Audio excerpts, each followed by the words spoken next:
All right, hello and welcome to weekly tourney number 107. Not to be that guy, but die is strictly singular, whereas you has come on the singular as well as the third. What? Prepare thyself. Oh, yeah. I don't think R35 was trying to be proper. Like, oh, submitting a scale witcher, that shit is boring. Yes, it is. And it would get you shunned and mocked and derided aggressively in the commentary. I'd be like, here's the stinky guy with the stinky deck. All right, you guys have some music now? Everybody, YouTube and Twitch? I know I couldn't help it. It's the story of my life.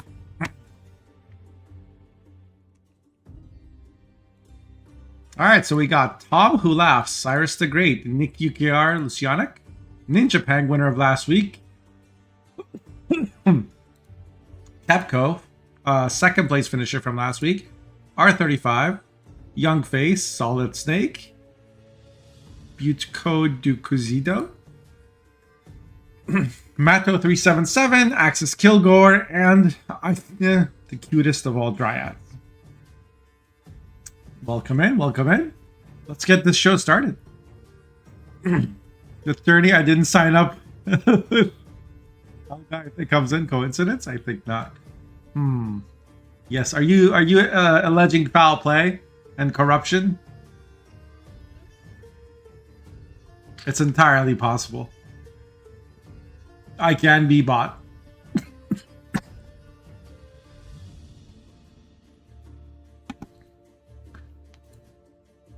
All right, let's go ahead and activate the bracket and see who's bribed me more. Wow, coincidence? The streamer cabal is real. Yup. Cyrus the Great also gets a buy, as well as Youngface and Butchko Ducuzido.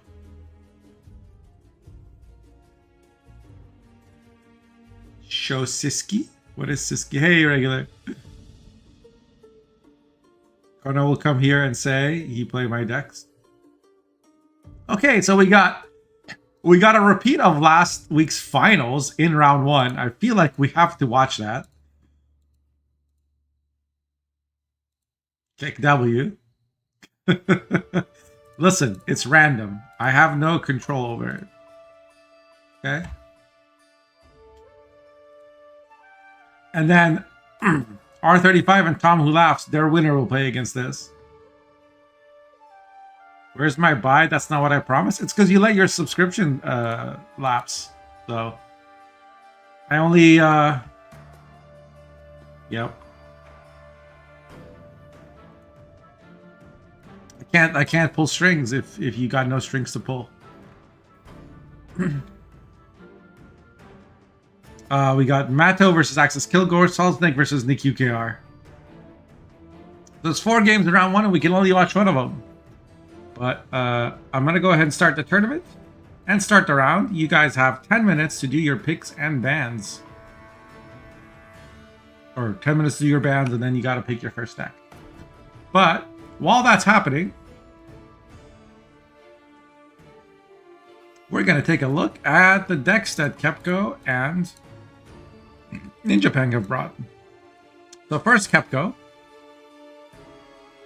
brought Rainfarn Imprisonment with Emir. So this is Imperial Enforcers with DMT, Menno, Joachim, Ku.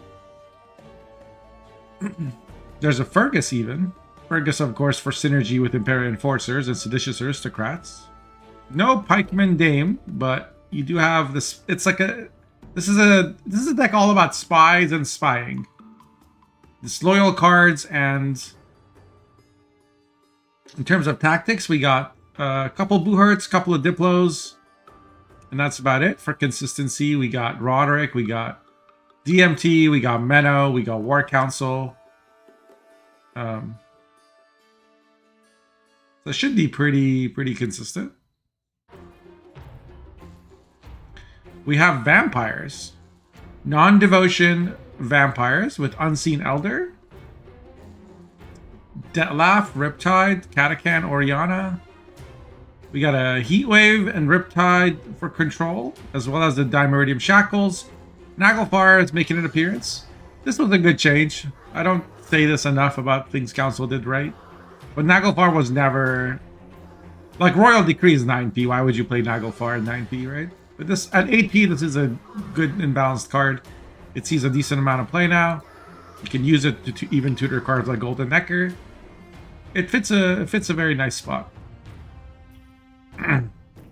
We got one Purify special, one Spore as a tall punish as well. And then Plumarge, Garcane, Wallhound Riders, 4Ps, one Alp, no Incubus. That caught my eye. And there is a Katakan. So lots of ways to apply bleed. There's even a Protoflutter. No operator business. And Oniro for consistency or to...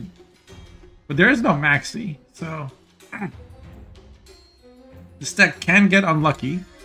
Because it doesn't have all that much thinning, right? It's got one thinning here.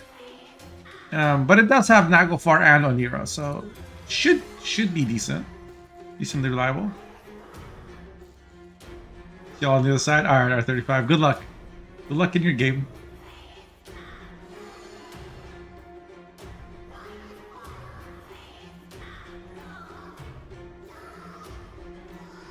Alright, so next up we have a Blades of Glory deck.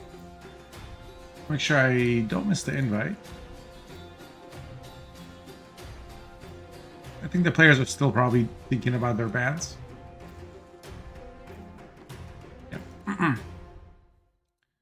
Blaze of Glory deck with Sunset Wanderers, Magic Compass, Erendite. So this could have been a, like you look at these provisions. Most of the units are actually low provision. Lots of mid provision golds. But that's fairly common nowadays. The Coral, Burna, Ulula, Herkia. There's Morquard. There should be some Skirmishers right here. Brockvar Warriors, good synergy with Ulula. Strays of Spala. This can be helpful because like sometimes your hand might be too good. You don't want to discard something. There's a Sigdrifas. What's the card that we are leadering? Jutta, obviously Jutta. So Jutta has good synergy with Hjalmar as well. I don't see Bear Witchers. Oftentimes I've seen Bear Witchers in decks like this, but this one doesn't have any. Instead it has a Doragary. Should be interesting. You don't like discard packets being so valuable in SK? I used to hate discard as an idea. Because, like, it represents throwing your units in the trash. And I never liked the idea of, like... To me, like, my units are precious and I must save their lives. So, the idea of, like, taking my units and throwing them in the garbage and then... I don't know. Always bothered me. The Ninja Batch, another NG bat. Well. Can you blame them? Good luck, Kepco. Maybe they really don't like playing against NG. We never actually looked at Ninja's deck. The Collusion got banned. And I'll do a quick pass at the other decks. Fuck you, Nilf garbage. Ban Cove. Banning Cove is what I would do. I hate playing against it. I just like, I feel like, especially like in a tournament where they can just play it only on red coin, I feel like I start the game down a card.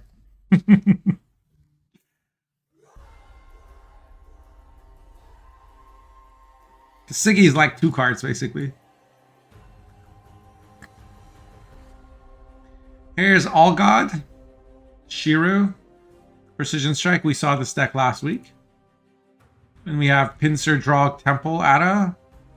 We've seen Ninja play this deck before. It's got Revenant Kimbold. and Sayus Vandergrift. He's running a lock instead of, I think, a boiling oil and a revenant.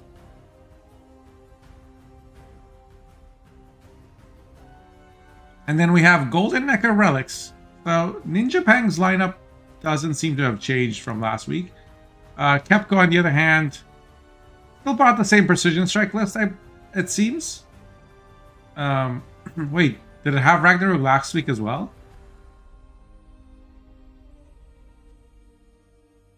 How's the music volume, by the way? Hopefully it's not too loud.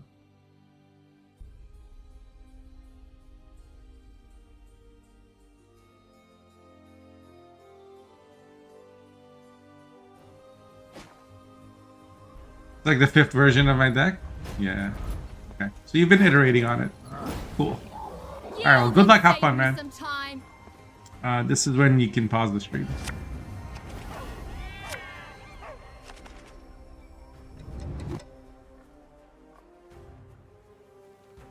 Okay, so we have Ninja Pang on blue coin with Golden Necker Relics. Relic garbage. Operator in hand with a Self-Eater. That's pretty good start. There's a Piggy, there's 2 Gankanes, 2 Cyclops. And both Unicorns in hand. So mulliganing 1 Cyclops makes sense. Generally, you want to play 1 of each bronze in this kind of deck. It's a Necromancer's Tome deck. Right off the bat, we see Operator Self-Eater with Crystal Skull assigned to the Self-Eater. Makes sense. Darren's gonna put Iris in the graveyard. Wait, there's no Iris. It's gonna be Morkvarg in the graveyard, right? Right, some discard decks run Iris, but this one doesn't. We see Self-Eater come down.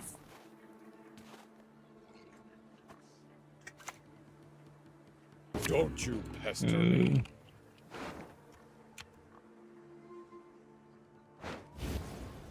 Let's not get in the way of me axe.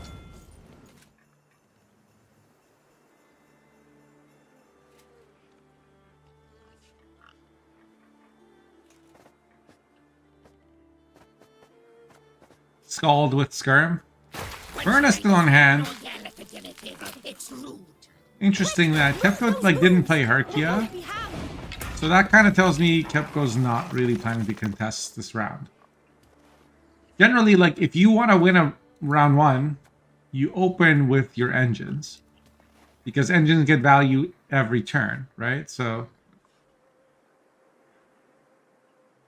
that kind of tells me Kepko wants to play 3 cards and pass. And I don't blame him. There's 3 Self-Eaters on the board and a pig. You're generally not winning this round, but he does have good tempo. He's not behind on points. He locks the first Witch Apprentice and just get value every turn. That's the definition of engine. In Gwent, at least. It's an obvious thing to say, but it's a thing that people don't think about enough. When you're fighting for a round, if your opponent has engines and you don't, you're getting taxed every turn. You're losing points, right? You have to think about it like that.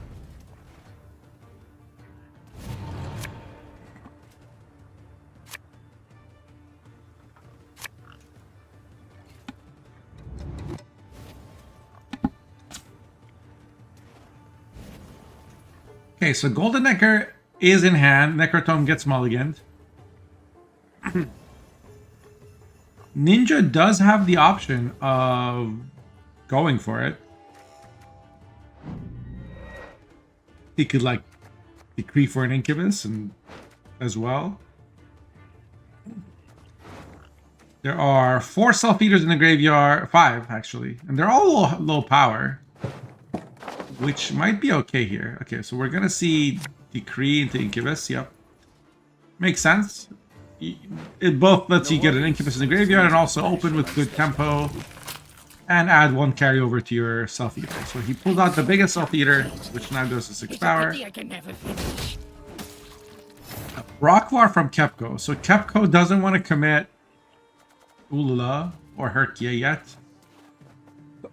He wants to see what Ninja Pang will do first. But he does damage the Self-Eater enough to where he can't split.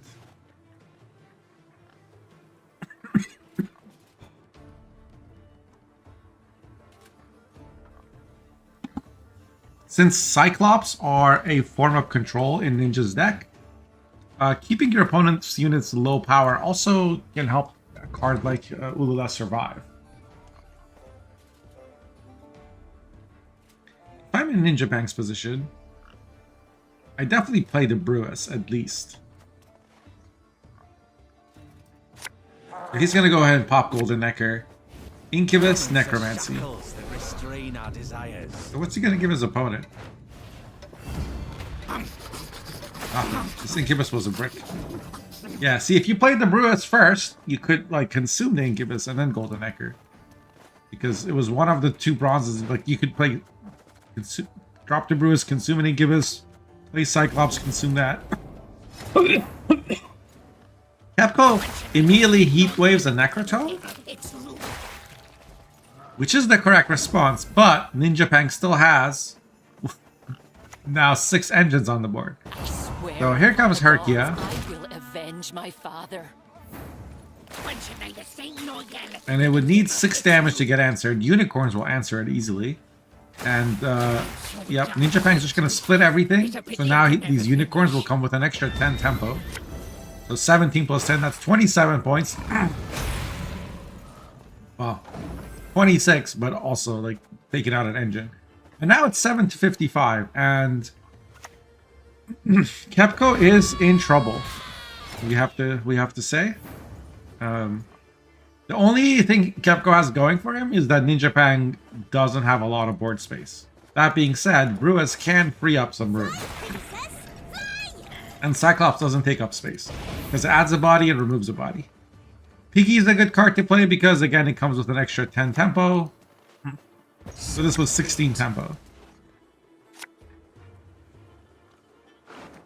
Berna is played, draws the coral, everything coming in hand in the wrong order. Crack and eat me ghoulies. Looky here. Kind of the common tragedy of discard decks is when they get their coral after playing all the other discards. But it is what it is. Ninja is still splitting. This Gankane come like 93 to 23 points.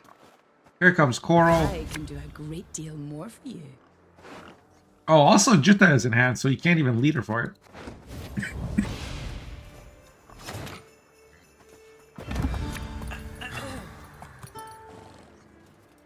Sunset does come out. Here comes Brewis, eating one of the unicorns.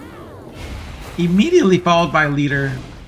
And I think this, I mean, kind of an obvious thing to say, but Ninja is passing here. Right? So, Strays of Swallow put Jutta back in the deck. It makes actually really kind of cool use of Strays of Swallow. But, we're up 90 points, and opponent's not going to get 90 points. It's just not happening. Like Svanriga into Jutta will work. Or sorry, Hjalmar into Jutta.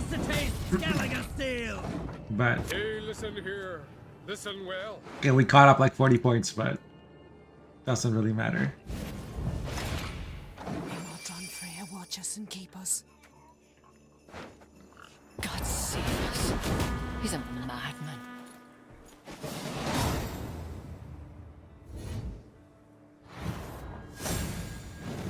Now, to be fair, Capco did say they picked the wrong deck. They thought they were on Blue Coin.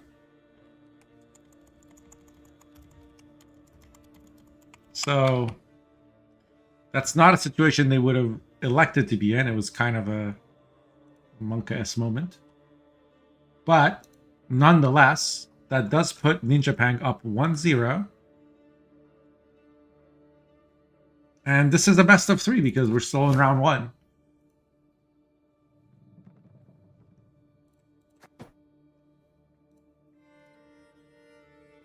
So it's gonna be it's gonna be tough.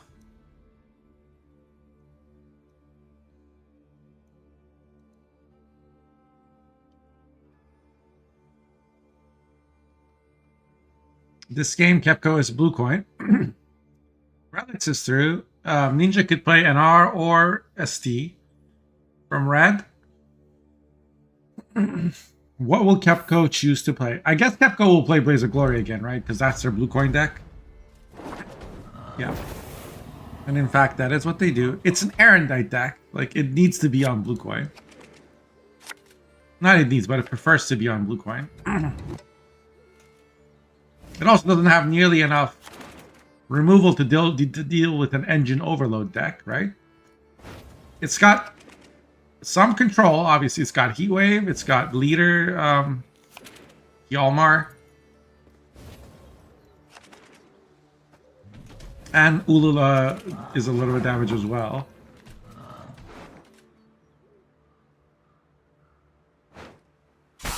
Strays of Swallow. What did Strays put in the deck? I didn't catch that. Erendite. It put Erendite back in the deck. That's interesting. And Ninja knows that Kepco wants to play Coral, right? What's So 3 arrows in the arm? A pinprick. That's what. he opens with Vile to deny a target, making things a little awkward. And then he plays Offering as well, again. On the same route. Vile is also, you know, 6 tempo. So it's like having 6 immune points on the board. Technically not immune, but essentially immune. Someone's gonna Heat Wave it.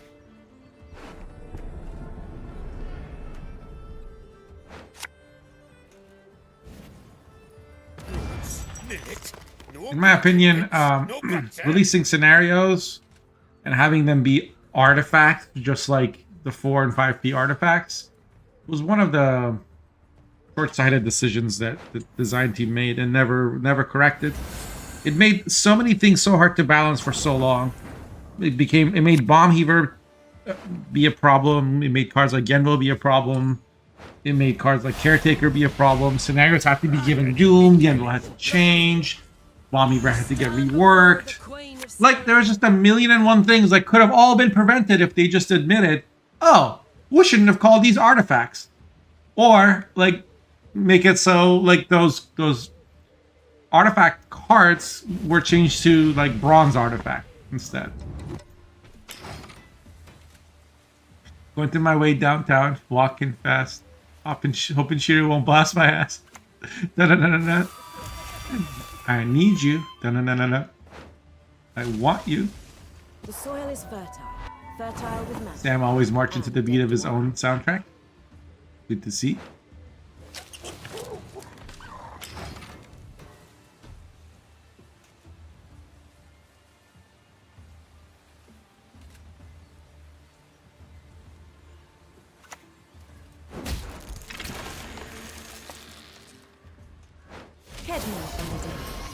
So, Ninja Pang, I didn't talk about this. The Ninja Pang got a Whisper from Harvest. This is now a 7 provision card. But when you get it from Harvest, it's a 5p card plus 2 points of carryover. And it's going to win the round because Kepco doesn't really have a way to deal with it, so Kepco has to leave. The soil is fertile with magic and deadly. But this tempo pass did force a Simless. Ninja Bang isn't super brokenhearted about this because Simless does thin for him, and his deck does have does kind of need to thin. He's got a few, like, he's got bricks like Sentinels, and if you haven't played Simless yet, then, like, backup plans would have also been bricks.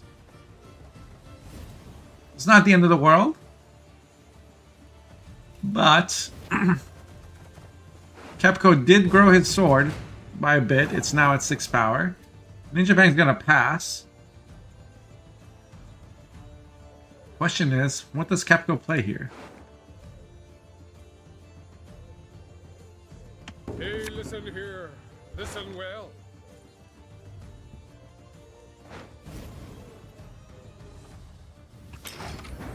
He's just gonna play a Scald.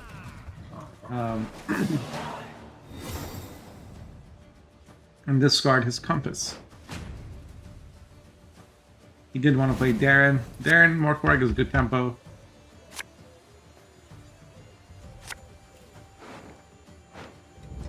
Morkvarg and Jutta should be the mulligans.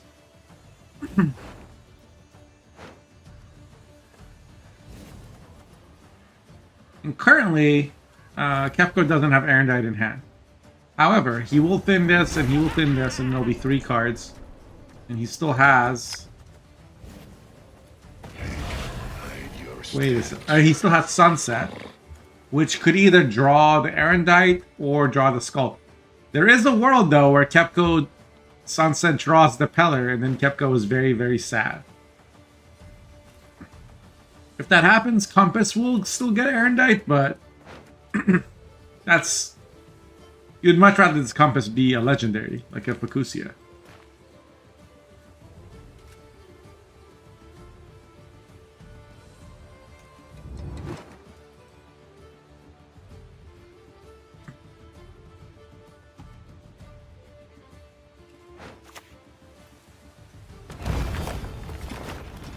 Remind me, chat. When Compass was released, how many provisions was it? Anyone remember? Was it 9 or 8?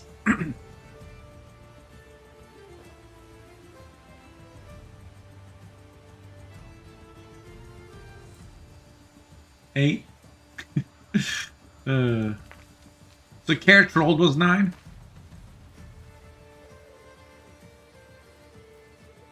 You wish you could kiss my pale heart.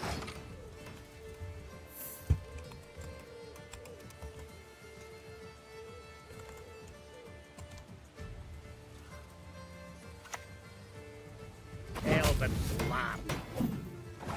It was 8 indeed. Wow. Well, it's 12 now. Blow the horns, clang the gongs. Ulula answers the Dwarven Skirmisher. And we got the Ulula Hertia combo on the board. Offering will finish off the Ulula though. Yeah, it got to use this order and be on the board for 2 turns. That's about as good as an like that's a decent return for an Ulula. Mito was 6, by the way. What did Temple get released as? I think it was 12?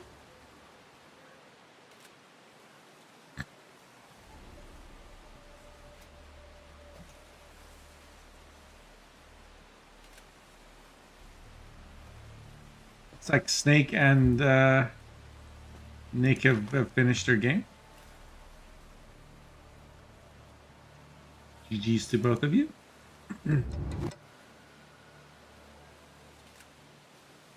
No, that was just their first game. Yeah. So Nick won the first game. Tom Hulaps is ahead 1-0 against R35, and Axis is ahead 1-0 against Matto. And Renfrey was 7-13. The good old days. Where every deck was a Renfrey deck, literally. So Mahaka Volunteers come out for 12 points because of offerings. And Kepko is forced to play Jutta. The answer is 6. Because he wanted to increase the odds of his Sunset drawing his Erendite. And his Sunset draws the Erendite. Well played by Kepko. He also was managed to Sigdrifa his Ulula back out.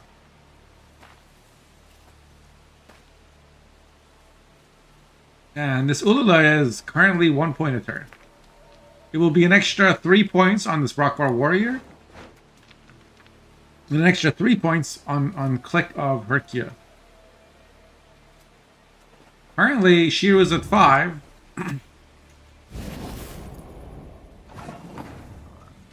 Wait a minute.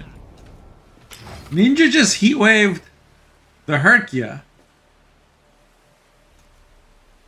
Which was worth...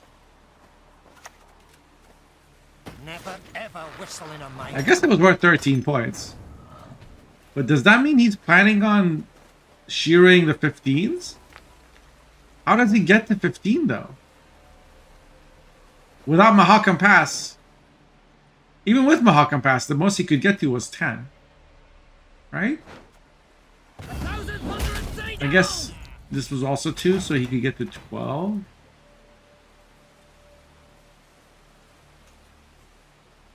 Because it's not like you can float the Shiru.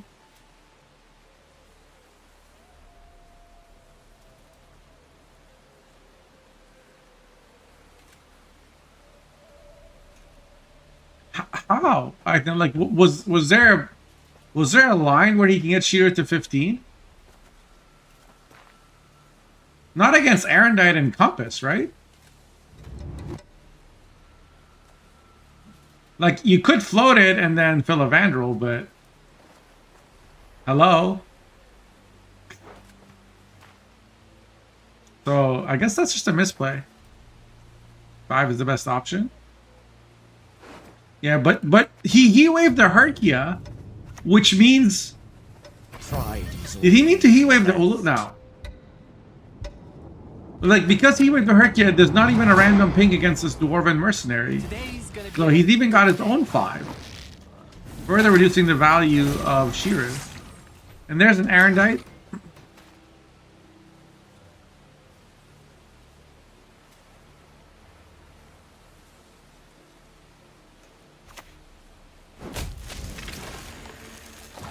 Okay, he's got he used a circle life to get this to 7. Alright, he's got Shiru on 7s. That's 14. I don't see how you get any further though. Isn't this the Compass turn?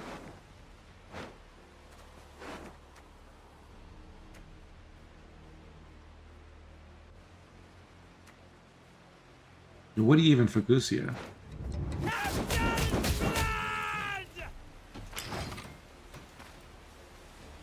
You could Compass into Canute.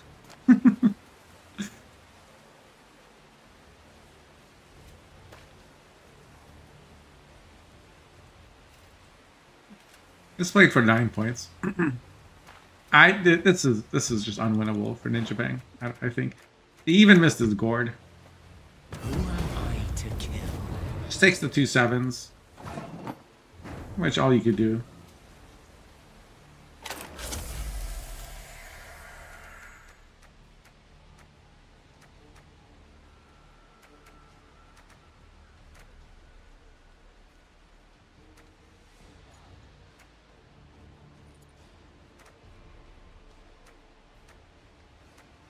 You could play Artist if you think the last card is Gourd. That would be funny.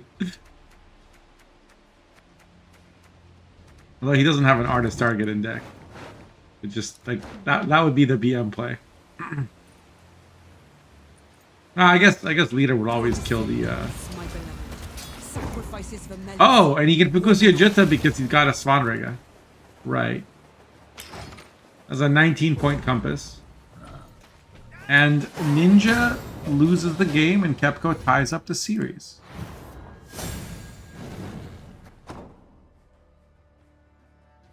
Shearer without tactics, without guerrilla tactics feels like not like this. Yeah, but the deck does have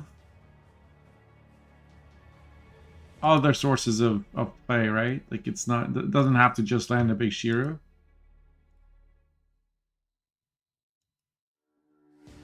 The one Ninja played is similar to the one from Morocco. Yeah, I mean, decks are usually very similar on ladder. People have slight variations of the same idea.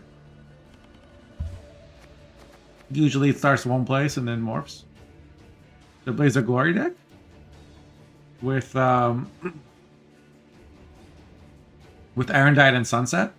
Erendite Sunset Compass. Because I've been seeing a lot of these Blaze of Glory discard decks recently. I mean, Shin was playing one the other day. But this deck is gone now. It made it through. So now Kepco is on red coin.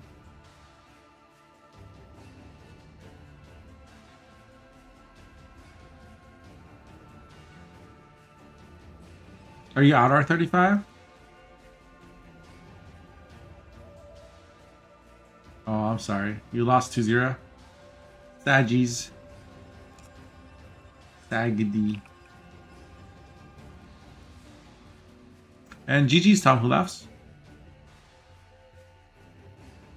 Okay. So we were going to talk about this series. Red coin, do you play Vampires or Precision Strike? You're going to be against NR. Most likely. Onward! Attack!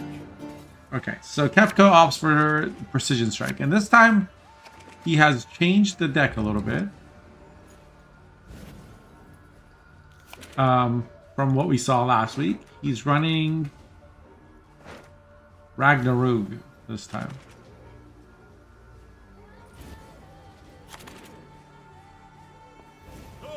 Wow, there's like 13 people streaming Gwent right now in 2025. That's crazy. That's crazy. Was it I guess I could just go look. I'm curious what that Aldrich deck was. Mom who laughs, Aldrich. Oh, Golden Necker Alzer Aldrich? Yeah.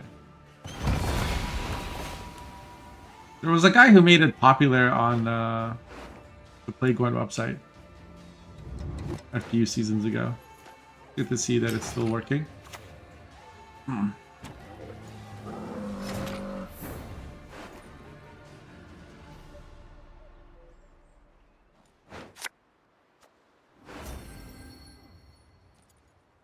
Why are you submitting one of the worst tournament decks? It's because you're inexperienced.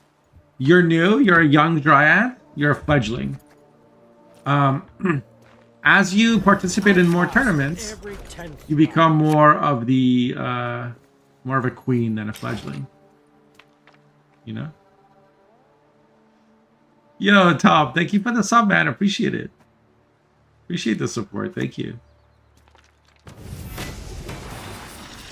I want to play 4 strong decks. There's no such thing as 4 strong decks because any of those decks will have good and bad matchups and good and bad coins. So.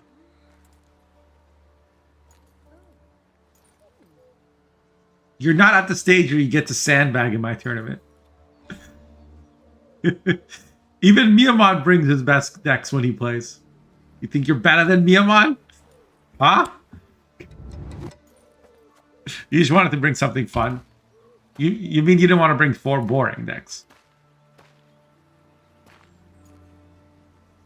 Right back to Gwent. It's surprisingly still fun. Keep with the... Oh, thank you, Tom. Appreciate it. It's the thing keeping me eating Gwent, too. I don't play as... I used to play like 8 hours a day, right? I play once a week now. But the reason is these tournaments. Alright, so Ninja's doing NR things. He played Temple. He got Reinhardt Ordo, King Henselt, and Queen Adalia. And he boosted his Enseus. On the board, he has a Reinforced Ballista and a Squire. Kepko played a Skirmisher. Try and help answer this. But the Skirmisher got answered itself. And Ninja Bang now plays a Karak Marine to boost the Reinforced Ballista. And interestingly, he clicked the Squire. That means Ninja wants to play Vandergrift next. And Kepko responds with Ragnarok. And Precision Strike. Interesting.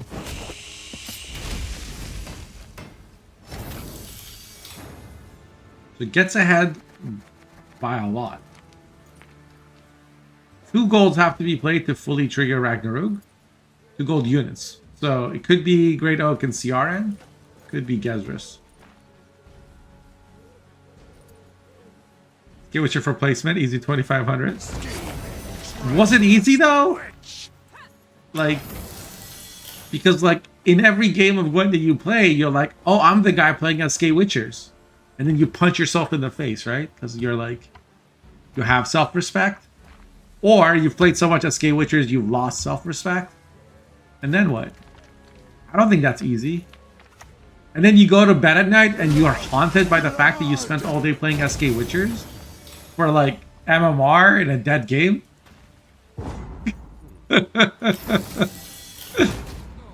I think that's very difficult.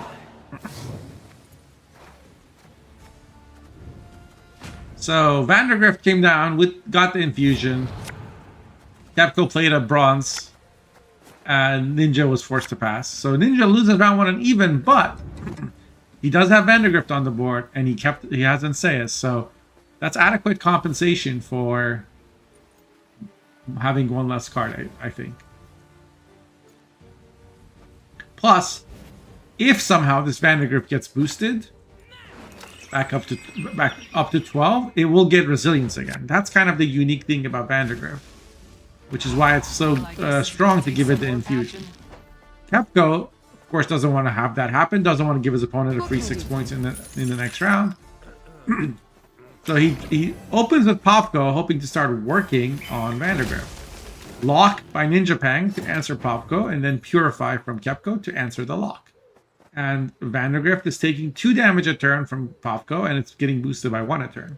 Of course, he can be protected with cards like Carrick Marine, but if you were to boost this, there's other answers to it as well.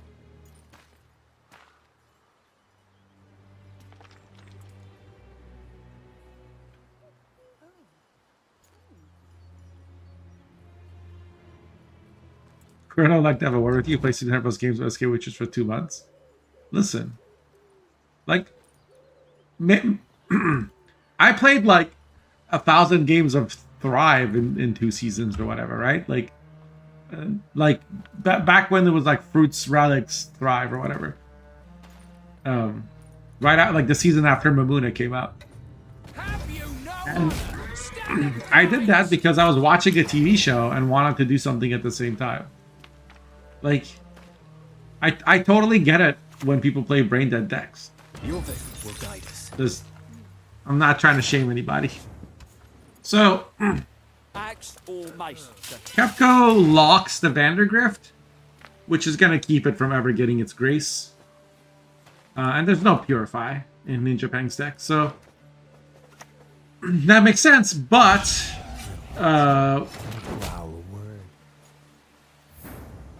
Ciaran was an answer to Kimball that is now not a thing. So I wonder what Kepko's plan is. Is Kepko planning to win a short round with like Simless and Great Oak? Because you need bodies for Great Oak to get value, right? Like he could, if he has Fall, Waters of Brockulon, Simless, backup plan, Great, like that can be very good. He's able to play Frogs now. What did Insay's answer? Insay's answered Popko. And this Gezros will be getting 5 points next turn, right? And then an extra 5 points if the Frogs get moved, like on the other side. So now Kepko has to kind of make a decision. Does he commit all the way, or does he save the rest of his cards for the next round? And getting Kimball is actually a pretty big deal, I think. Oh, Kepko, no hesitation. He's just going to immediately move the Frogs, play the Great Oak, answers the 1 unit on the board that had an order that could be used with Kimball, and is only behind by 1 point now. Although Gezros gets enough points next turn. Tomorrow we sup at home. Not enough points to get ahead though. Right? So there's a Heat Wave on what used to be Insayas. And these Revenants can kill Frogs.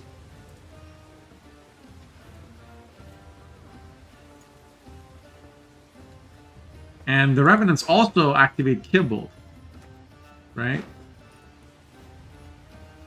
Random unit with the same power from your deck. Yeah, it doesn't even have to be something with an order. It can just pull these 5s. One of those 5s.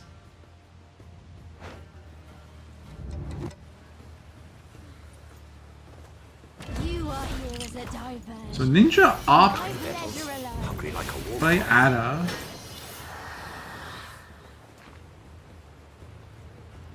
And saves. He's saving? I don't think he needs to save these.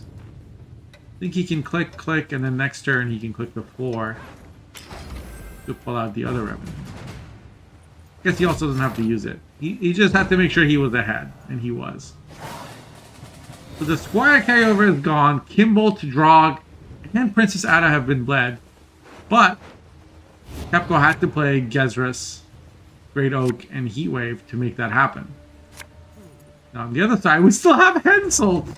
And this is what makes bleeding these temple decks so deadly. Or so challenging. Oh, and critically, no Fov, no Waters of Brocklon.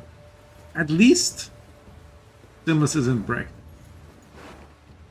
But like, you bleed out everything that they had in their deck, but now they have cards that weren't in their deck, which are Adalia, Odo, or I actually don't remember if Odo was in the deck, or from Temple.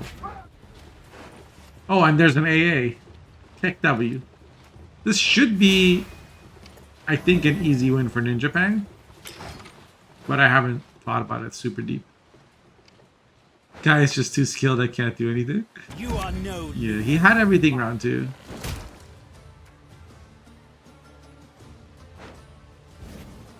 Play the guy with only MO wins. 25,000 MO wins. Who is this Giga Chat? What is their name?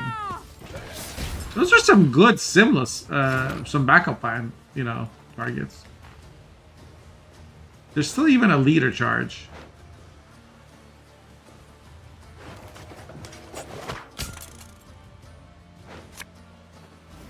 AA for Revenant.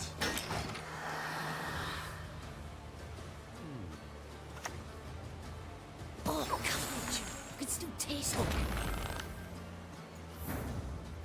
Catwitcher Ada prevents Simless from getting pinged, but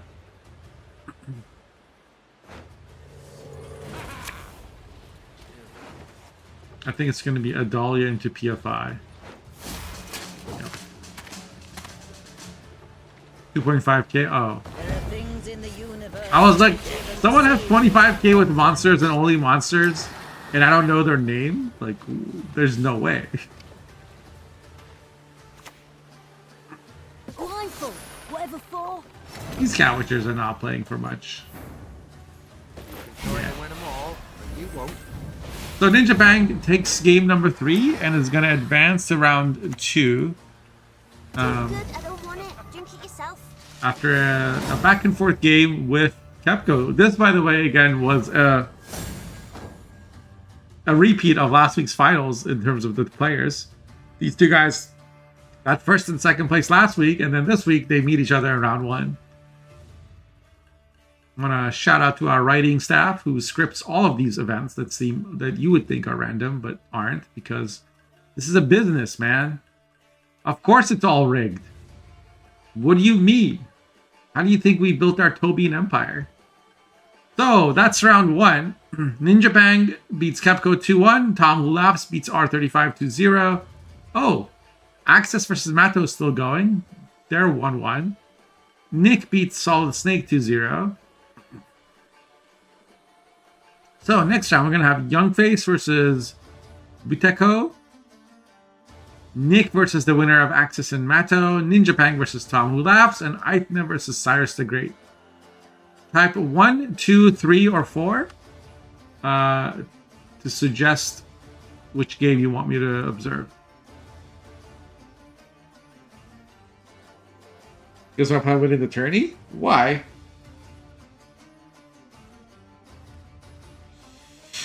You got this, man. Believe in yourself and throw the ball. Wait, no. Believe in the ball and throw yourself. I don't know. Something.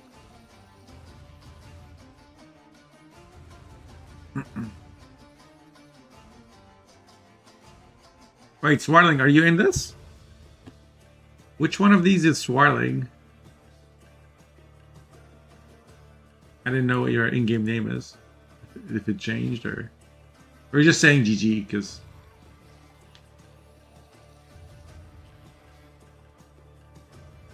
Also, who is the magician?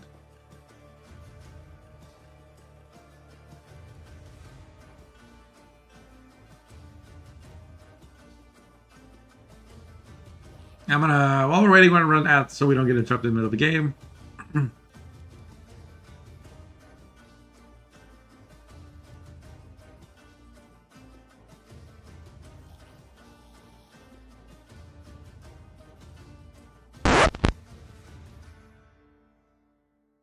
Skip the current song. All right. We're going to skip the Gwent full soundtrack.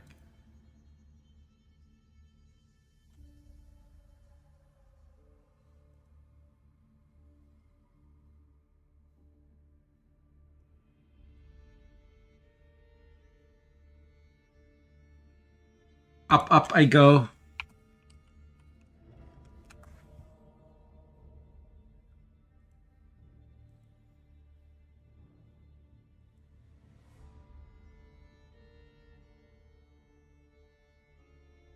Pray G, pray G.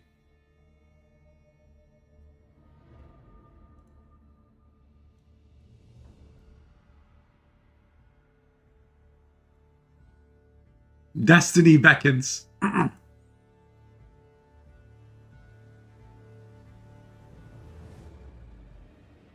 I wish I was a raccoon sometimes.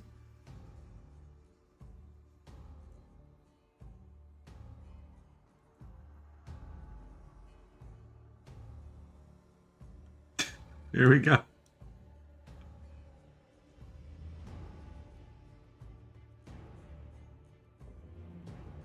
How's YouTube doing? Y'all are pretty quiet today. Hope you guys are having a good time.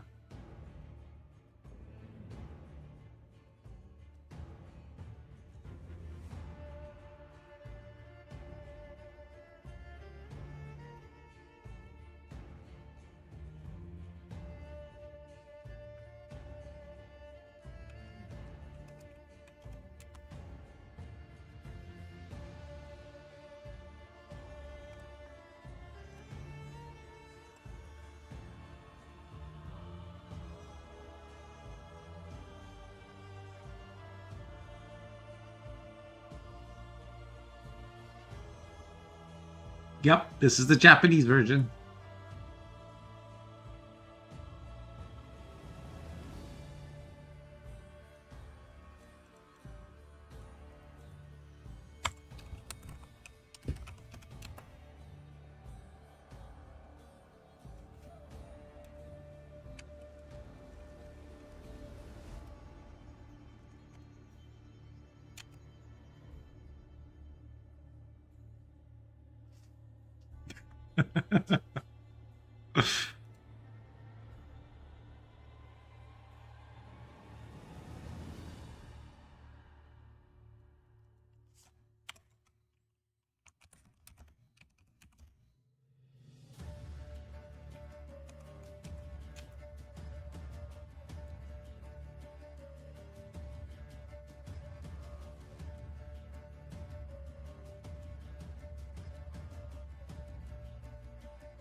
Nobody suggested anything, so I'm gonna choose to observe Cyrus versus Eichnet.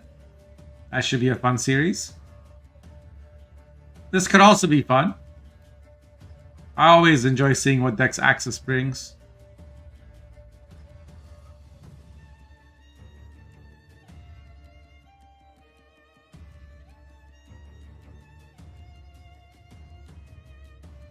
It's like Axis brought Eichnet with Brehen, Pincer Drog, Collusion. Okay, so this week Axis just brought like straight meta stuff. This week Axis came for keeps. Let's see what Eichner brought.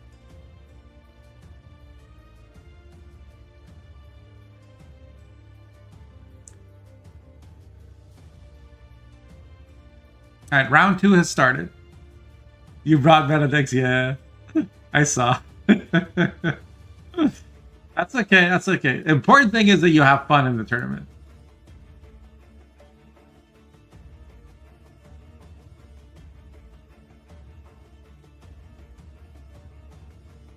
If you lose 0-2 with these decks, you... Thank you, Sam. Always with the appropriate color commentary. So, Cyrus brought Golden Ecker movement, same as last week. Brought Helga. Eichner will enjoy this. Helga with treason.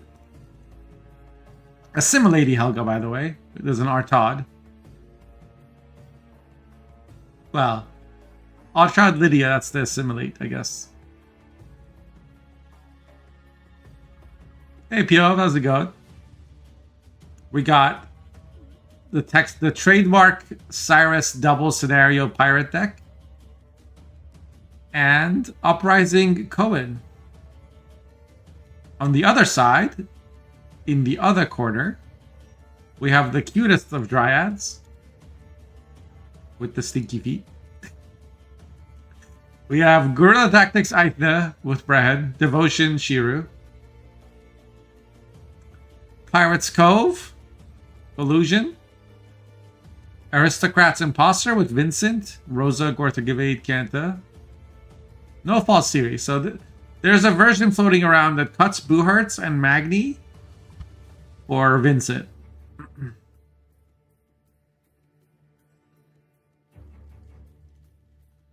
Seen it a few times. And that's what Aithna has brought. Can only play one SD deck? For now.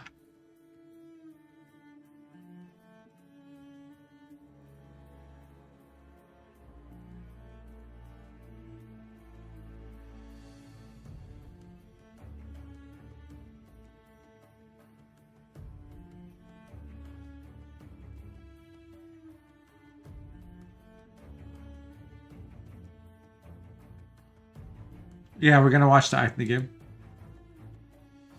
I didn't get any strong opinions on anything, so that's the game we're watching. Unless he's streaming it. Are there people who hate Endless Voyage more than NG Cultist Archetype? Yes. Mastigos is one of them. Shout out to Mastigos.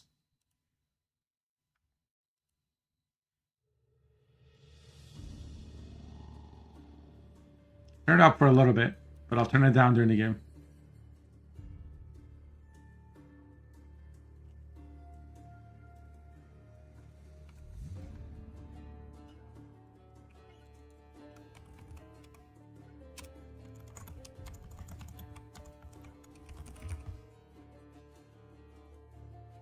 So we're in round 2, guys. We're going to watch Aithna versus Cyrus the Great. Cyrus's Golden Echo movement deck was banned, and Aithna's Imposter deck was banned. I didn't see what Aithna's last deck was. Aithna's last deck is Inspired Zeal, Blue Dream, Alumni. Oh boy. Okay, so Cyrus is playing Onslaught Pirates, and Aithna is playing Devotion Shiru. Cyrus is playing Pirates from Blue. Aithna has both backup plans in hand, as well as Simless. Aithna Young Queen is in hand. Shiru, Bran, Full of Andrel, Evolve are all in deck, as well as Mahakam Pass. Deck doesn't actually have a tutor for Mahakam Pass.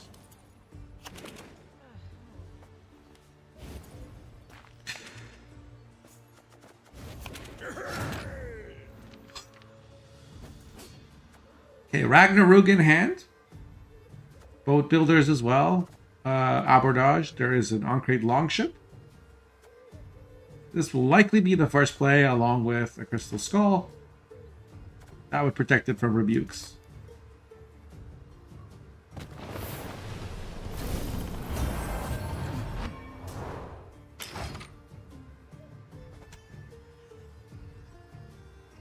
Pirates on Blue? Yeah, but this deck likes round control, and technically, if all you care about is winning round 1, Blue is better, because Blue has 4 points and a scroll. It's actually a bit awkward from Red with this deck, I found.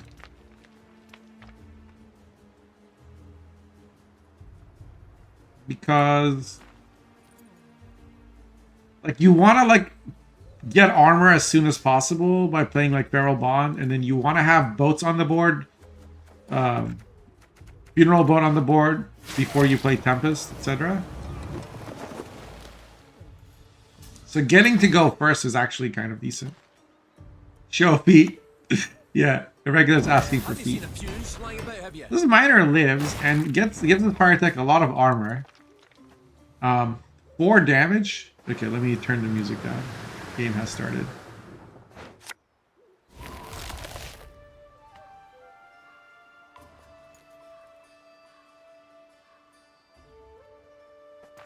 Um, 4 damage plus 5 could answer this on-crate long chip.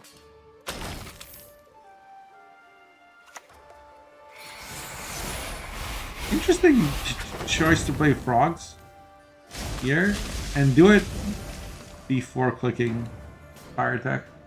But I guess if you're playing a special, then long chip doesn't matter.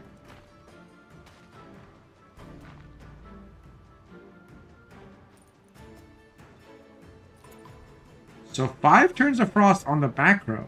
Did not split the frost. Probably because he wants to be able to Cataclysm the front row, I guess.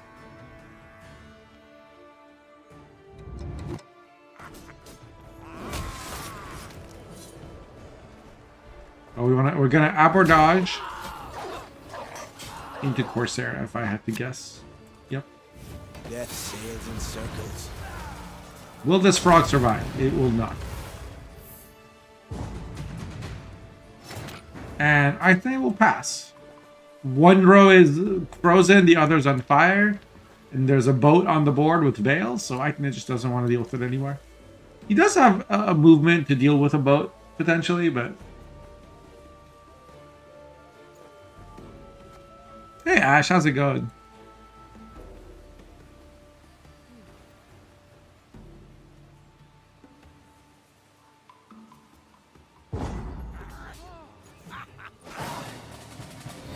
Was Cyrus thinking about playing another turn?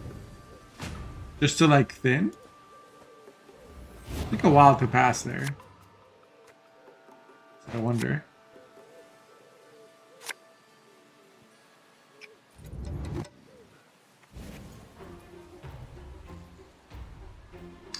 Does Dimeridium Shackles get value in this matchup? I think the answer is, I mean, it's good on a skirmisher potentially, but if as Onslaught you can't answer a skirm, you got other problems, right? Yeah, so it gets mulligan. A Feral Bond gets mulligan as well, but we do have Arcane Tome in hand. You generally want units, specifically pirates, in hand. Should be a Feral Bond. Because then when you damage enemy units, or when enemy units become damaged, you get armor on as many possible targets.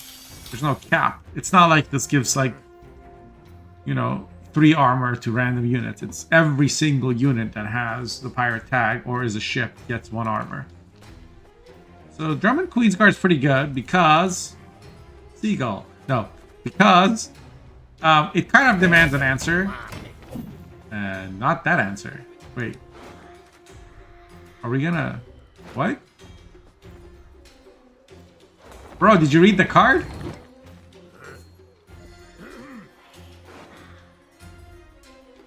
Okay, he's actually gonna play a Harvest to try and find 2 damage. And he does not.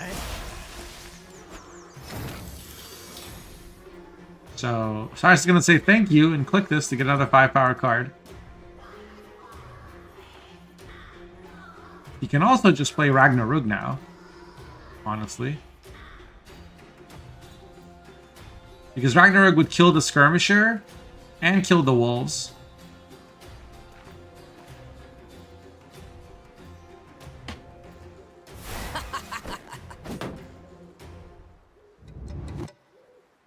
Harvest of Sorrow is one of my favorite songs of Gwent.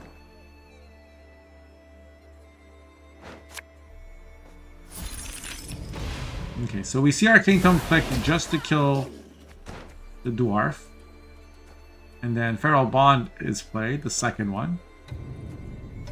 Cyrus wants to get his funeral boat to 2 armor because... Wait, we got another Drummond Queensguard? Should be another Harvest, right? Oh, Simla's Be into not backup ignorant. plans now. Remember to Interesting. whom you speak. So these Queen's Guards are actually like setting the agenda. It's gonna be another bomber.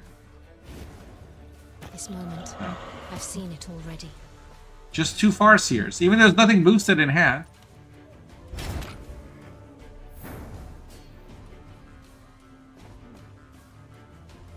He just didn't want to play the bombers and overkill or activate the Queen's Guard. But, like, this one's already active. I don't understand. These Queen's Guards have been great.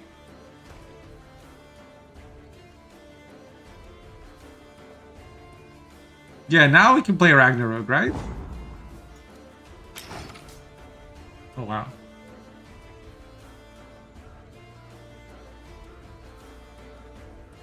Cyrus doesn't want to keep playing this round. He wants to save all of his muscle for round 3. Easy escape. His dagger for Ragnarok? For Ragnarok, for Morkvarg. Oh, there's no Morkvarg. For, like Justiana, Hjalmar, like everything here in this deck does damage, has synergy with dagger. But yes, you can drop dagger when when there's weather on the board.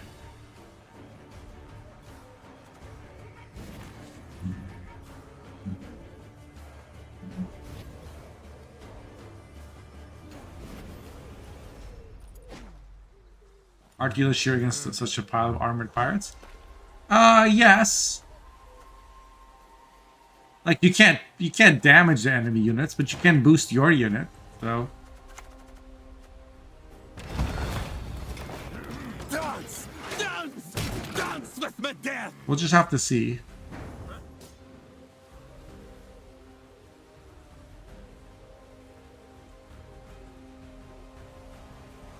Should see Endless Voyage first, I think.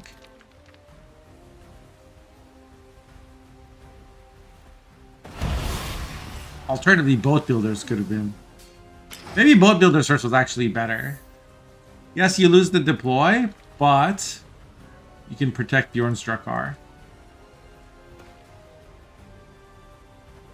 The armor from Mahakam Pass is actually kind of handy. That's true, hella good. Deck does have a lot of fitting. But yeah, having your key golds in hand is really important.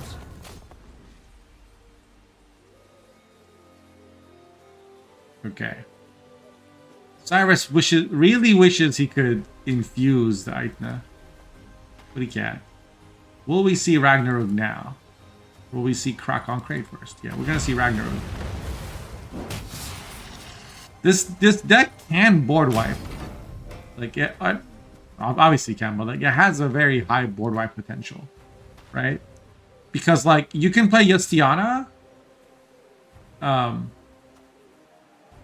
8 pings, and there's like 6 pings here, and then there's 5 from the Ragnarok. Like, let's say Aithna put something else on the board, right? Try and protect the Aithna. There's also obviously all the clashes from Crack on Crate. And there's 1 Lock and 1 Brehen. Call of the Forest can get Brehen or can get Philivandrel. What are the 6-piece specials in Scoia'tael?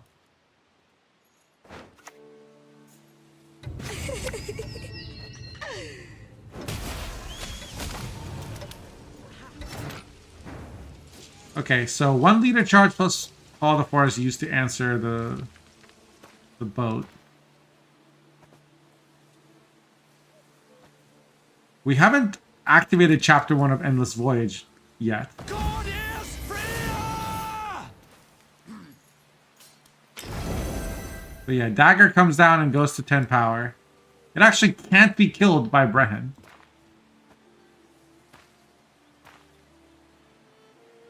Because there's not enough units on the board.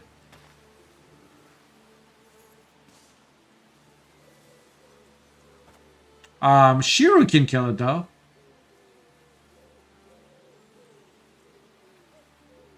Because tempering is 5 and Shiru's at 5.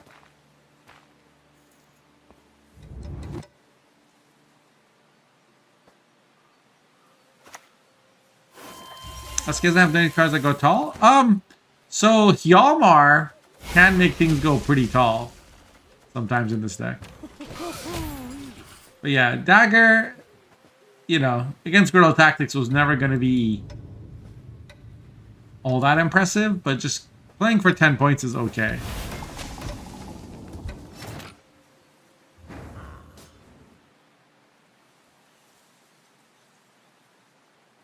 But now this Aithna is just going to get value. Without Simless, though, Aithna isn't as big a deal, right?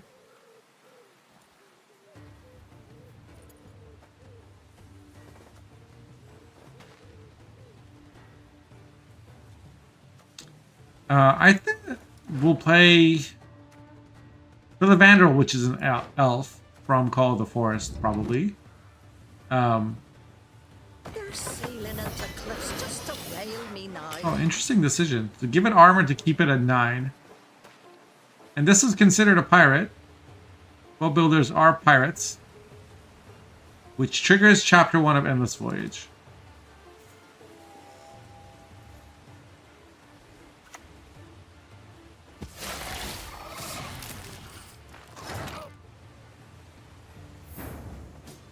Here come the oak critters.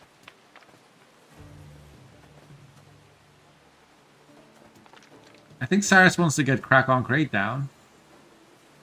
He doesn't, and he could abordage.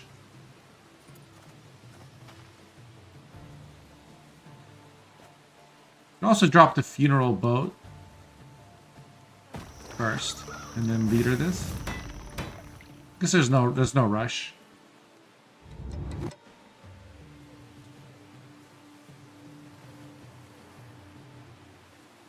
Because you might deny yourself an abordage target if you do.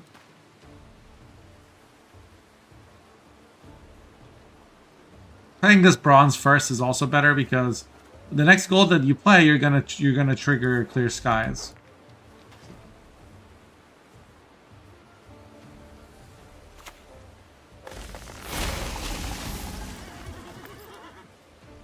There was the sheet, but it was the turn that Dagger was played. At least I think there was with the leader charge. But that was the last chance for Dagger to get good value. So. Abordage draws an on-crate longship. Which is probably not as good as these two cards.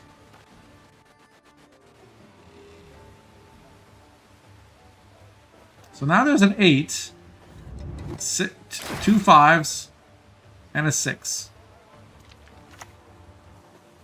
Here comes Morin to lock Crack on Crate.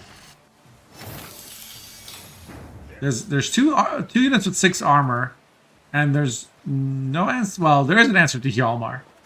Shiru plus leader will answer Hjalmar. But for now, you probably just play the other on Crate longship. At this point, there's no hurry if you're Cyrus.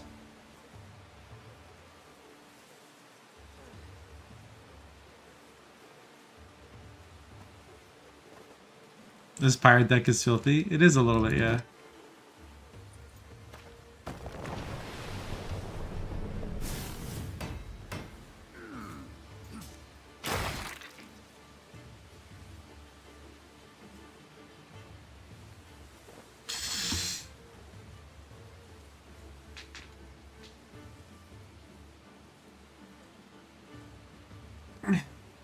There's 3 specials left.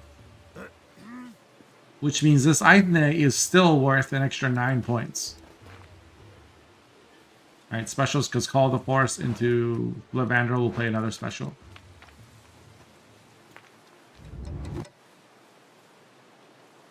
This not being dead is a problem to me.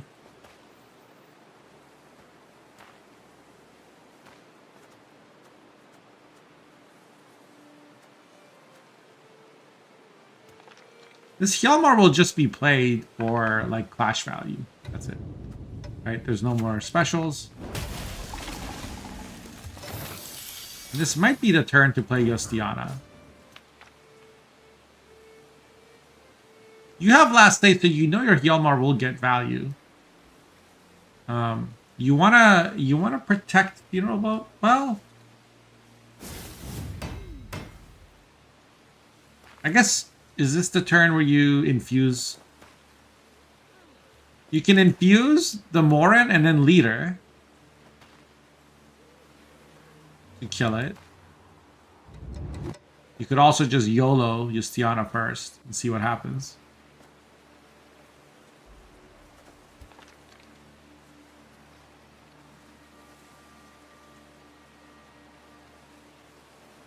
But time is running out. Justiana does in fact get a kill. That's good news for Cyrus.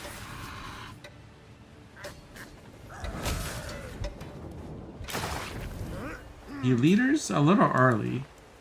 Maybe he was afraid of Shiru 6. Because like I say, he doesn't know what Shiru's at, technically. For all he knows, Shiru could still be at 3.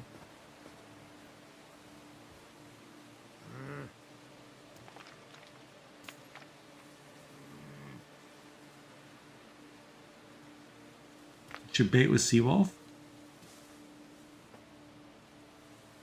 But if there's nothing good to hit with the Seawolf, then did you bait yourself, you know? Like losing like clash value so that your opponent loses a slight amount of shooter value. Oh! The boat pinging it makes it go to 8.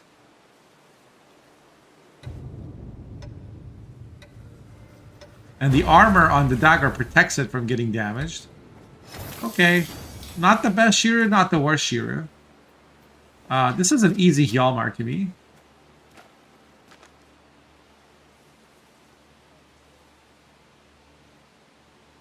Because this triggers Cataclysm, which you want to have happen right now.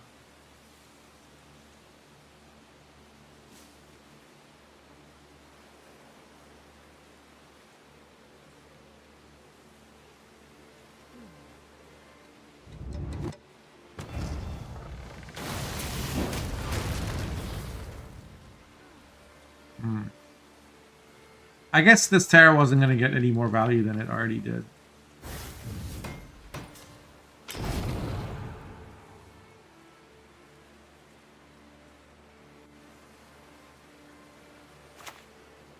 The 12 to 35.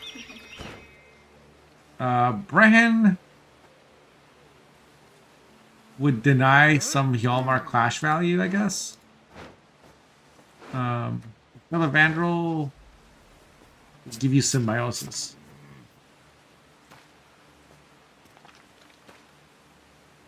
Hard to say which is better.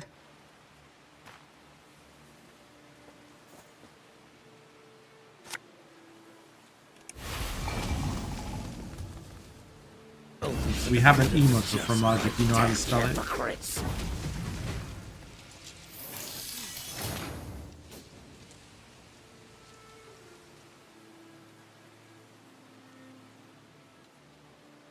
Abordage. Here comes Hjalmar. And Cyrus wins game 1 pretty comfortably. Just wins round 1, takes the long round, and answers everything.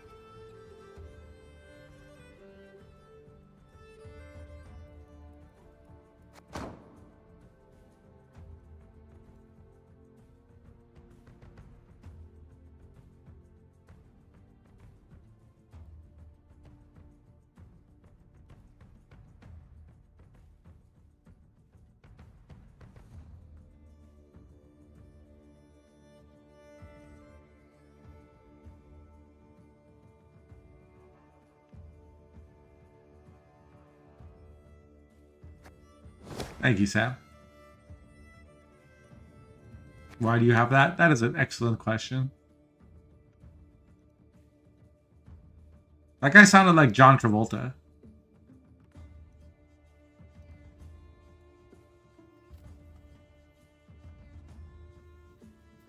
Bonjour, mes amis. I just hear everything in the voice of... Was it... Who's the giant balloon dude that helps you in Expedition 33?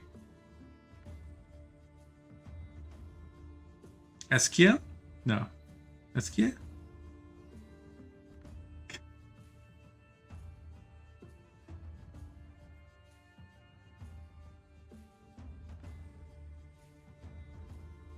Thank you. I just like Bonjour, mes amis. I hear it in his voice.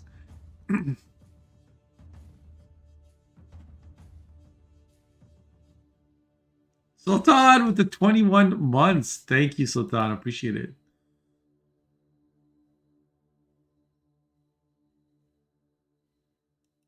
So we got Aithne from Blue Coin.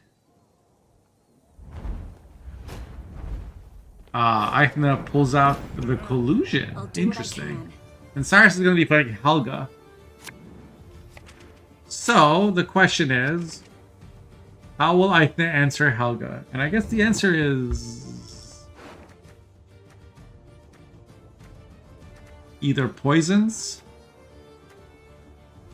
or if the poisons get purified, then maybe Junior can do it. Wait. There is a Junior in this deck, right? Yes, there he is. Orson Junior. A Blue Coin Collusion. Mulligans. Mulligan's the Mutant Maker because he already has one.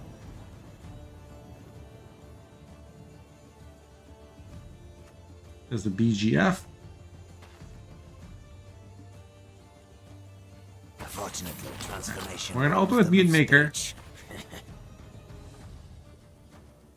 Tough matchup for Cove. You think so?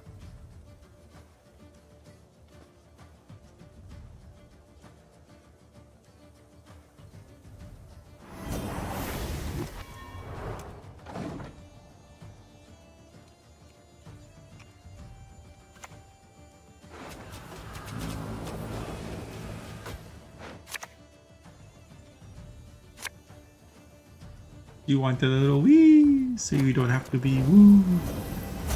So Battle Stations gets Fire Scorpion plus Buhurt on the board, but then gets answered with a poison.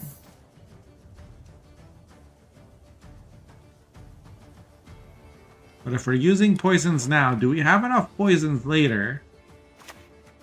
We should, yeah. This deck has, I think, 5 poisons. Plus there's potentially poisons from Shady Vendors. You really need it.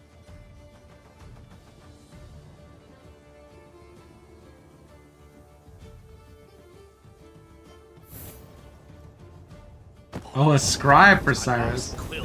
I don't think it's gonna matter in this game because there's no Hamel part. And Jacques will have Veil when played in round 3, so it's not like it can get spying.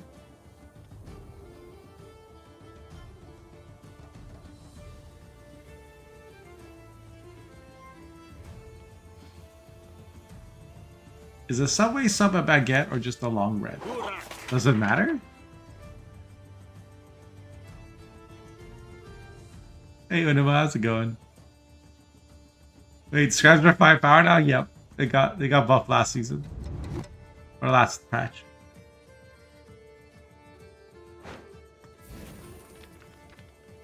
Lay down your arms! You have no chance! They're more like Italian rolls, right? Like, baguettes have to be, like, crusty. Like, if it's not, like, a tube-shaped and crusty, it's not a... And it's gotta be, like... Gotta have that twist, right? Baguettes are crispy on the outside, yeah. So, like a calzone? Oh my god. Oh, you're just trolling. Stop it. He's trolling. He's rage-baiting all of the chat. Simultaneously. So, Cyrus got a guard, and then he got yoinked, and then passed. This is gonna be interesting. Are you supposed to... I think you're supposed to bleed here as Syndicate. Bro, get out.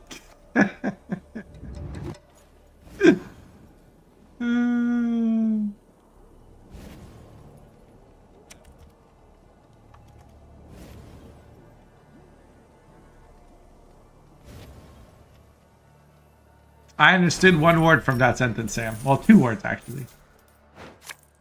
Maybe 3. But it was enough.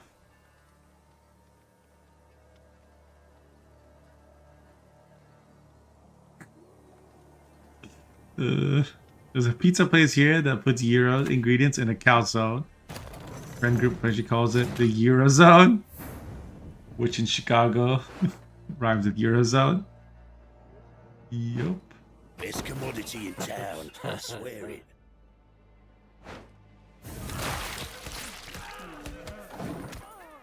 Gyro ingredients in a calzone.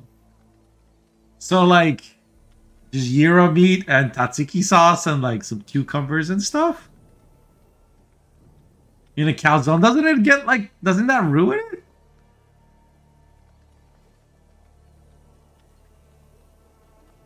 It's like something should not be steamed with the. Where's the baguette emote? I don't know. You haven't suggested it yet.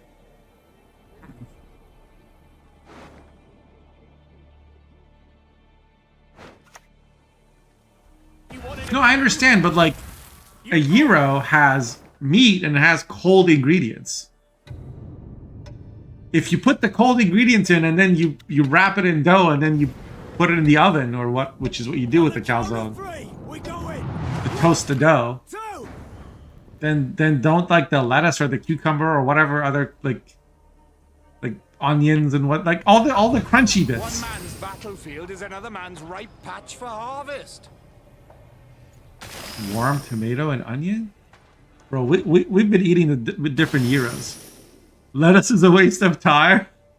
I'm gonna need some Mediterraneans in the chat to resolve this dispute. I feel like turning a gyro into Hot Pocket is a war crime, but I don't know.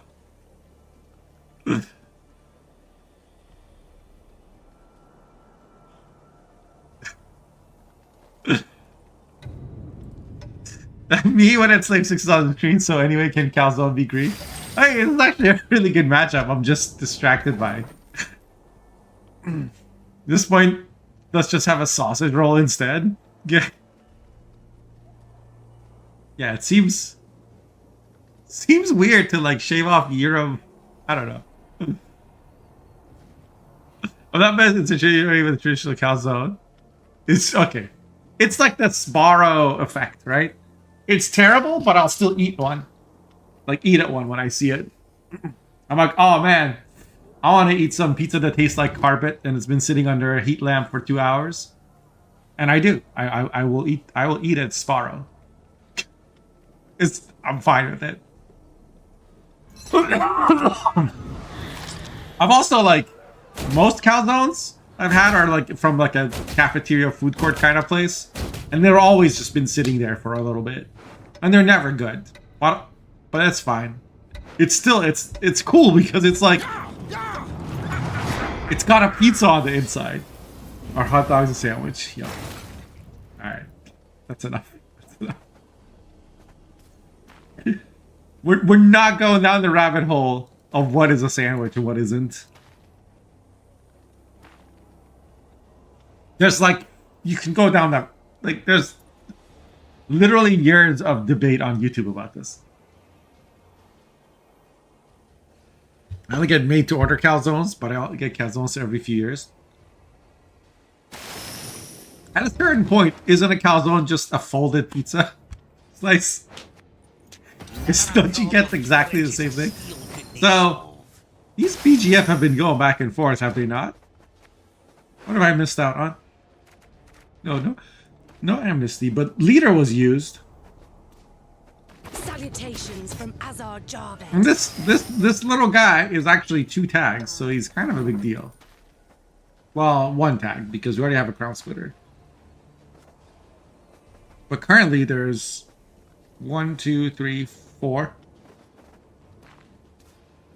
4 tags on the board.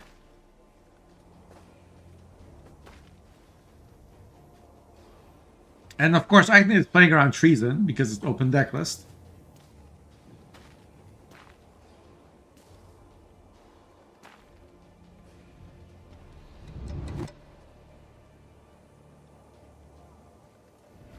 Like, I think a calzone has functional advantages.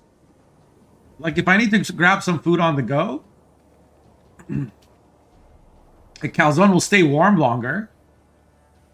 And it won't get, like, the crispy part will stay crispy because it's on the outside, and the saucy part will stay on, like, will stay warm on the inside. Like, a calzone is an engineering solution to a problem of I need to go, but I also want food. Like, give me, I can put it in my hand and take it with, like, and it won't spill. You don't have to hold it flat. Like, it's very practical. Like, there's but if I'm gonna go somewhere, sit down and eat, like, I can't think of a situation where I'd rather have a calzone than a pizza slice. Later, Ash. Thanks for stopping by. So, Helga is on the board. Cyrus has played the Helga. Aigne's been bleeding pretty heavily. And I guess the question right now for Cyrus is, does he commit the skeleton? And the answer seems to be yes.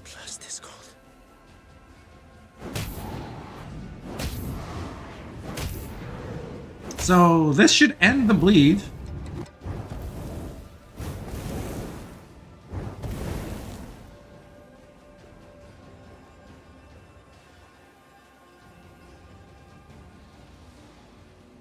But Eichner still has Ziggy and Junior and a BGF.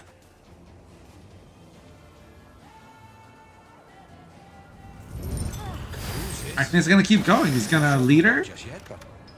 And note that he uses Novigrad, and that's his last leader charge. So it looks like he's gonna go for a 2-0 basically. And he's gonna play the Salamage. Best not play with fire, liable to get burnt.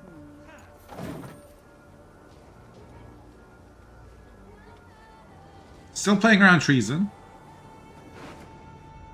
The goal here must be to get Joachim. What could our Todd play? There's a Shady Vendor, the Salamander Assassin. Bloody Good Friends. But there's no coins for Cyrus, so...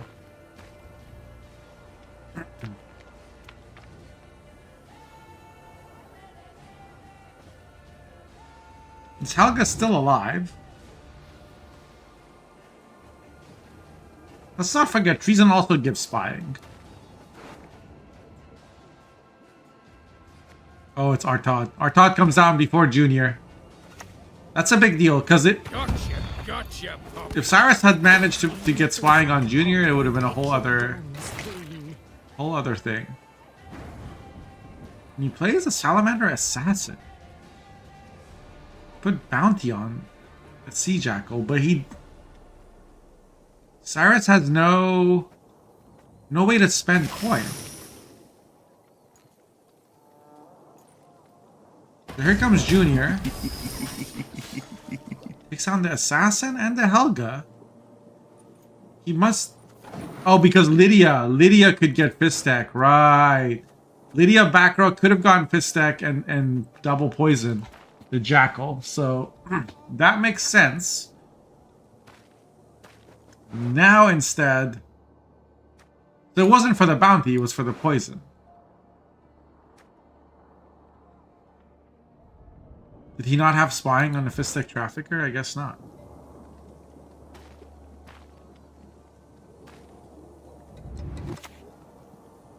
Here comes Vilgefortz. An interesting Answers the Jackal, pulls out a Mutated Hound. So this Vilgefortz played for 13 points. And 4 coins, but Cyrus again doesn't have a way to use the coins. He could Lydia into... Oh, there's no Eventide. Does Collusion only play 1 Eventide now? You see BGF come down and spend a couple of coins. Not 3, though. Huh. There's treason. And now I has to worry about coup on Junior. Especially since Cyrus has coins. Oh, he's gonna play the Siggy. Wow. Save your praise for others. I couldn't give a shit. Mutant Maker and Collusion will be the choices. It pulls out King of Bangers. Perhaps a different ingredient. And that is a lot of points. Oh, that's why he bled. He bled those 2 cards so that Artad would be the tallest, so that Siggy would...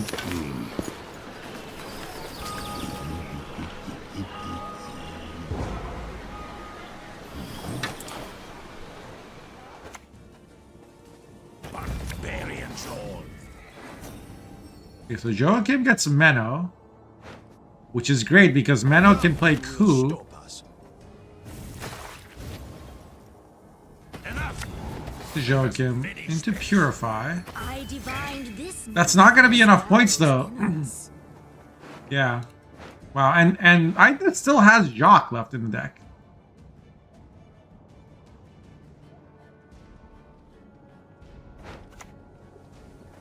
Please, Yeah, pay no heed there's to no my Lydia that generates enough points here. Venerates not the Okay, fire. so Eichner will 2-0 from Blue Coin with Syndicate.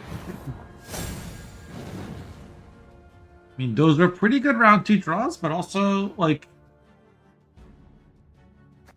I mean, Helga got sat on the board, Stefan was played. I guess by bleeding, Eichner made Cyrus have to sequence things suboptimally. I mean, that wasn't the greatest Artad either, right? So now we're tied 1-1.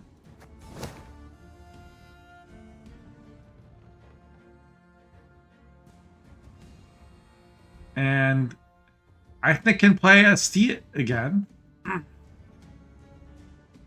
Or play Alumni. And Cyrus can play either Helga or Cohen from Blue Coin. This is going to be interesting. What would you guys play?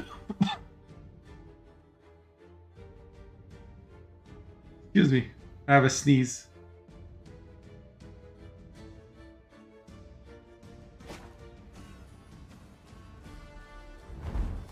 I went to sneeze and I coughed and that interrupted the sneeze. Now the sneeze is still there, but... One punishment for traitors.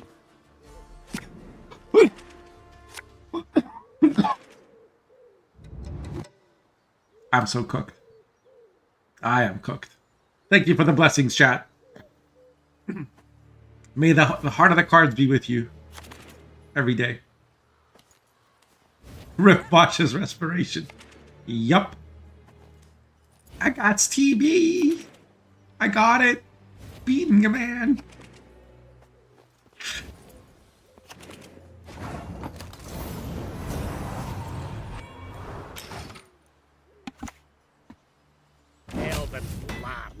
Okay, so Cyrus is playing Helga from blue. And he gets a Scorpion on the board. Will Cyrus play Battle Stations, or will he try and get out of the round without it? I feel like over here, I've been playing Magni into Buhurt and try and save Battle Stations for like a future round. But so far, Cyrus has not been chilling with Battle Stations.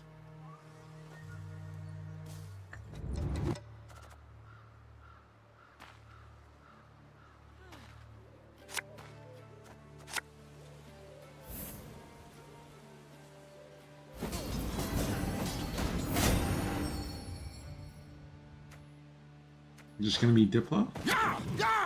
I need to Diplo. Above So you better click. sabotage, you'll find yourself below ground. Save the rest.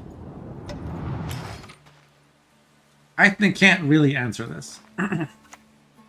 So I don't expect Agnet. Yeah, hitting a 2 with Circle of Life means I don't care about tempo in this round. I just want to pick what I boost and what item boost is Philivandrel.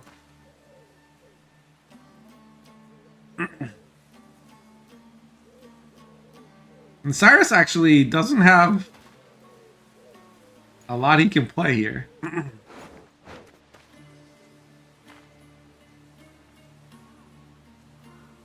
Like, he just has to play Obsidian Mirror, I think. Because you don't want to waste Assassination on like a 4 that you don't need to answer.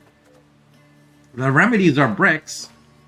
Like, you don't want to commit Joachim or Lydia. Treason is a 0 tempo play, so you might as well just play your Obsidian Mirror. For 1 point, for 2 points. Now, next turn, if you have to, you can kill this and then remedy it.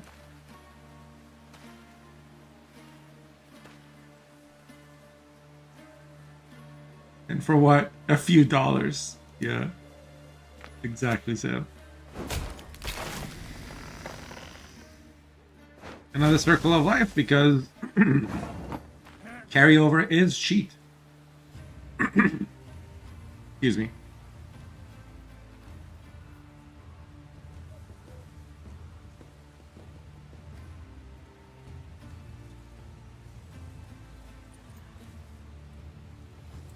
Okay, this is obvious now for Cyrus. Just kill this, play Remnant. Well, actually, still very awkward. Maybe the answer here is pass. See, this is why committing battle stations is such a silly thing. Because it's like battle stations was the Magni plus Diplo. Was like the Magni plus Diplo important to play in turn 1? No. If you hadn't played battle stations, you could just play Diplo now and not have to commit assassination. And like, look at the 5 charges that are on here. Overkill. Not overkill, but like, it feels bad, right? Now you can't really bleed with battle stations. But I guess at this point, Cyrus is happy with a long round. He doesn't have a good remedy target, though. Still. So he does mulligan one of the remedies. And we see Frog Manix, he doesn't get mulligan.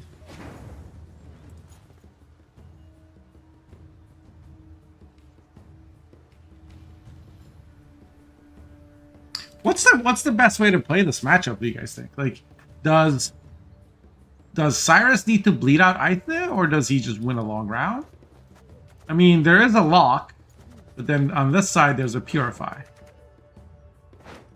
There's Brehen, there's Rebukes, right? Because like, okay, Cyrus plays Helga, Aithne plays Lock, Cyrus plays Purify, Aithne can Rebuke it. Looks like it's gonna be Magni into Diplo. Oh, this is kind of cool. Catwitcher is good. Matron is good. Are you fucking kidding me? Catnip instead of crowns? I had frog legs for the first time the other night. When people say it's just like chicken, then I'm exaggerating. It's a little stringier, right? More rubbery. I guess that depends on what kind of chicken you're having.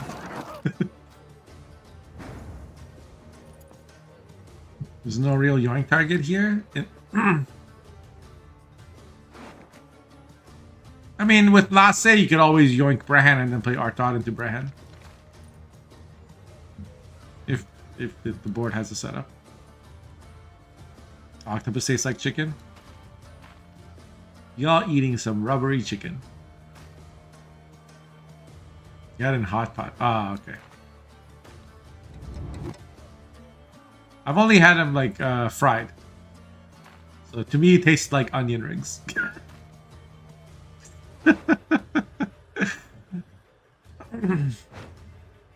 Clever maneuver.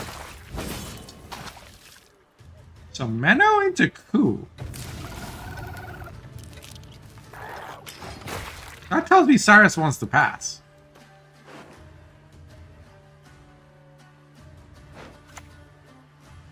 Off into frogs.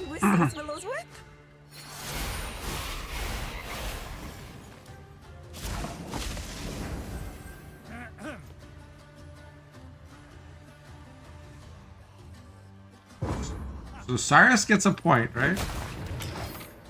And then Aithna has to play another card.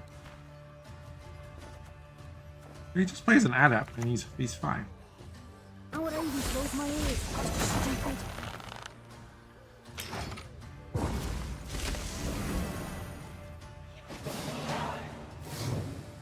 Hey, Cupid's Twitch. If you want tourney decks, the ones you see in the games I'm casting, they're at the link I just posted.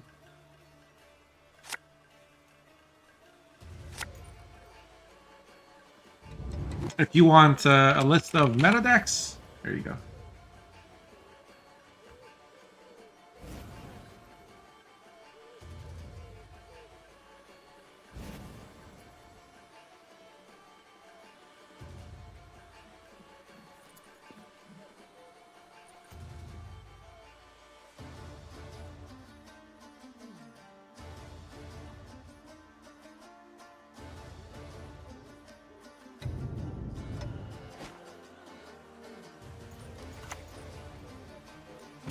So Aithna opens with Aithna. Okay.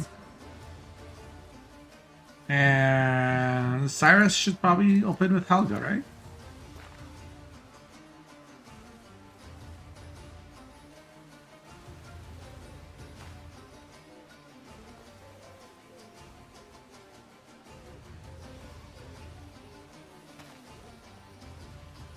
You open with Helga, and then if it gets locked, you give it a joust, and then you purify it. I know it sounds like weird, but... Okay, instead we're gonna play Burkhart into joust. And give Spying to Aithna. Okay, that's kind of cute. That's kind of cute.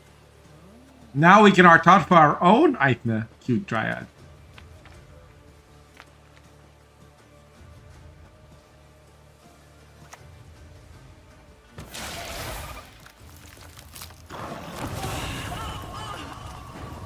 Wrath of Broccoli.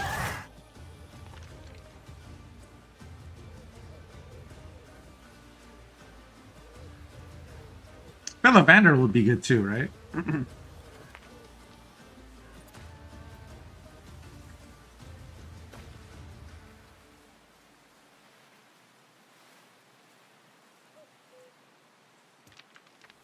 The problem is, if you play Artaud into Aithna, Artaud is only at 5 power. Right? So it just dies to a rebuke. Don't snap your spout at me. Instantly.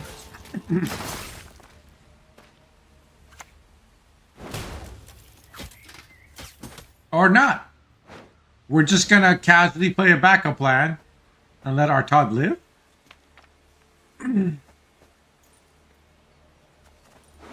Shiro, Simless, Maha Compass are all in deck. So Call of the Forest will be for Simless, most likely. There are 2 remedies in the graveyard, so in the deck. So in theory, we could see double remedy on Oak Critters or something from Akud Simless. We're playing Lydia first. Oh, hello. Lydia into Circle of Healing to boost the hefty Helga. This makes it so that Helga will survive. So Cyrus plays Helga, it gets locked, and then Cyrus purifies Helga, and at 6 power it can't be killed by Nature's Rebuke. The problem, though, is now, because of Aithna... Well, is it a problem? Not yet, because Brehan is garbage and has Adrenaline 3. Okay. I was thinking of, like...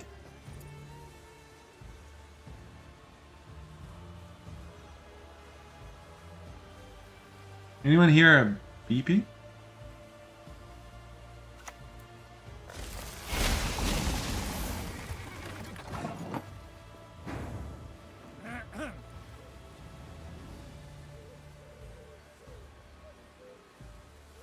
Okay. I think so. If you see smoke behind me, let me know.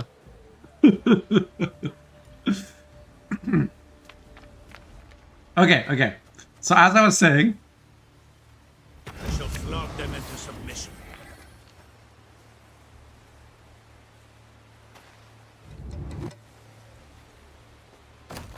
oh hello, we're gonna play Joachim first.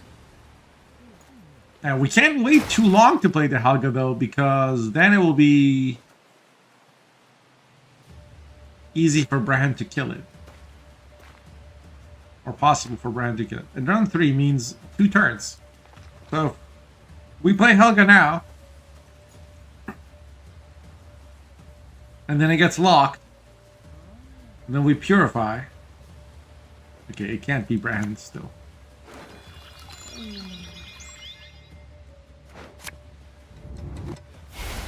I think goes for the Simless into Double Harvest.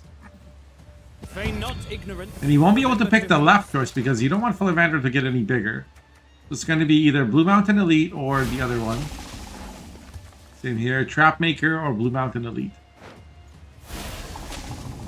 We are the eyes of Dalblathan. So 8 plus 6, 14. Plus 4. 18 plus 2. That was a 20-point Simless. Not amazing, but not bad. And now we see Helga get played. But then he gets locked. And then we purify it. And then he gets Brand. So... was there a misplay? Mother will be proud.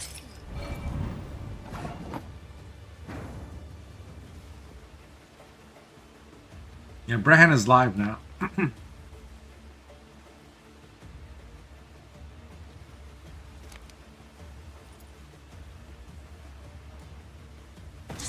But this is also in a simulate engine. You should click this. You should click the Helga.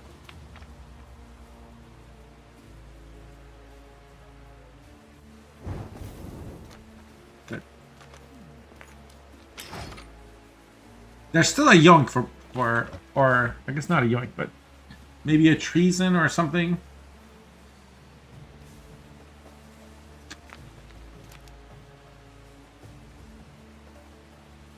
So there's 8 points from Skellen and then an extra 4, 12.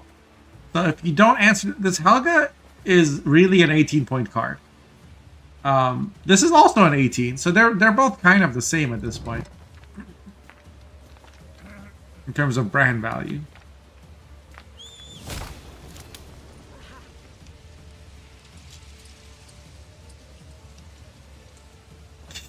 Which is he had a rebuke though. No mercy! Oh, he's gonna play Call of the Force into Shiru and kill 2 5s. That's actually really good. Except he also killed one of his own, so he should have leaded that one.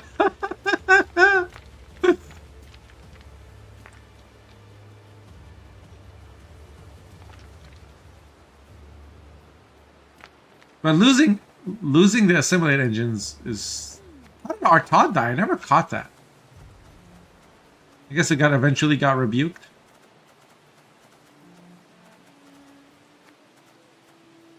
First the backup plan and then a rebuke.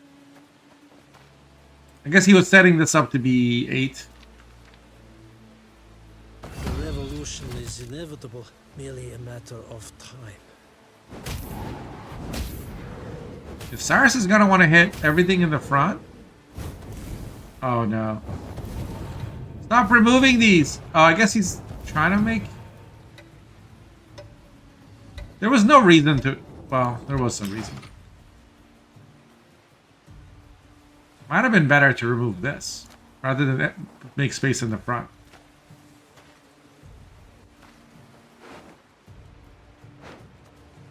Interesting. Philivandrel now doesn't have a really good Call of the Forest target.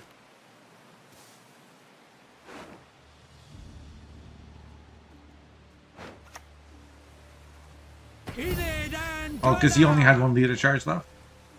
Oh, Waters or Brockulon, right. Life is fleeting. That's a lot of It's points. eternal. And both of these cards will trigger the fledglings. I don't think Cyrus has enough points. Gonna be double remedy from Simless. But again, no assimilate targets. A bit of bloodletting. Yeah, the tree's a troll, but Cyrus has their own like pet cards. Elven blarney. I mean, there was a world where we treason the Shiru and then coup the Shiru to kill a bunch of threes if we had set it up, but we didn't. Like every single item proc was a 3, right? Plus, there's a couple, like there's a bunch of other cards that could have all been pinged down.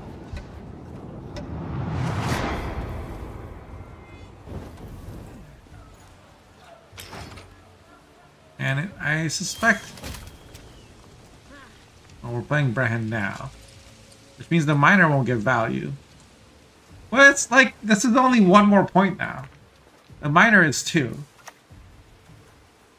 They will beg. They But I guess always this plays into Vilgefortz.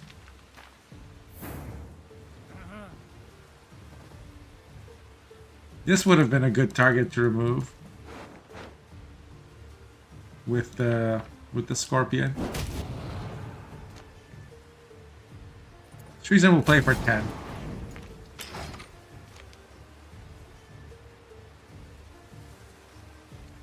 No, this always gets Vilgefortz. So. The ground has countless riches and corpses. Yeah, Cyrus is out of points. And Vilgefortz will not be enough. So Aithne will advance to the next round. Winning game 3 by 6 points. It was actually pretty close. Well played to both.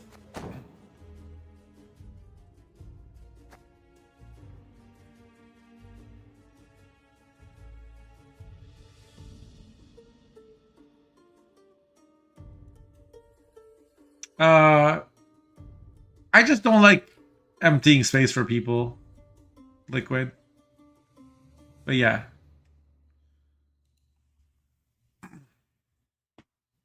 I don't think it was really an issue. Like, I don't think it mattered. But I just did, like, it was just,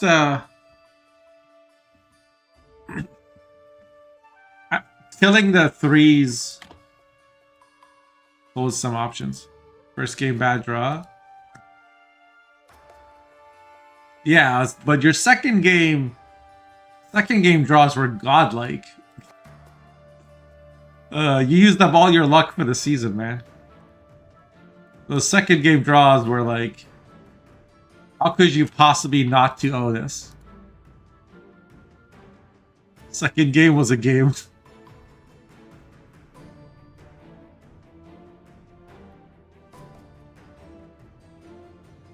Very exciting series.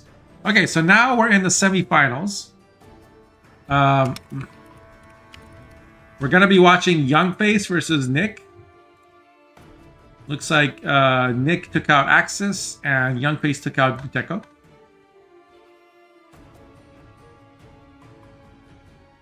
Let me go ahead and start the round, and players have 10 minutes to do their bans.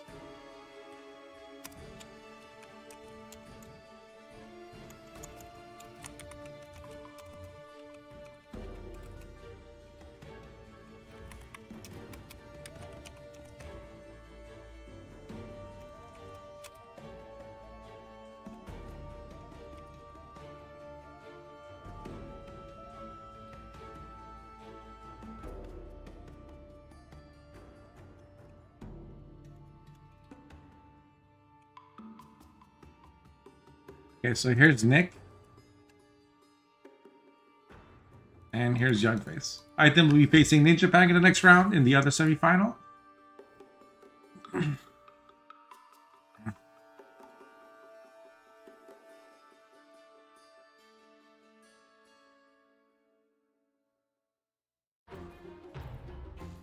Wrath of Broccoli happens. You eat too much. Thank you, Sam.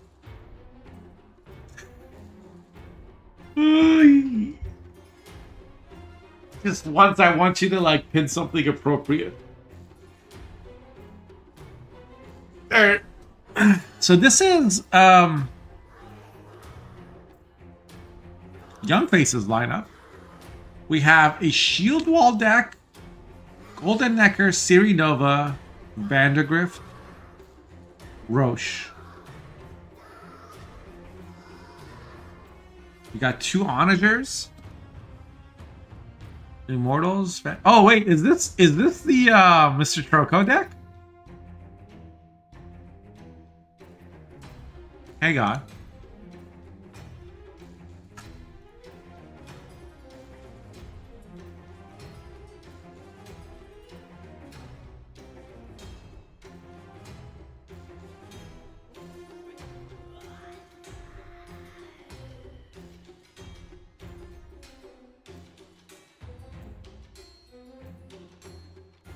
No, Mr. Troco's deck was a little different. But it's similar. This one has, instead of like Siri, and yeah, okay. So it's similar to the deck Mr. Troco shared with me last week. Hey, Sarcastic. How's it going?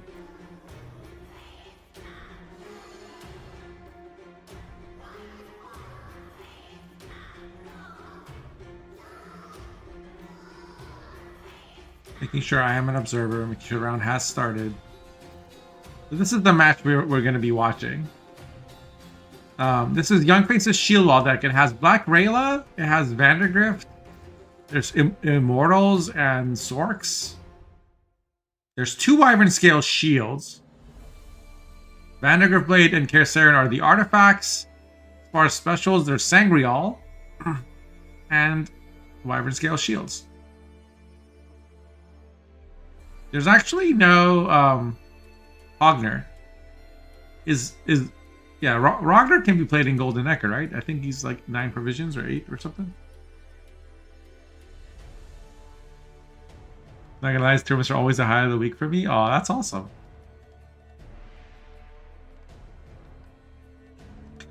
So we have Golden Necker Shield Wall. We have Alcuin Symbiosis, Devotion Symbiosis with Aithna and Popco.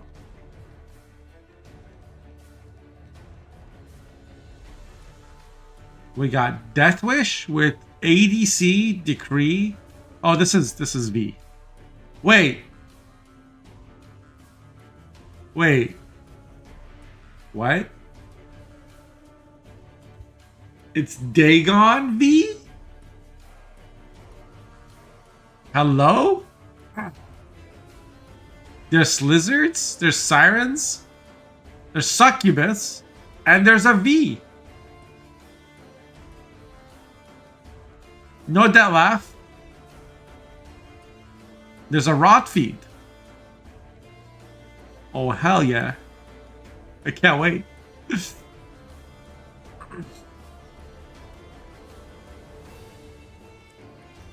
Mid-range, it's not mid-range V, stop. This is the V with like Dagon and Succubus. If you ignore the Dagon and the Succubus, everything else is pretty much V, right? There's 1, 2, 3, 4, 5 shooters. Well, there's also Brewis. Okay. Okay, it's like something like it's a hybrid of Death Wish and V. Let's see if it pays off. It's a bold move. Now we're wanting for real. We really are. And then we have Imposter with Kalak different. Personally, I've always thought Kalak belongs in Imposter decks. He's an aristocrat. And he purifies everything. Or all allied units on a row. Which, you know, when you play an engine deck, is a good thing. There's a Vincent and there's a Vatier. This is the Young Face special. He likes running Vatier. And he's pulled it off before in tournament. So always interesting to see. On the other side, I expect Nick to have brought a bunch of meta decks. So we have Iced Devotion Warriors with Hjalmar and Sjordal. And there should be a Brand in this deck. Yep, there's Brand. Great Swords, On-Crate Raiders, On-Crate Invader, or Invaders, whatever they're, I forget what the first word is. And then we have Night Scenario. So Damsel.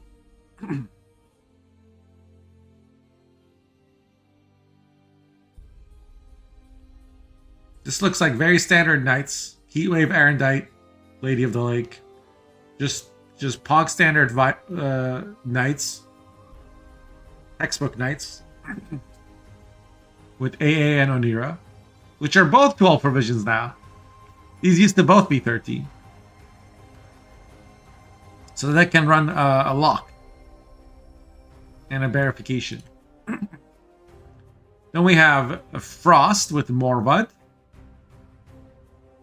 Okay. And we have Tactical Decision, Golden Necker, Hyper Thin Reveal. So, Young Face's Shield Wall deck gets banned, and Nick's Frost deck got banned. So we're gonna have Tactical Decision NG, and our Knights, and Escape Blaze of Glory Warriors with Iced. Iced and Ficusia and Tyr and Herald. This kind of warriors. No Highland Warlords. So it's not Raid Warriors, it's Big Beefy Boy Warriors.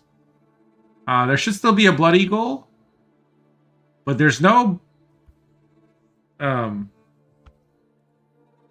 I forget the name of the tutor.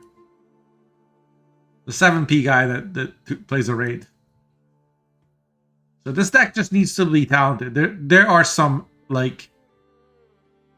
There's 6 golds above 11 provision, and you gotta draw them.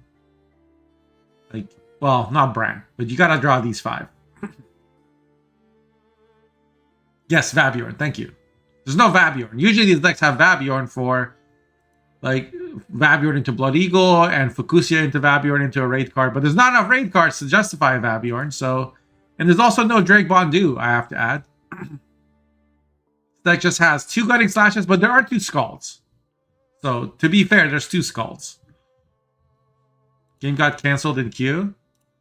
Okay. Hopefully...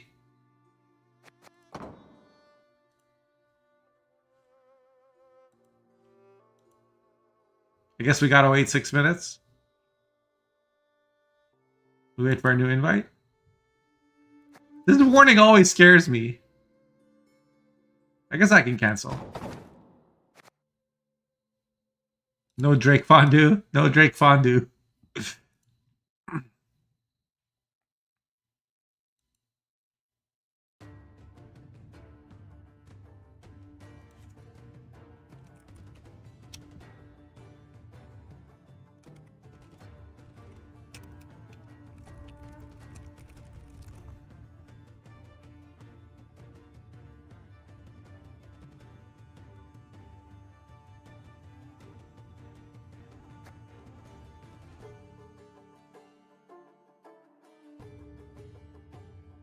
Want to stretch my legs while we wait for a new invite?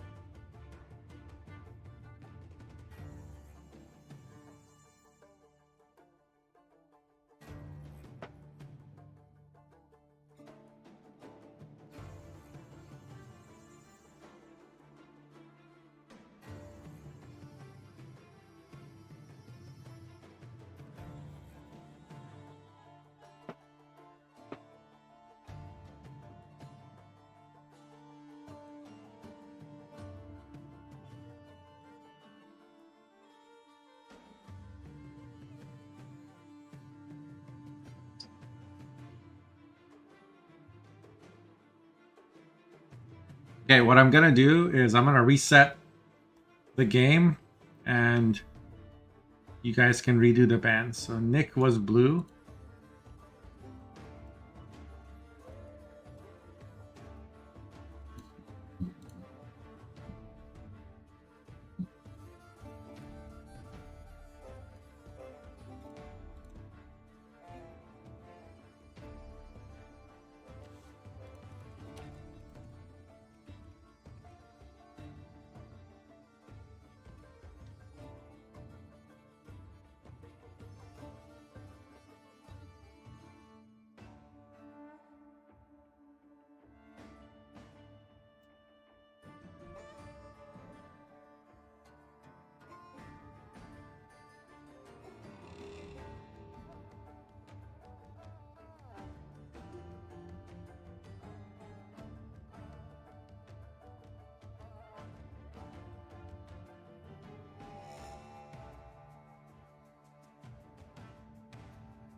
Okay, so a new invite should go out.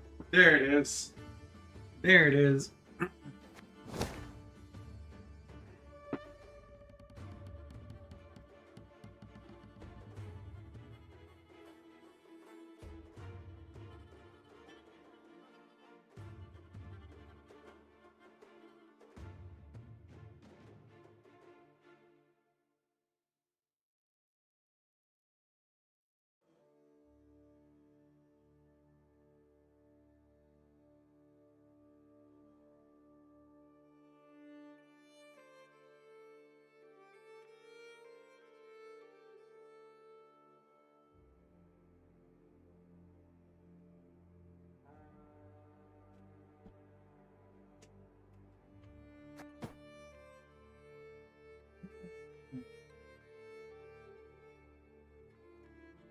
And we're in a game. Let's go.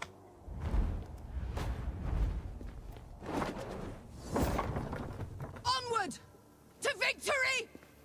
Onward to victory to both players.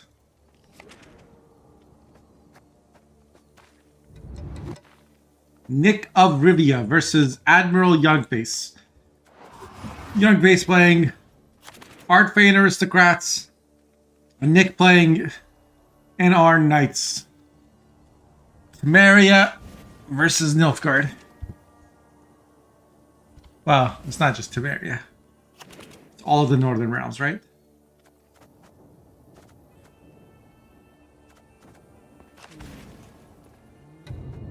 So we have TA, not Crystal Skull.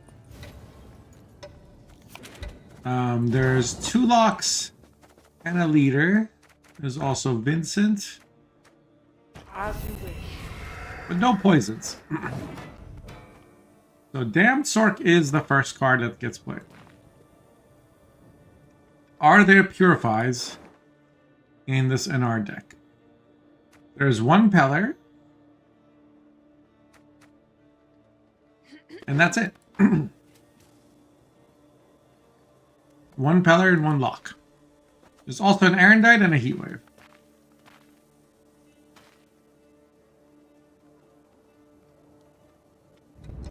Youngface does run Pikemen and Thirsty Dames. So we could see this round be contested.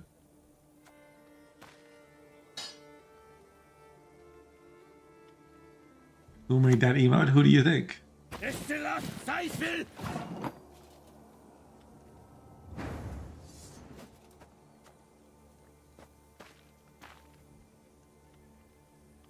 So we do have Alba Pikeman on the board now. Usually you'd see Immortals next.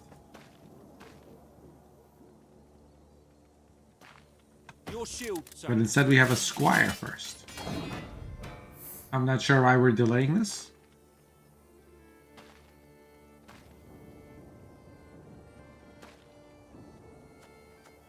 I expect Youngface would play Thirsty Dame here.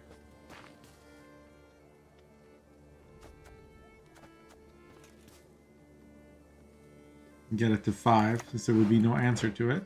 And that's what we see. A taste of Nordling, is it?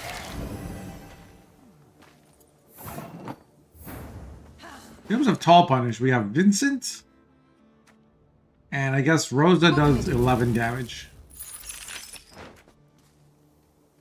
Well, we have Marguerite get played in round 1. To lock the pikeman. And Nick hasn't clicked Squire yet, so... it's not like Nick is passing here at 7. His Erendite is growing, it's at 3 now. So next turn he'll be able to kill the pikeman. Unless... if Youngface is keeping track, he could choose to hold.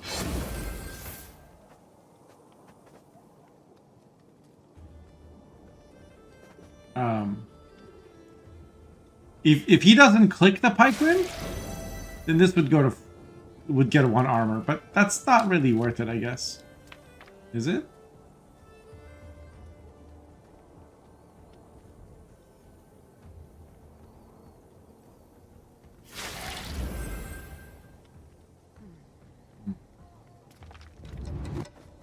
So this is like a 4 points a turn combo. And it hasn't been locked.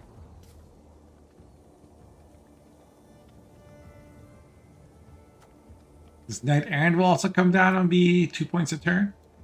The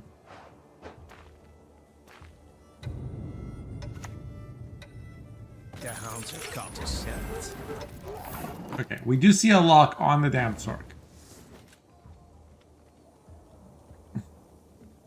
The problem I have with locking Damn Sork over Immortal is that now an AA could play another Damn Sork and you haven't stopped the combo. Whereas if you lock the Immortal, then this can't be replaced, right? Now, on the other hand, when Immortals get purified, they would boost by 2 points, so I can see why, but if opponent uses Pella round 1, we're probably happy. Because there's a lot of other things we want to lock.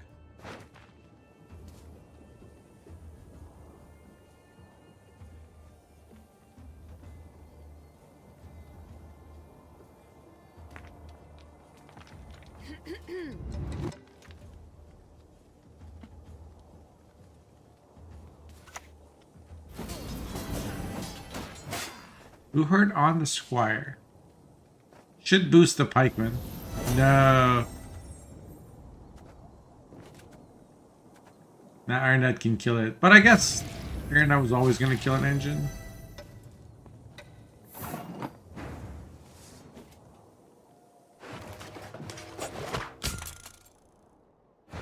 Looks like Nick is interested in saving Iron Knight. But yeah, this is what I was scared of. Was AA to a damn Sork. Especially once this reaches Grace, then Immortals will be worth even more.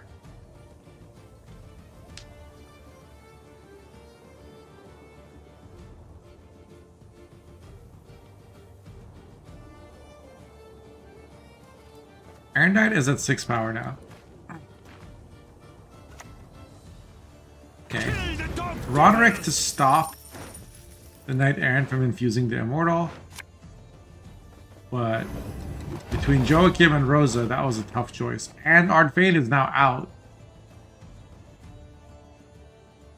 I think this should be played front row.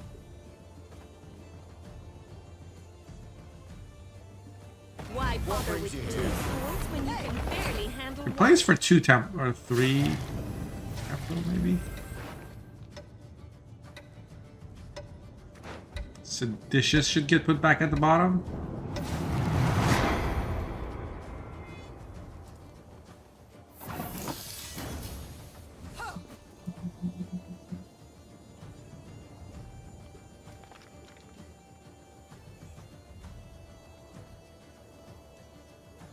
So Nick can Heatwave the Thirsty Dave, right? He can't Erendite the Rosa.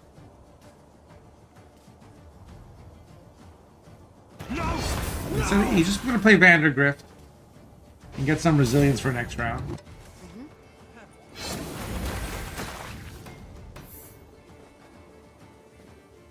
Next turn, the Knight Errant will also give the Vandergrift an infusion.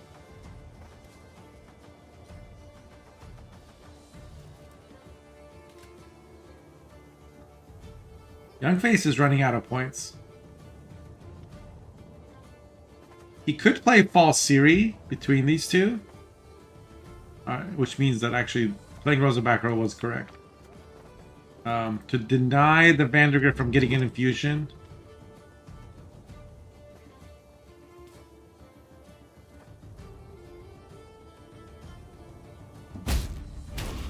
Okay. Rosa is used on the Knight Errant instead. Go on.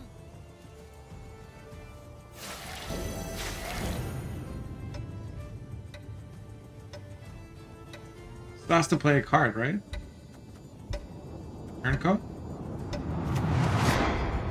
Think you won. Think again. And Youngface is now ahead by 4 points. The Damn Stork is still going. Heatwave is used to take out the Damsel.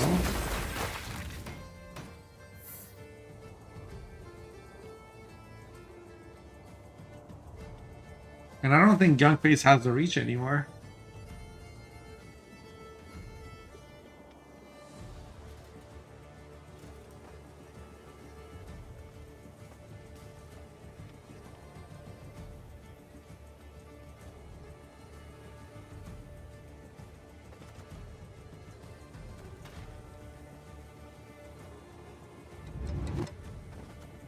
So even if you play False Seer now, it won't come back. Dance, So he plays Master of Puppets. dance. Master of Puppets can steal the Damn Stork, and that would be enough points.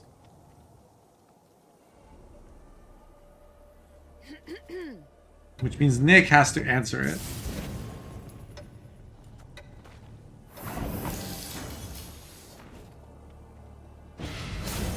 Isaac King, thank you for the prime. Alright, so there's the Erendite. And I think now Youngface will pass.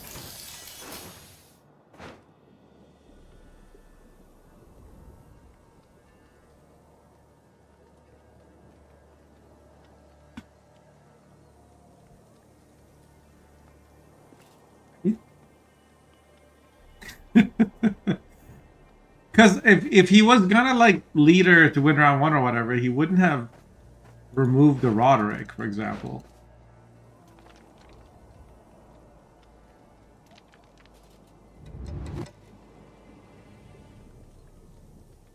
He's down 26 points.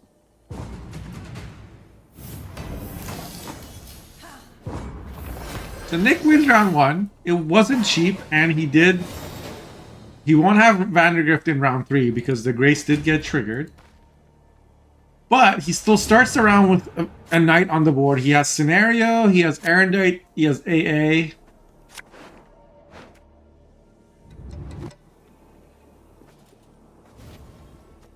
Oh, Vile is not the card you want here. You want a Knight. Ooh, and he draws the Maiden's Shield. Okay, because you want to AA a Bronze to get the most value out of it. And this is going to be a bleed. And there's no Gorthric Evade for Youngface, so it's going to be tough. Art Fade's on the board, sure.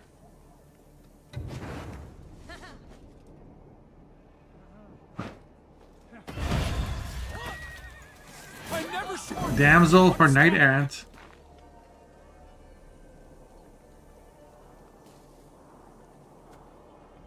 And there's this Emir is also, well, no, it's not brick. He can play it into Van Morleham. Does he know what his top card is right now? I don't think Youngface knows. He's just gonna have to play Yolikim, and he gets a Vatier. I knew you would ask for this. which goes to 11 because of all these statuses, right? Like 1, 2, 3, 4.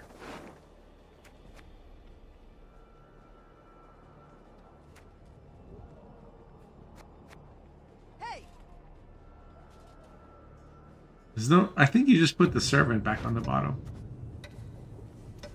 Where's Ku, by the way? No Ku. Ku nowhere to be seen.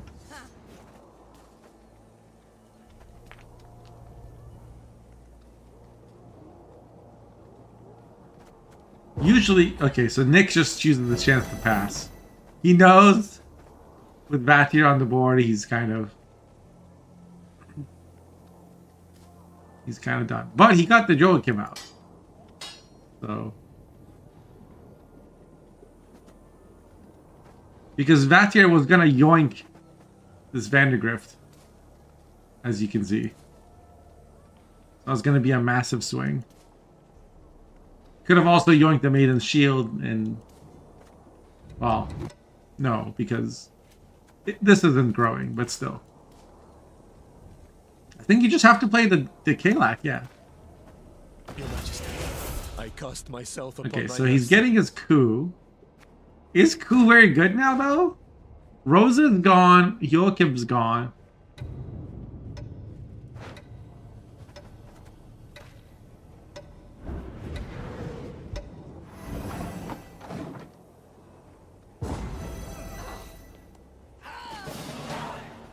Now he wishes this had grades, or well, it wouldn't have brought it. It's funny. His Vandergrift's been everywhere. Verification's not what you want, I think.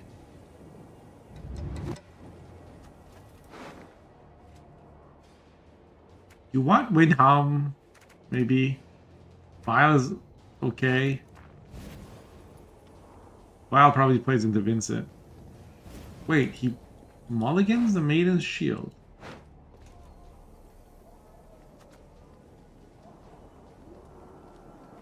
I suppose you only want to play Maiden's Shield if you can infuse it with Squire. Ku gets mulliganed. Well, you have Emir. He probably doesn't expect Emir to live.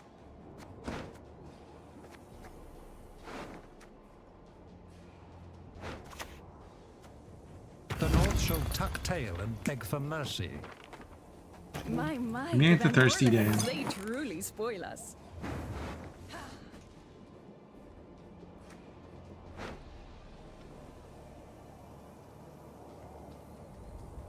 This Van Morlen Servant's actually an extra lock. It's kind of a big deal.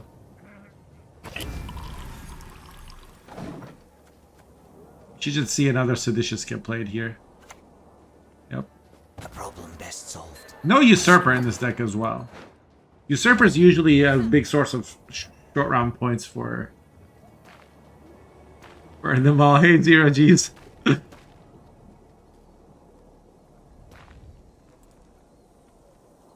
Yeah, I think Nick wins this, but I don't know. It's like I really genuinely don't know. Mirak, thank you for the sub. Appreciate the 6-month streak and 23 months of support. Thank you, thank you.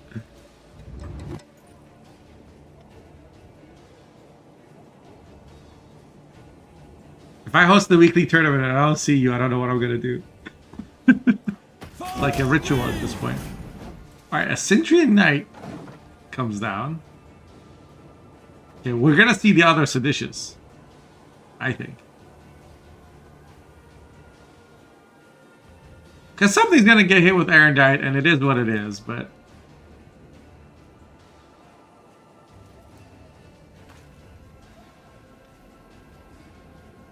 like, neither side, like...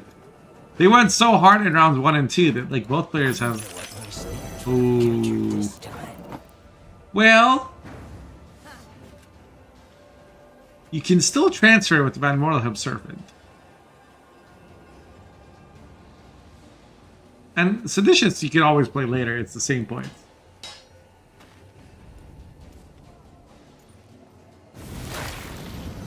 There's the Erendite on the Dame.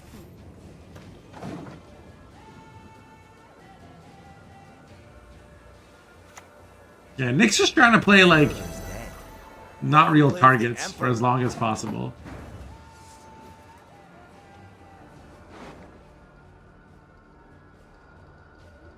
We still have this Windhelm. And this Maiden's Shield. Windhelm is 10 points at this point. Maiden's Shield is... like a 6? I don't think you have a way of getting it there. Well, AA the Squire could do it. But AA the Squire gets locked. Peller would be a 5-head play. Oh, it is Teller. Oh, Leroy the Peller. Abandon now your mortal stain.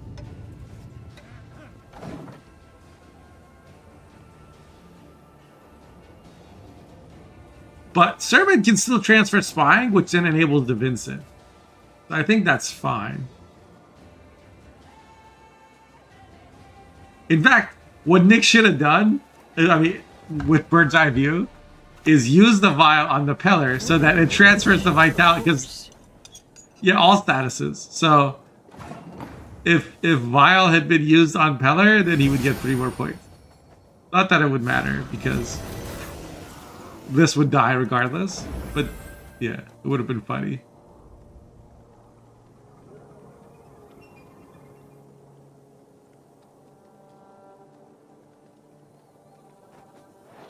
So this is Now avail of pain. Same points either way. All gentlemen have their 35 to 18. He needs 18 points here. Can he get there? Long live, etc. I don't think he can. Can he? Oh my god, it's a tie! Oh my god, because of the... I forgot about the Vitality, the front row. Wow.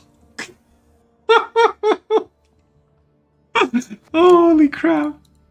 Hey, Ammo, nice timing. Wow.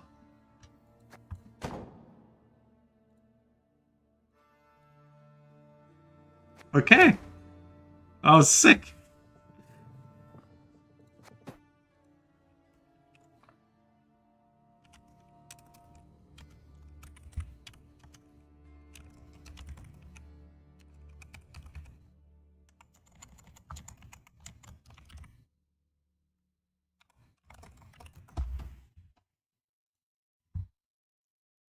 If you used Vile 1 turn earlier, yeah. What was Peller at the end? Was it 12?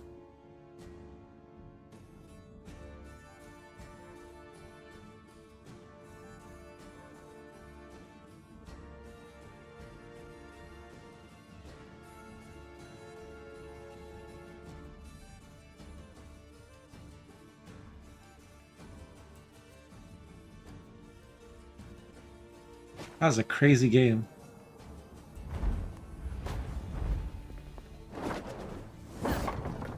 It's war you want? All right, here we go again. A repeat of the game that was a draw. I wonder if players will play things differently this time. This time Nick has Lady of the Lake in hand. No Immortal Sword combo yet. There is the Peller. There is the Sword. Archfane's gonna get mulliganed. No Pikeman for Youngface. He does have a Master of Puppet, but no Pikeman is kind of a big deal, actually.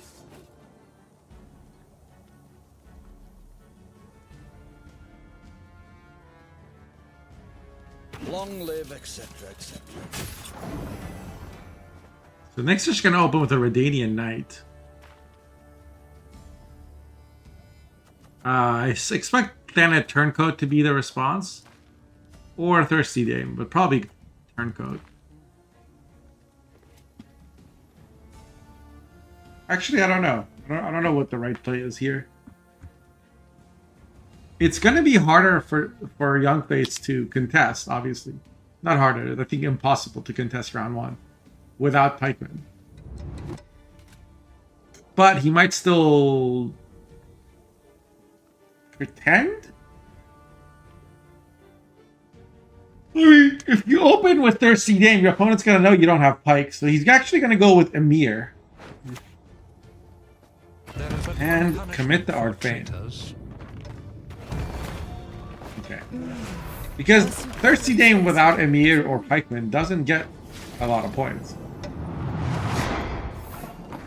So there it is. Artfane actually on the board along with Emir. And we see AA into Marguerite. To lock the Thirsty Dame. Not the Emir.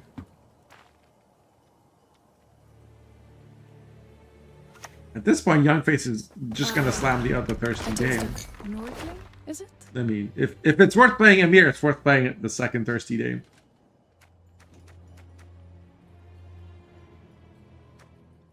I think Booherd will go to the bottom. I don't have any way to draw in this round, so...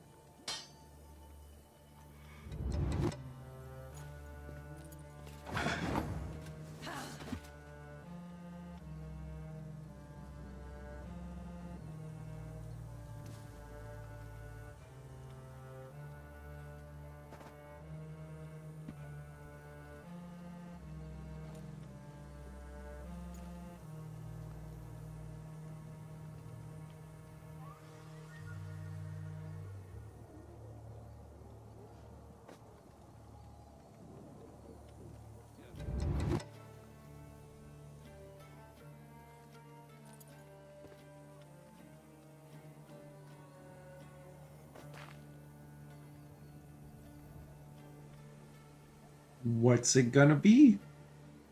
Nick thinks for a long time and then plays the Knight Errant. On stamina. And then gives a TA, which means both of these cards are gonna get shielded immediately, which then gets the Redanian Knight to go to 6 power. That means even if you play a turncoat now, there's not enough time, I don't think, to stop the Redanian Knight from reaching Grace. And Nick is now ahead on tempo as well. Youngface, let's see, Erendite's at 3, so Master of Puppets isn't gonna live. Dance. But yeah, playing Lock was a bit of a gambit. Yeah, we're gonna see Lady of the Lake into Erendite. Kill the Master of Puppets. The Master of Puppets nerf actually made a difference here. If this was 4 power, it would be... He would have lived. Kalak in deck. Kalak would have been useful if it was available.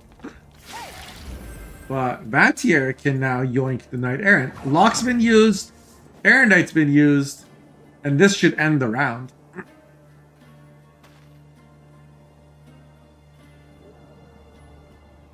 Because this is going to be 12 power. And Vatier's just going to say thanks.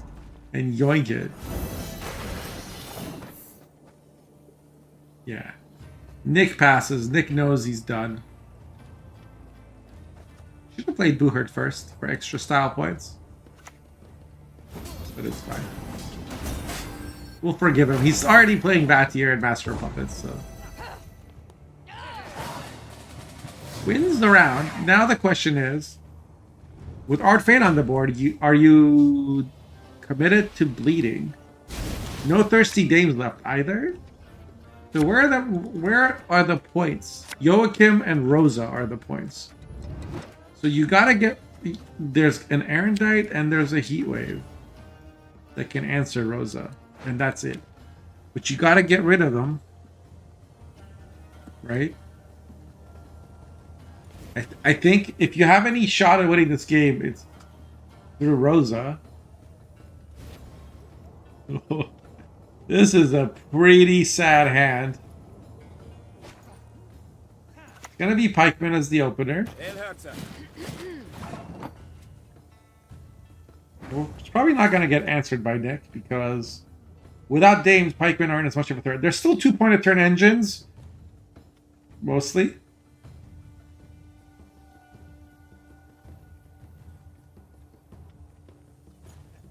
GG for who?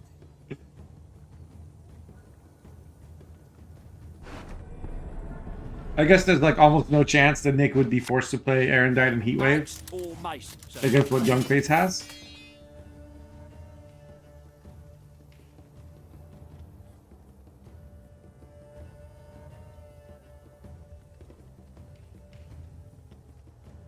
Rick, Artfane, and Double Dog. What is dog? We all make sacrifices. Van Morlehout? Is that Double Dog?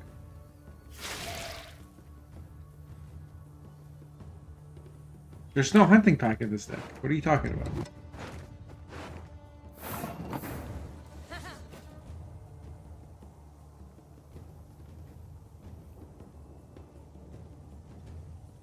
Ike's always playing his own game. Oh, you're talking about your game. The GG you're saying is for your game. I see. The Heatwave views on the Pikemen that were 13 power kind of denies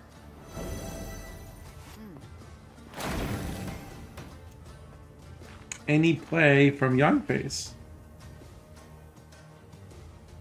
Youngface is gonna have to coup the Squire because he doesn't have any bodies on the board.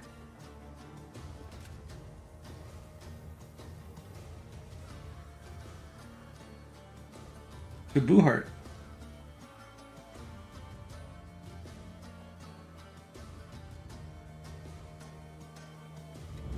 In Servant? Yeah, but you kind of want to save that as a lock. Wait. No way. Did he think he was going to be able to use the 8 boost? No!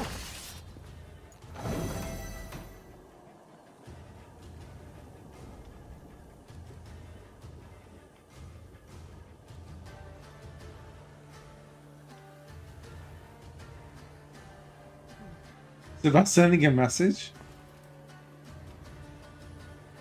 Oh, I think that was... I think Youngface maybe thought that Siri would come over and then he'd get to use the 9-point boost. Because that's pretty tragic. Halt! Don't retreat! The leader on Vandergrift. Oh, I think he's kind of cooked.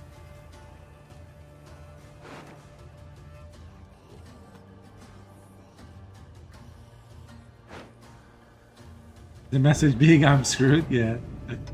That was the message. Like, he's already leadered and he hasn't forced even the scenario. So he's gonna try and win by having Vandergrifts.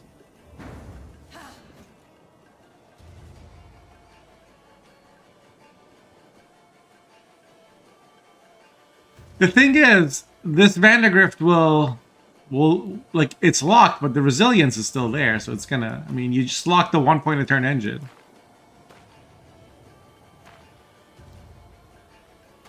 Louis used a brick boo hurt there. Yeah, but why? I don't think that was correct. I mean, he really wanted to cool Vandergrift, I guess. Now, Peller used offensively in this matchup. You never would have guessed it.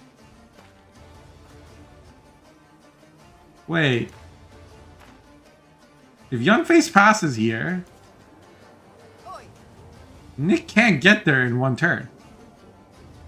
Oh, no he can't. He's got AA. But then he wouldn't have AA later. Alright, we're gonna play Vincent.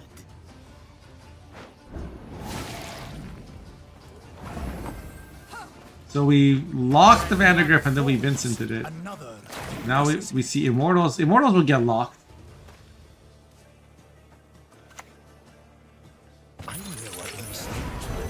That's actually kind of good for Nick. Wait, what? I just keep getting Seditious over and over again. I guess it was just both of them. Coincidence.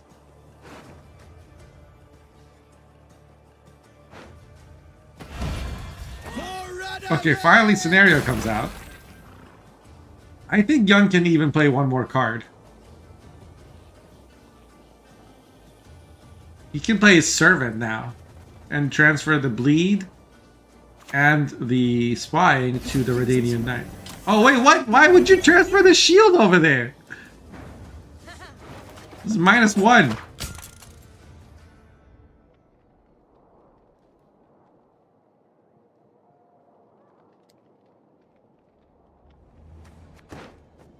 Yeah, but...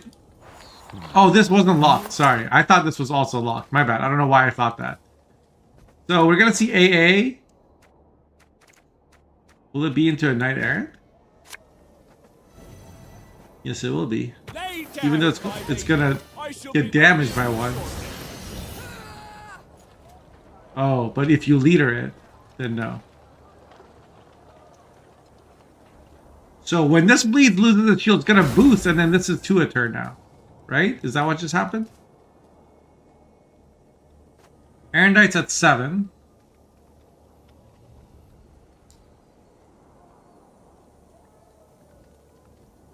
Youngface doesn't know this, but I think it's correct to play Van Morlehem here, right? Because 2 points here, 32, 34. So Erendite is enough, right? Erendite is enough right now. But if you play Van Morlehem Hunter, Erendite's not enough.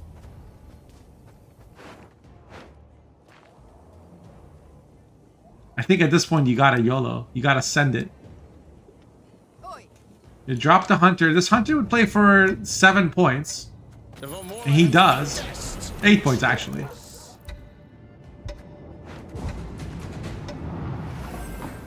And the series growing, and there's nothing growing on this side, so verification.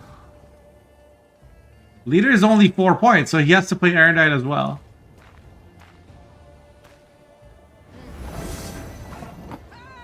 Miscalculation by Nick. He shouldn't have used the leader. Oh no. Right? Because his leader was... Oh no, he had to. He had to. No, it was not a miscal. It would have been a tie without the leader because of the false Siri. Wow.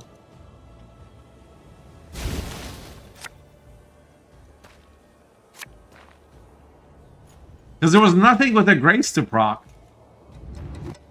So that ended up being, wow. What? Wow. Well, I guess you knew what you were drawing. You knew you were getting Ku and you knew you were getting Rosa. But the Joachim is nice. But he probably knew that too because he put this and this and this and this all in the bottom. So he was either getting Roderick or Joachim. Well, yeah, because Roderick can play Joachim. And you know there's no Erendite left and you know there's no more... Heatwave left, so you just play Rosa and you're happy. If you're happy and you know it, clap your hands. Yeah, getting to like Art Fane letting you like put stuff at the bottom like over and over again makes it very consistent.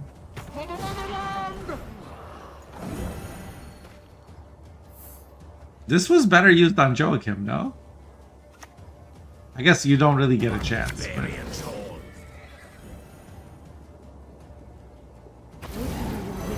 Of course. Enough. Let us finish this. It would have stopped the coup on the Joachim. I despise Dimeritium. As you wish.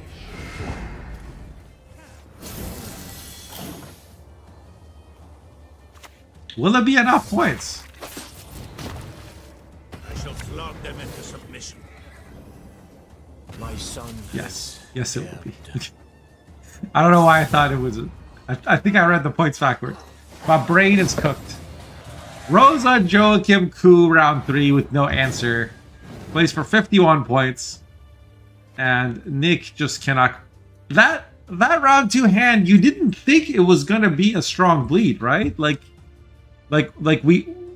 At the beginning of round 2, we're like, well, this is a bunch of hot garbage. How do you get a Heat Wave and Erendite and Scenario bleed? But, yeah, somehow those pesky little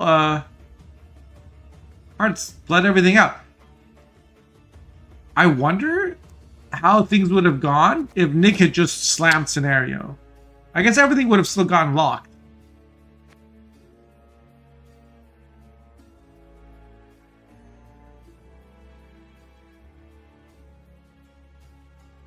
I don't know.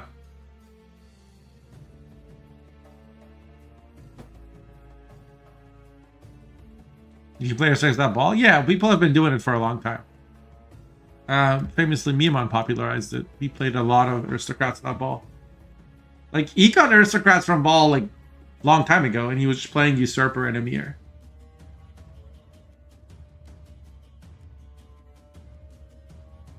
And there have been people who cut Art Fane, but...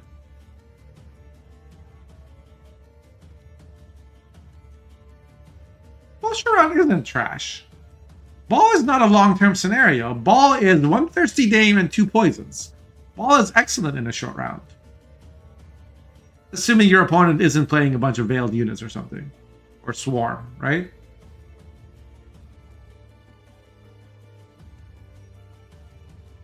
But the problem with Ball is that if it gets heat waved, you're kind of screwed.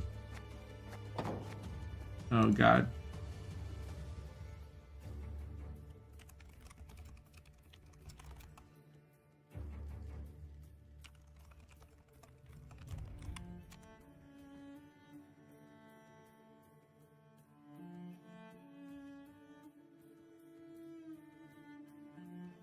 The Ninja Bank's waiting in the finals. He 2-0'd Aithna. I have no garbage.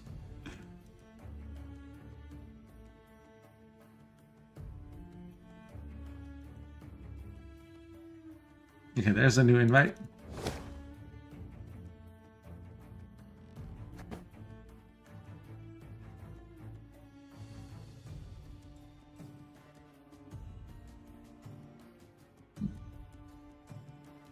Yamatsu's in my brain AI anime voice? Yeah, seriously. He just plays them non-stop.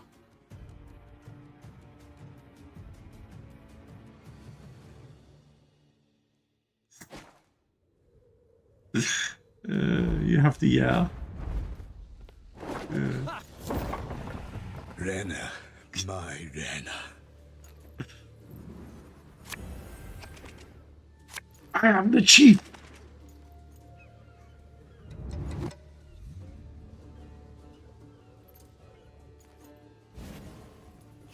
Okay, guys, look what we have. We have the world premiere for the first time ever, the V Dagon Brewis deck with Haunt. Just you don't know how to handle this. That of a Kokosh. Yep. It's, I mean, against Ice Blaze of Glory Warriors. This will be interesting. Is Nick gonna slam jam leader to answer Dagon? Probably not, right? No. He's just gonna play his little 4P Warriors and get out the round, I think. Play Scald to put invaders in the graveyard if he wants to. Scald to 5P was kind of interesting. I feel like Skirms can go back to 4 tempo 5 provisions. With Scalds at 5. Skirms being free bothers me. Extra tempo should never be free. Yeah, we gotta play the Vsauce, right?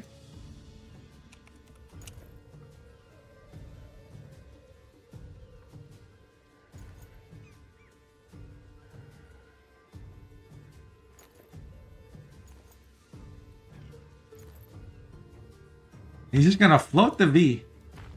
Yeah, well, he knows what he's playing against. There's no locker, there's no heat wave.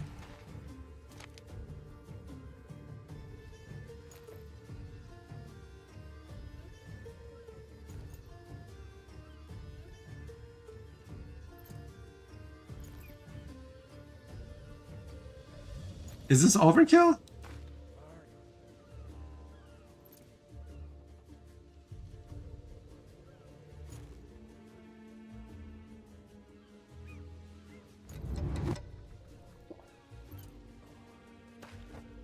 Do you ever use Urn of Shadows on V?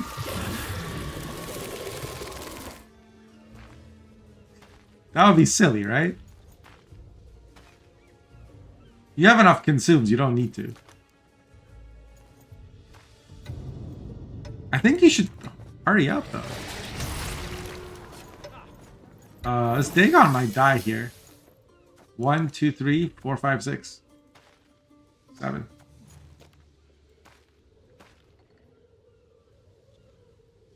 I think he could have just consumed with the Dagon and then dropped the Succubus.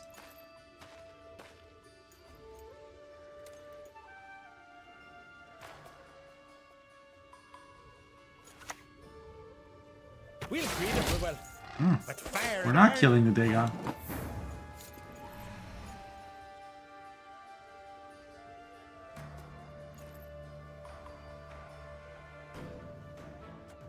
Trickery! Treachery! I'm gonna Helic into V, right? And we're gonna consume with Dagon? Yes, we are. 13 to 32. This deck does not have Erendite, so we're not getting... Nick's just gonna play the Skull. He says he has reach.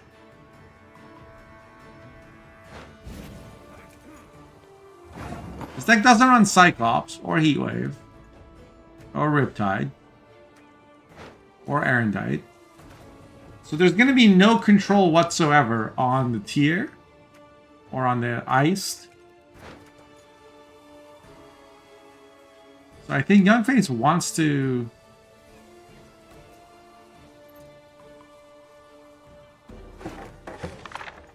Okay, so we're going to see Royal Decree.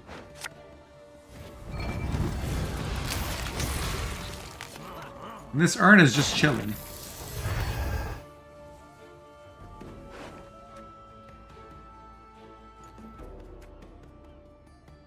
Prince Willem could accidentally play Haunt. But if it plays Brewis, V, or Alzner, it's okay. But at this point, I think Nick has to pass anyway.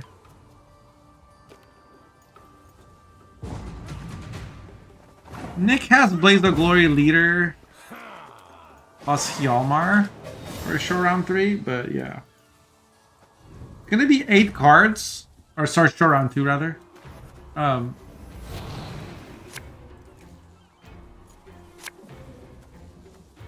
So a bunch of Death Wish cards. Oh, there is a D-Shackles. D-Shackles can be good, but it gets mulligan. Because Haunt. 1 Death Wish, 2 Death Wish, 3 Death Wish. Lizard gets mulligan because it just always dies.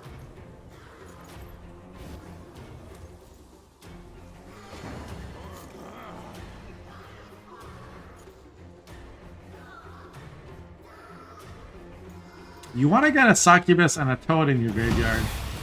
So I guess you want to play this round. And you need to bleed out some of this stuff. Because you don't have a Tall Punish. Or Tier. Slayer of Ingvar. Here, Master of Anskellig.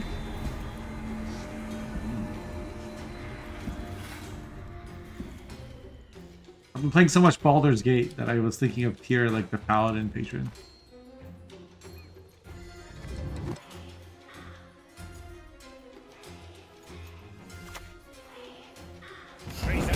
Turncoats, rats. So Skirtle to answer the Banshee, but we can play another Banshee.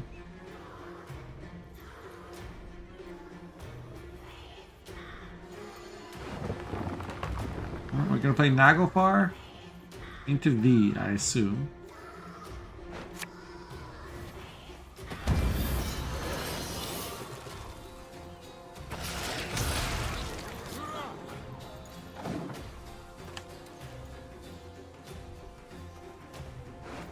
So the V is already 20 points.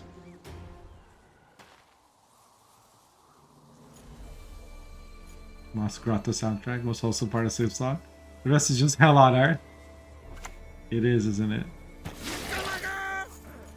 This is from the original Hollow Knight, though. This is called Green Path.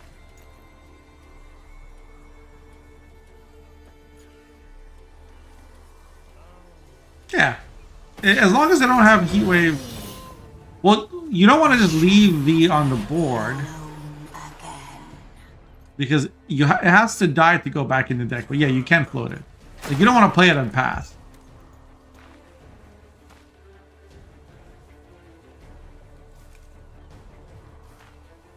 So Siren with Haunt gives you Night Wraiths, which you can put on both sides of Siren, and then it, you know, the Death Wish was like 6 points. You know, yeah, one less consumed, but 6 points is still fine.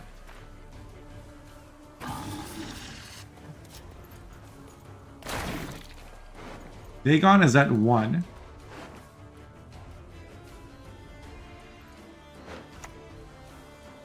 Here comes Kukusia. We'll follow you always. Into the fair. For 5 turns of rain. And Blood Eagle is still available. Nick doesn't seem to be in trouble. But I think what Young Face is doing is still good because it shortens the next round and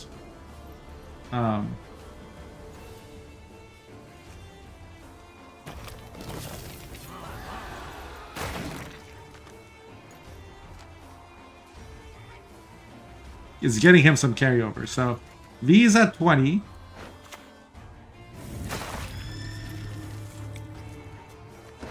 But Eagle only does 2 damage, remember, in this deck.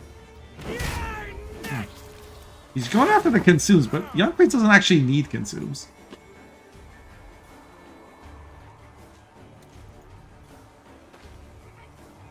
He's just playing his cards in the order that is the most points. Is this Frostpunk? Yeah.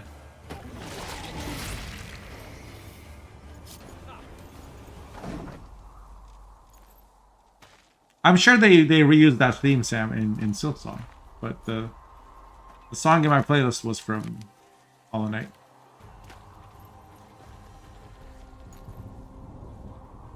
This music was so good when playing. Like, just hearing it evokes the feeling of trying to survive in the snow through the next warm season. This rain might actually proc the Death Wish.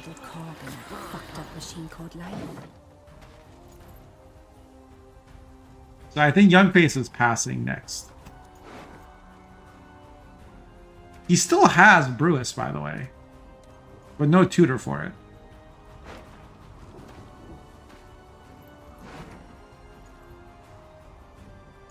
Brewis with 2 leader charges is kind of good.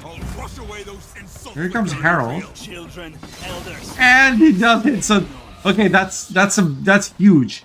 If Rain, wait. Difficult choices. Okay, we're gonna play V. Does that put him ahead? But he's like, I guess there's no reason not to do that. He was either gonna get Brewis or it was gonna get V. Or ADC, which would have been bad. But he knows ADC now is his top card. So he's gonna get the iced out. He does lose his card advantage. But he does get the leader. And he has... Young Face has 2 leader charges. Nick has Tyr and Hjalmar. I mean, V may be 23 points, but a Greatsword is also 19 points at least. Sorry, no, not, what am I saying? 26 minus, it's 20 points.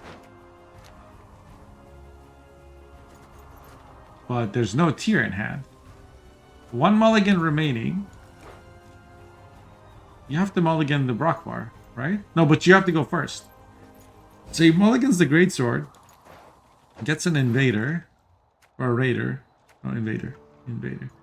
There's 1 Greatsword in the graveyard already.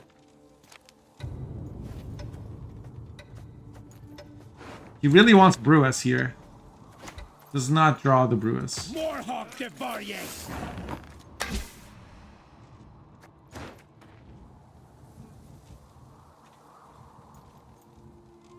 It's gonna drop the V. It's gonna get eaten by a Toad. And then ADC can get it again. Yeah. But maybe he should just discard the Toad now. Interesting.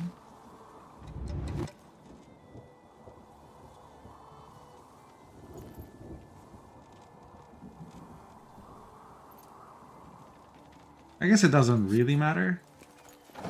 But Blood Eagle can't play tier now. So it's just going to be Hjalmar to banish a 13. The missing tier is kind of a big deal. Now you just play Toad.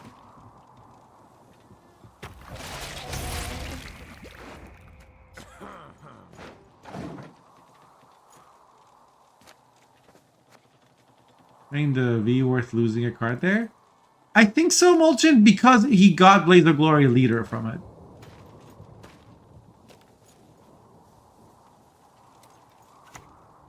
Well, I could be wrong. Like I probably would have passed, but I don't know. I haven't played this deck as much, or at all. So.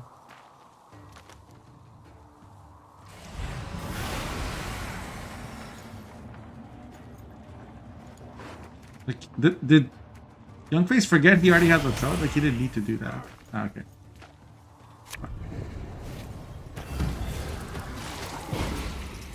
48 to 16. Yeah, Blood Eagle's not gonna be enough. The Youngface is actually gonna 2-0 Nick.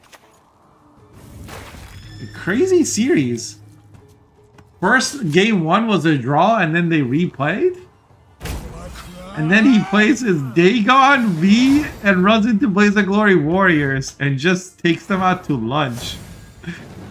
Holy crap, what a series. What a card back. I don't think I'd ever seen this. Look at the naked Olga with another naked Olga. Beautiful. GG, Nick. What do you think of that Death Wish deck? That was a crazy first game, too.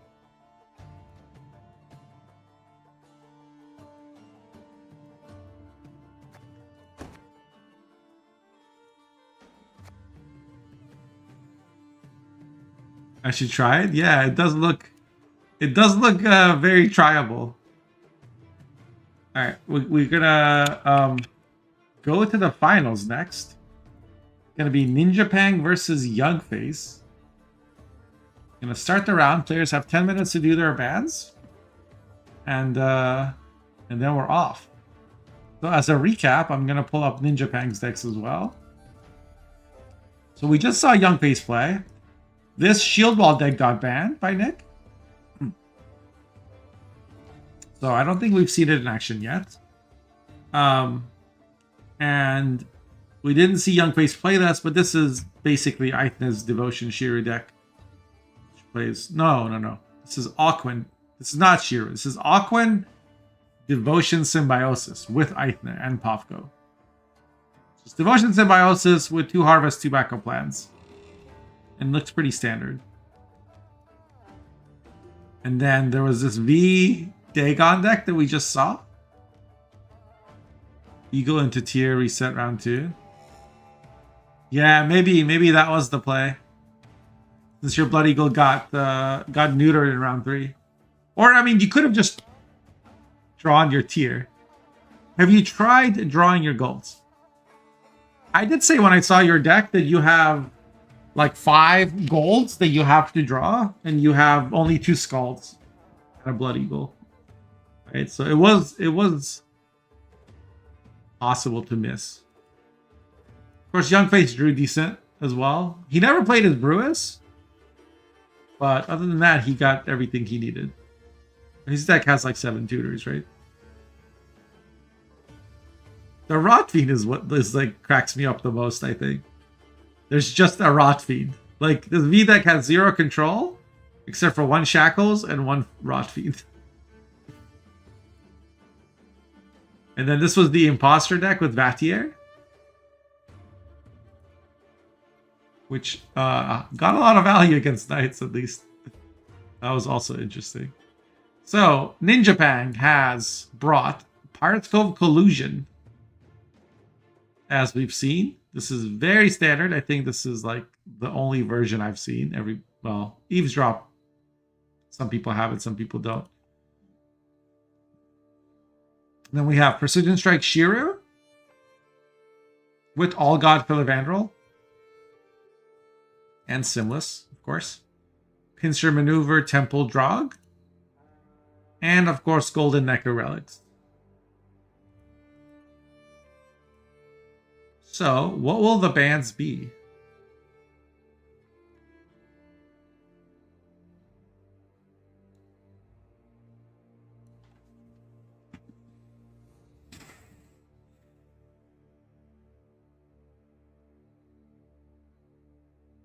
He did, in fact, play V, and then 8V, and then he played V. That's true. But he did not play Foglet.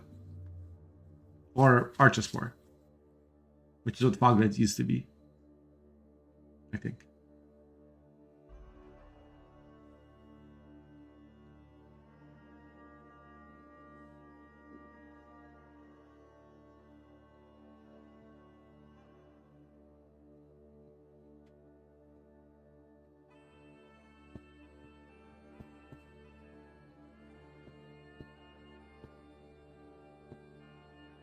This is a best of 5.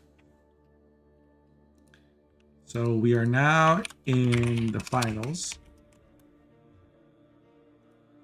It's going to be Young Face versus Ninja Bang.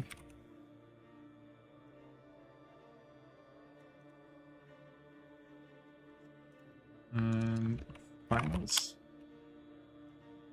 Here we go.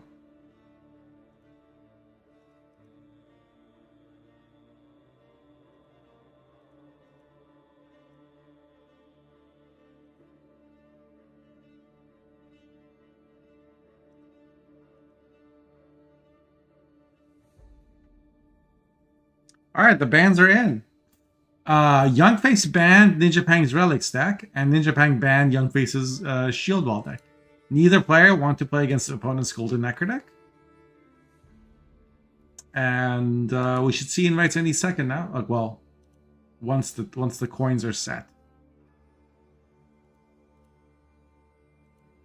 We are going to be watching the finals of weekly tournament number 107. We do this every Sunday. Everyone's welcome to join. It always starts at noon Central.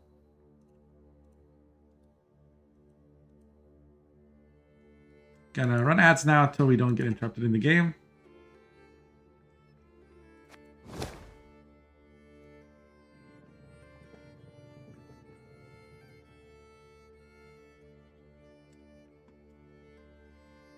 What are the coins? Okay, so Ninja Pang is gonna have blue coin first. So we saw him play Collusion from blue before.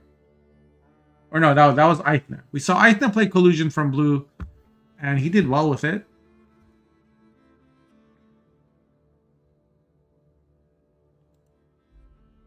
But Temple always works from blue because even if you lose on even, you have Enseus. Precision Strike probably wants to be red. And then Symbiosis does well on both coins, I think. Some matchups you want to be blue because otherwise you can't protect your Aquan. Deathwish probably wants to be blue. And I think Aristocrats wants to be red. Isn't Ninja Pang vs. Young Face Sunday Tournament Derby at this point? Well, it was Kepco last week, right? Yes, Rashid, absolutely. You are 100% welcome to cast. You want to... First of all, if you want to hop on Discord with me right now, let's go. I'll call you. But also, everyone is...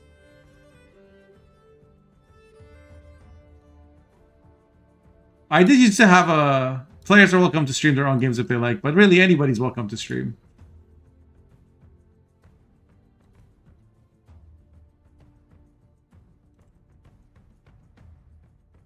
You want to hop on, brother?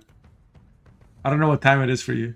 I have a horrible migraine, but I will join next time. Oh, that's all. Yeah, that would be so hype, man. Chat, do you want to see Rashid cast this next week? Say something if you want to. Wake up, chat. Maybe they're watching ads. If you think it would be cool to co-cast this with Rashid next week, let me know. Let us know. Oh, and we have a command you guys might not know about. There you go. Respectfully speaking, I don't care what Uppo feels, boys. He disgusts me as a human being. There we go. And the chat went wild.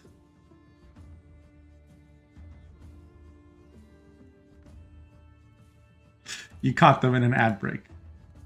Oh, they're waiting on me. Let's go. Spinning card back simulator. Make it so. Make it so.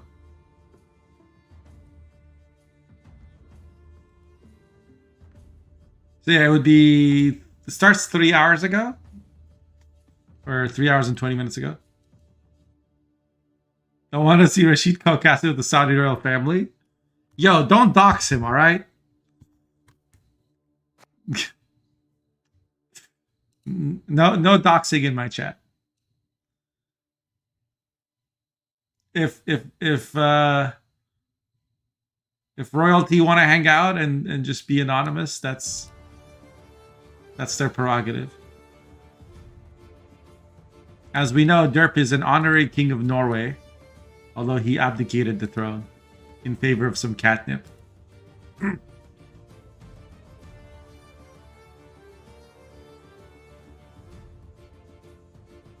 I am hungry. I think I should cast once too. Yeah, Van. You can cast by carrier pigeon because that would still have less latency than your shitty internet. So start raising a flock of pigeons, I guess. I'll leave a window open and I'll read your messages one by one as they come in.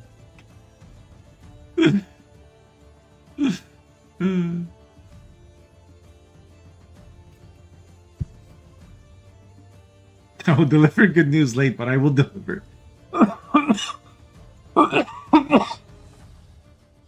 You'll deliver something. Whether it'll be good news, we don't know. I think Youngface might be stuck in card limbo because sometimes he has internet problems connecting. I sure hope that's not the issue here. I hope they're just thinking.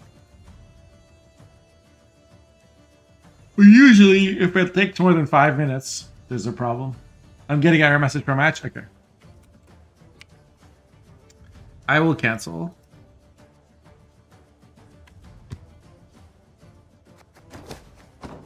And reset the series.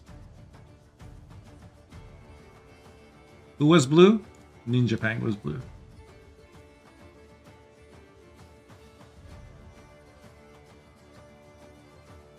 Oh, attorney client, how much I love you. Please, please, please work. Please do the thing. Ninja Pang, apply.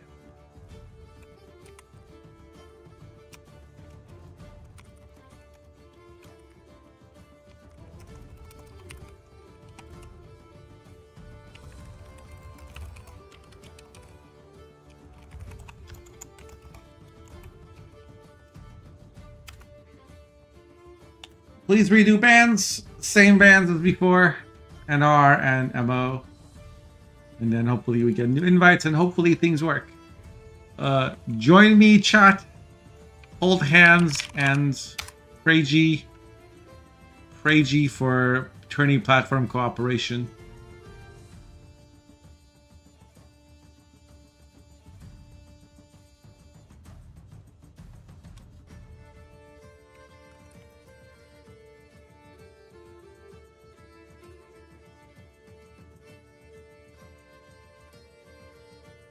Speaking of Spiro, he posted on his Discord that he's because I usually watch Spiro in the morning when I wake up. Usually catch like the tail end of his stream. But he posted that he's gonna go to a wedding this weekend and use that time to think about whether or not he wants to keep streaming. Any of you are in his time zone and want to support a Gwent alum? Show him some love.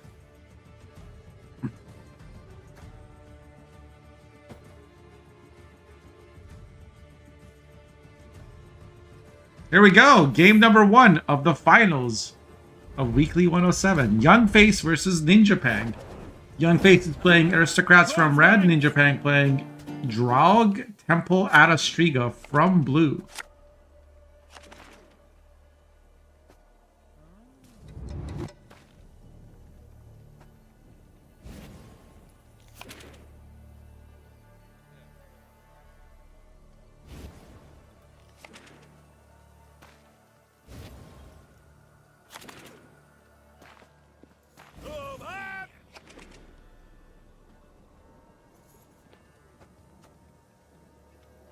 So Temple in hand is good. That's an extra point of or two of carryover.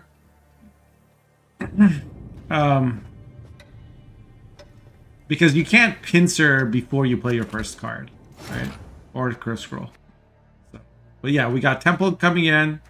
Falibor Dijkstra Prophet. Not great, not the best. First choice on Temple.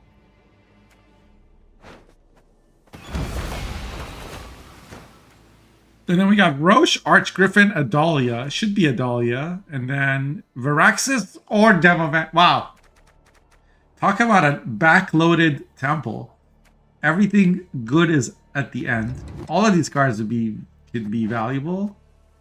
I'm curious to see what Ninja went for. Ninja went for Bloody Baron. Yeah. Deck doesn't have, well, there's Anseus, but it doesn't have a second tall punish, so Baron might come in handy against a really tall Thirsty Dame. But then again, it might also not. No, it's also good against Joachim. Yeah. Baron will be good points. But to pick it over Demovent, I guess he just doesn't expect Demovent to not get locked. Same with Viraxis wouldn't get locked, but because it would have Bale in round 3. But I don't know.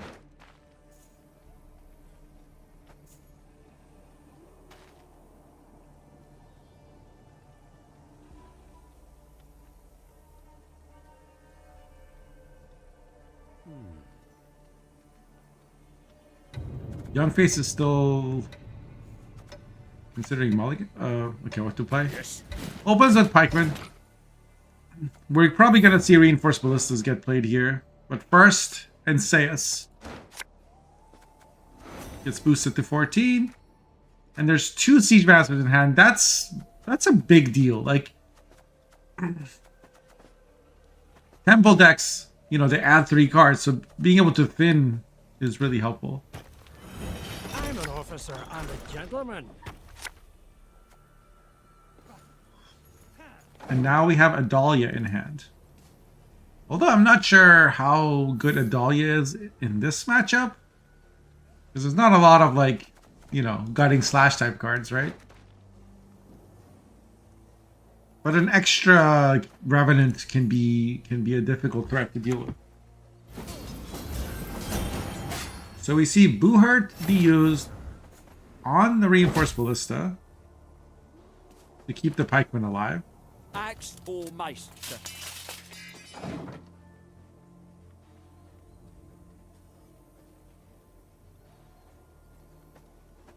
And Boiling Oil is 5 damage. There's 1, 2, 3, 4. So this can kill on 9. I don't think playing the Thirsty Dame here is correct. I think if you're going to play the Dame, you have to lock the Reinforced Ballista first.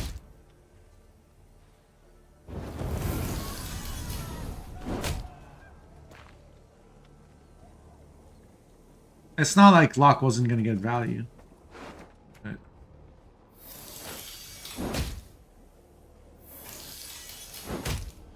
maybe Young Face is kind of like once he saw, I don't know. Well, I think 1 lock is a small price to pay to shut down this Reinforced Ballista. But I could be wrong. Hey Anubis, how's it going?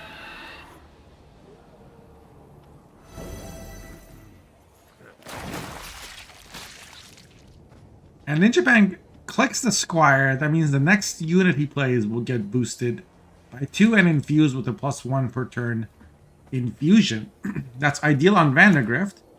It also kind of tells you, given that Ninja doesn't have Vandergrift in hand, that Ninja might be passing here.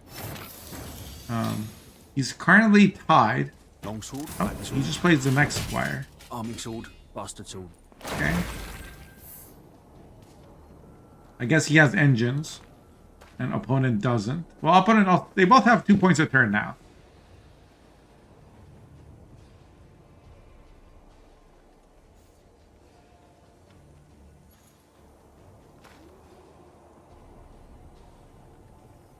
So in terms of answers to Vatir,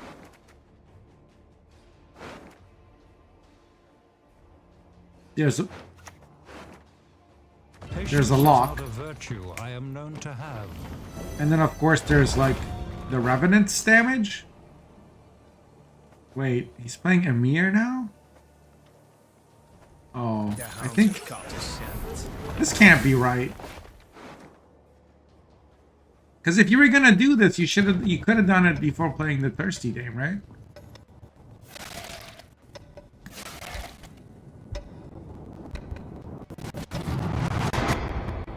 But he does get ahead. Now if Ninja wants out of the round, he'll have to play Anseus, I think. We're gonna go with Adalia into Revenant first, though. There are things in the universe of which even the sages have no friends. And no click on the Squire yet. But he knows Young Face isn't passing. After committing Emir, you're not giving up the round.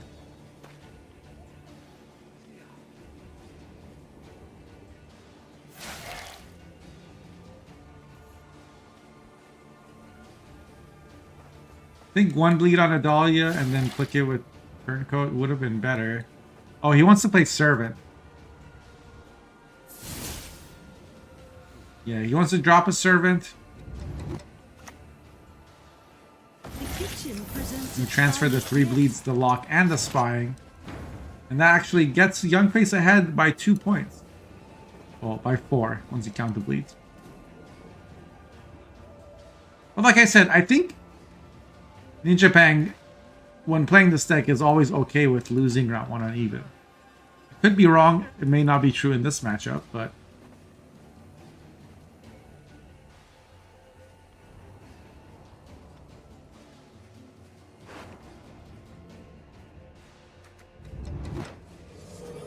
Here comes the first pincer, and we're gonna play Kimball. Apparently. Otherwise, why would we draw it?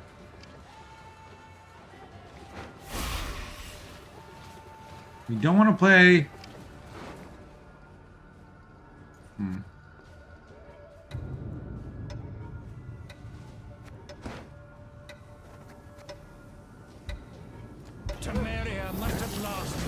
Kimball to pull out draw. Wow.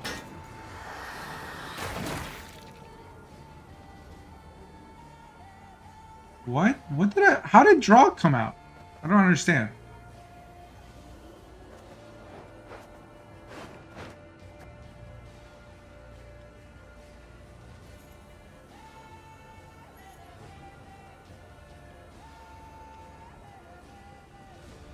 It's getting kind of intense because now Young Face has like Master of Puppets, which will just die of played, but still a threat. It threatens reach. But he has Rosa, Vatir, and Joachim. I don't think he wants to... Okay. He's gonna leader the Kimbolt. And then click the turncoat and pull out the other turncoat. Oh my god.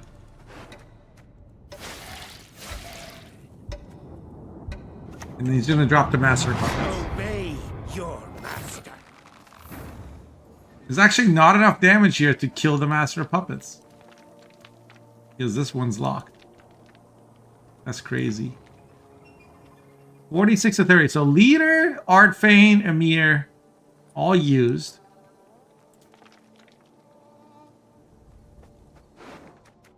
This is going to be a crazy, crazy round 2 bleed. Order and 7 power. Alright, this was a Squire. Which pulled the Draug, which then transformed the Squire. This is... The fireworks in this round are insane.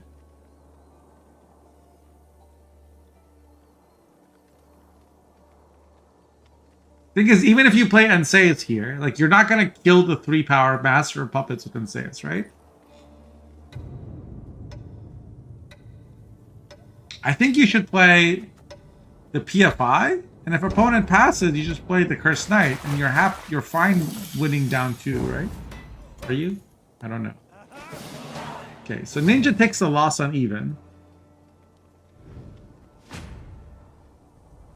I don't know. Wasn't PFI enough? PFI was 12 points. I guess Mop was still going to happen. But why not trade it for whatever card? Like, you would still be losing on even, and you'd still be shortening the round 2 bleed. But now here's Rosa. And there's Joachim and Ku in hand. This gets Enseus, surely. Vatir can steal any unit, so it can be a gold. No requirement that it be a bronze. And there is a lock. I demand satisfaction! Now! I guess Ninja didn't want to use the, he didn't want to play PFI because he'd already clicked the Squire. But still, that's crazy.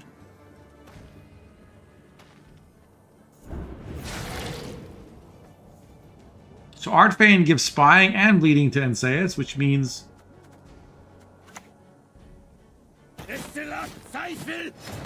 it can be cooed. And it can be yoinked by Vattir. Ooh, Marguerite! Okay, so Vattir will come down now. There's no answer to Vattir because the lock is gone. And the boiling oil is gone. Don't ask a lady her age. It's unbecoming. But first we're going to play a Thirsty Dame.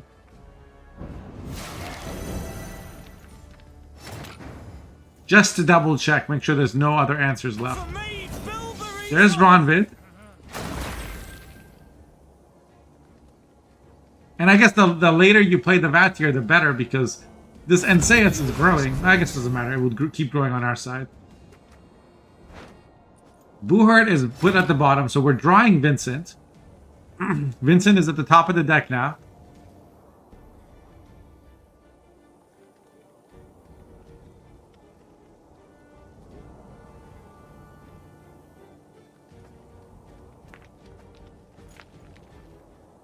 Yeah, the Marguerite on the elbow was, I think, a misplay.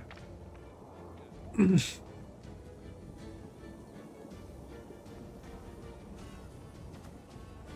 Ninja's in a bind now.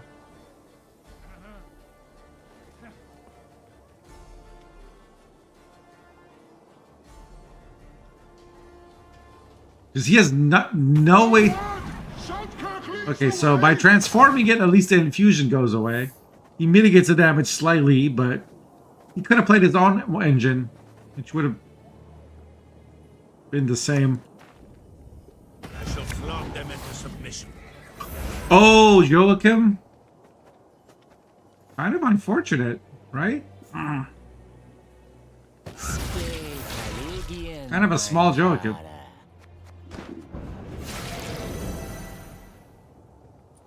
Oh, right. Also, by transforming it, it lost spine, which is Vattir couldn't yoink it. And that's why Youngface played Joachim to get spying so that he could then yoink the Entheus.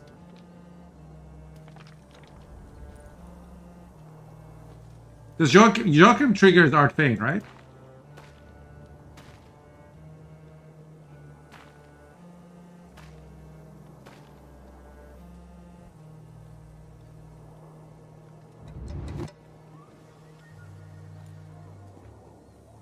Ninja Bag is dead. Any? I guess Baron will be something. We've a hero in our midst. Baron will be 11 points when clicked. Never mind, it's going to get locked. Baron will not. That's it. That's it. That's 2-0. So Young Face wins game number 1 with Aristocrats against NR.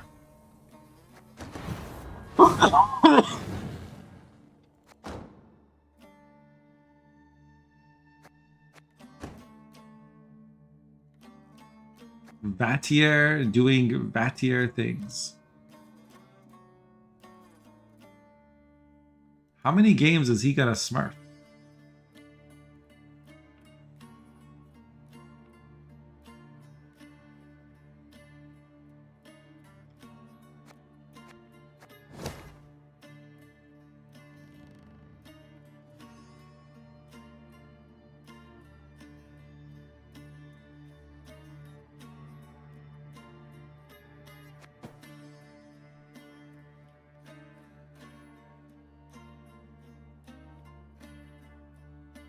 Fixing some things real quick. Hey, really, John?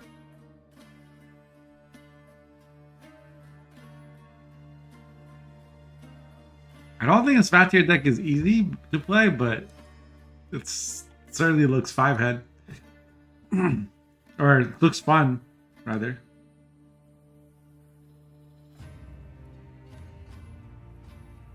So getting Aristocrats through means it's just Death Wish and Symbiosis over 4 games. And on Blue Coin, we've seen the V deck before.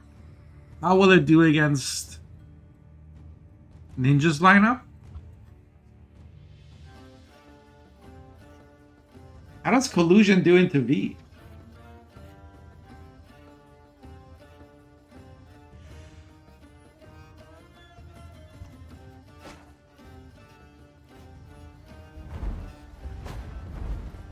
Okay, it's gonna be Precision Strike Shiro against Dagon Brewis V. I like to offer some thoughts and opinions on how this matchup's gonna go, but I have no clue.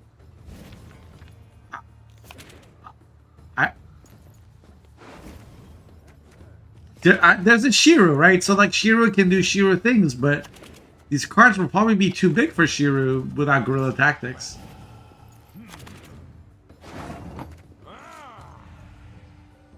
And I don't think there's enough control to answer all the consumers.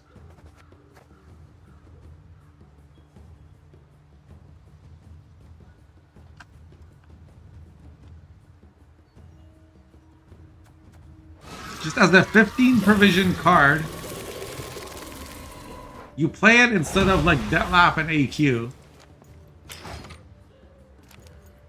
And then you tutor it with Naglfar, with Royal Decree, with Prince Willem, with ADC. That's only 4 times.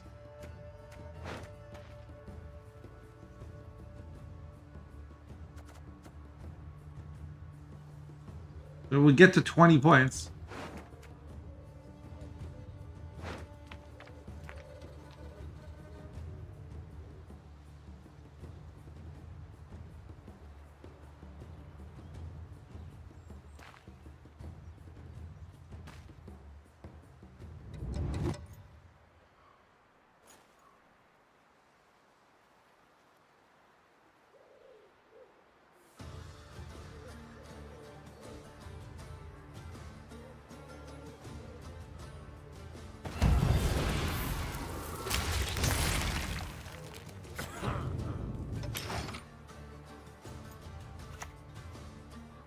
We're the best regiment in the whole plowing north. So here comes Miner and Mahaka Volunteers for Ninja Pang. Dagon and V for Young Face.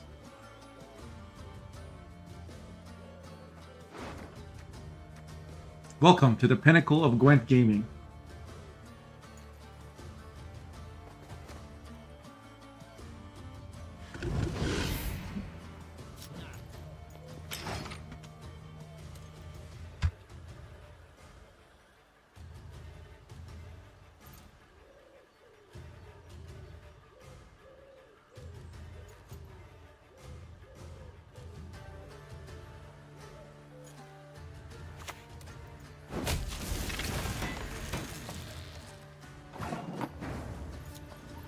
Bridge Troll gets hit with the Circle of Life.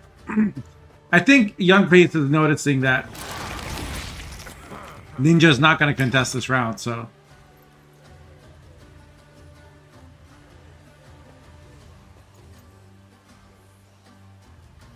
I'm here, bring on the Patat.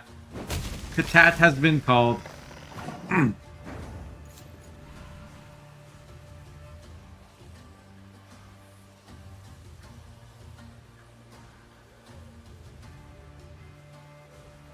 It's not that I'm always pretty. It's you who's always sexy.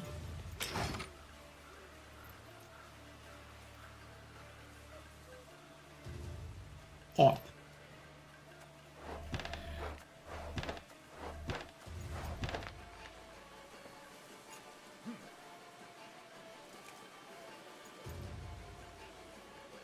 Why do we not have a potato jam? Mods? Oh, here we go. Dwarven Skirmisher, the 4 provision parasite. With a condition that can't be negated through movement, it has to just be negated through damaging the armor.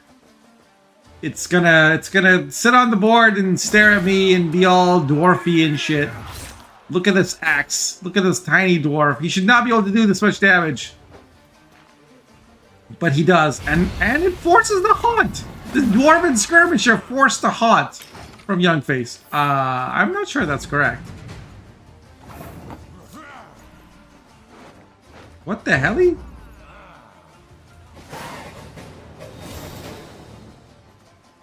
There's no way that was correct. I mean, we have Heat Wave on the other side, but...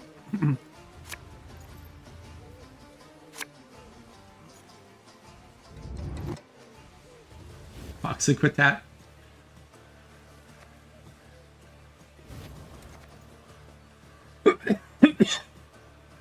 Oh, we got some backup plans. We got the Purveyor of Leaks. I think it was a misclick.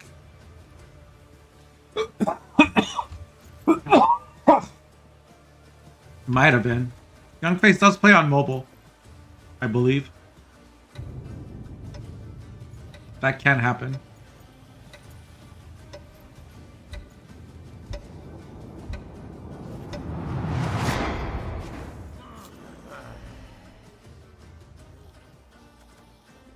Youngface does have Brewis to bleed with, but... and I think he should.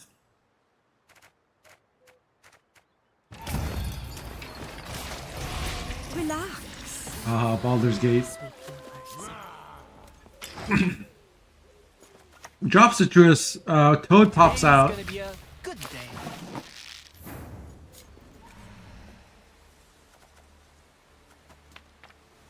Is there already a succubus in the graveyard? There is. You don't want to eat this yet because there's no adrenaline. So do you just play the Rot Fiend?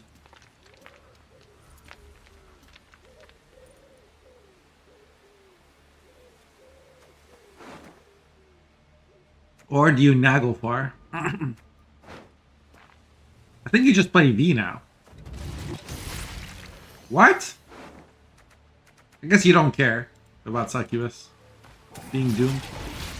He just wants tempo. Oh. We're not done if you can still walk.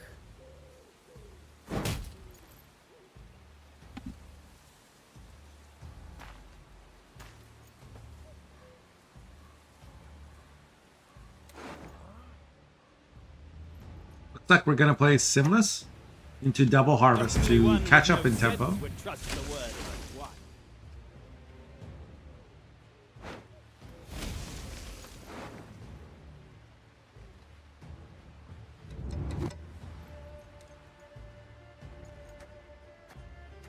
The Seer doesn't really, well, it would be kind of clowny to go for Seer.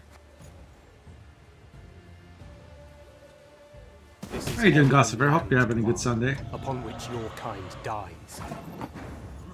19 to 28.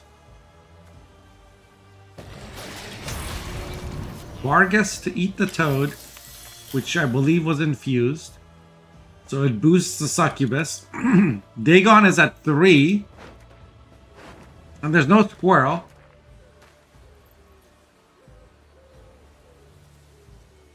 Has to be careful, Young Face, not to play Rot Fiend or Siren on the back row. Both of these cards are... could pull out a Toad, and I think you want to save your Toad for the next round? Maybe not. You do have leader charges as well. Whoops and daisy. How utterly inept of me.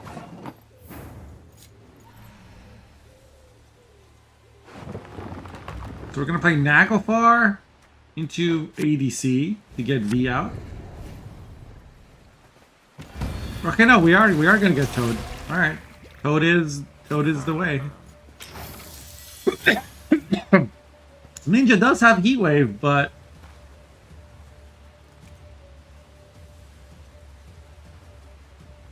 even that won't be enough. It would help to also leader to get ahead.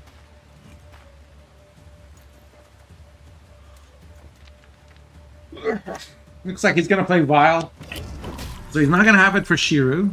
But he's not gonna click it. Interesting. And yeah, Young Face will pass here.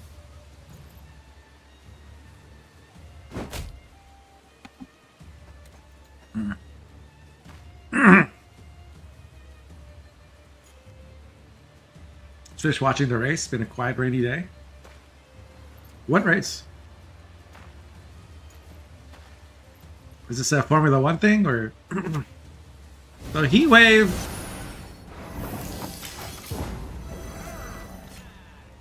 Is enough with Vile to get ahead.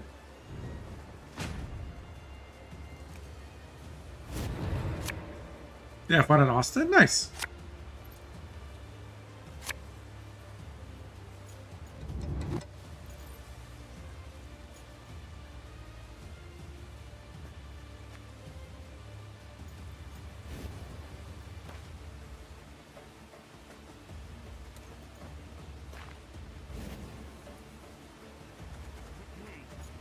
Because All God, Mahakam Pass and Onir are both in deck for Ninja Fang. Not a great situation to be in.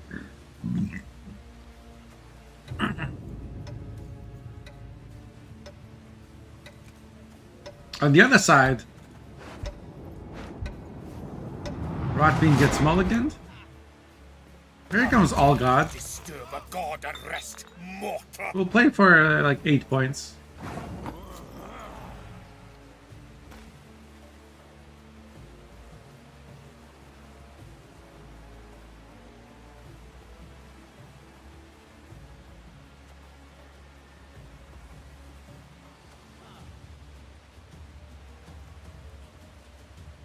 Young Face plays Banshee, can get pinged and off-ringed.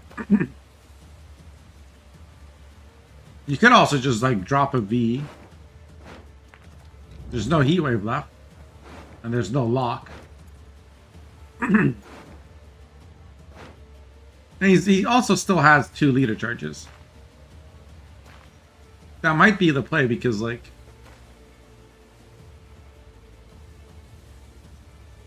Shiru loves for you to, like, this deck loves for you to play small threats and yeah. There's no hurry, you don't even have to leader it. The cat with the gat. This is the backup plan. And this is the only gold, so Willem is guaranteed. So he could just leader it, drop Willem.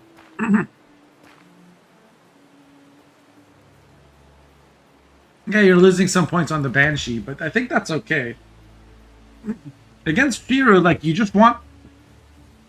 Precision Strike Shiru is a deck that defeats itself if you... if you mess with it enough. I guess this is Gourd.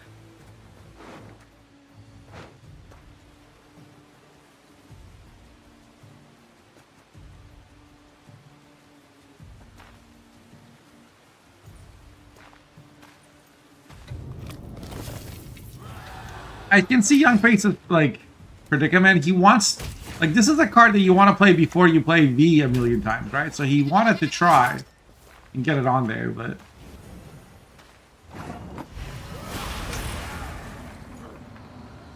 because he didn't want to be, like, missing out on value from playing these Deathwish cards. There's no Brehan in this deck. So he should just play Prince Willem and just drop it on the front row and chill. Like, whatever. It'll be 17.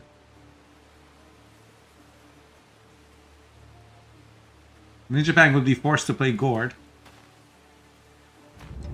Then you consume it again, and then you play it again. Guess what? The fuck was that for?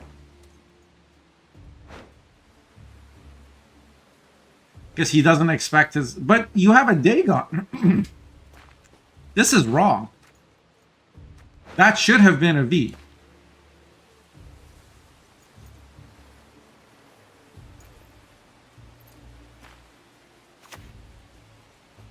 Oh, how lovely it burns. This is gonna be a pretty sad Shiru.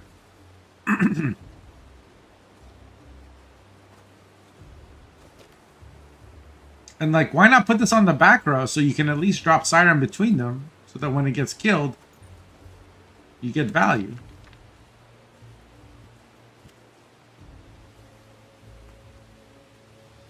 I think, A, he forgot about his leader charge and his Dagon.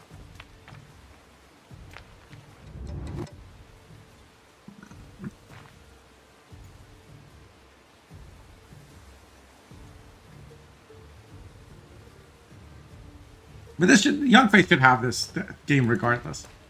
Like, I don't see the... I know what I'm doing. They're just being enough points for Ninja Pang. He just doesn't have any way to get his Shiru to do anything. He just discards the offering rather than use it on the Rot Fiend. He's hoping for Shaping Nature on the Shiru, maybe? Want to hurt us, would you?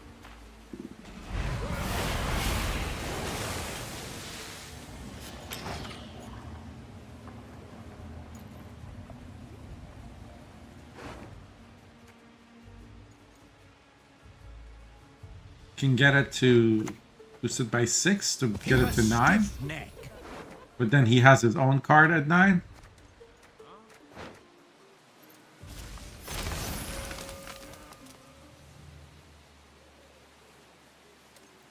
He can, okay, he can ping his own Shiru and ping the Rot Fiend. And then he doesn't get his carryover. So it doesn't matter, it's like cooked either way. Plus one of those cards was a Rot Fiend, which meant like 5 of the points weren't doing anything. For freedom.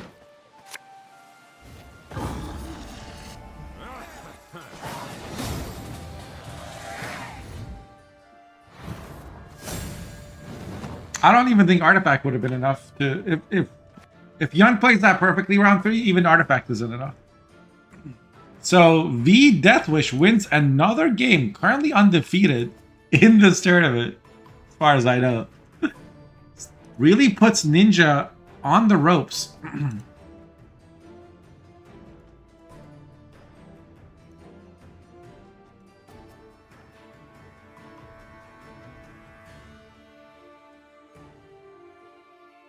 Just a Dune matchup? Well, would it be Doom if it was just Deathwish or regular V?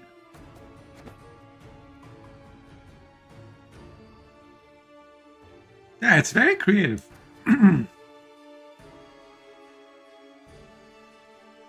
with status and now beating Red Coin Shear with V? Yes, it's... Young Fates always brings, like, weird decks and then does really well with them. It's kind of impressive, honestly. So now he has to get 1 game with Symbiosis out of 3. He's going to be Red Coin twice.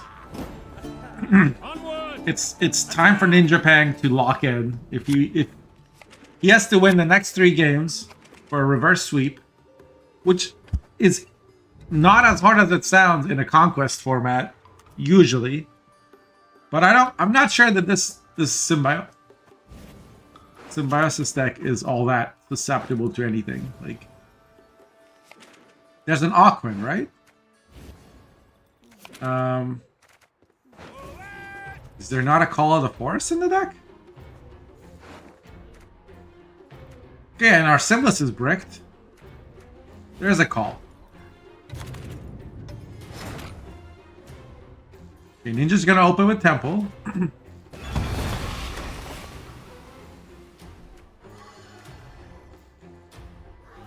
There's Arch Griffin, Radovid, Neve. We got Radovid Judgment, Reynard Odo, and Ildiko.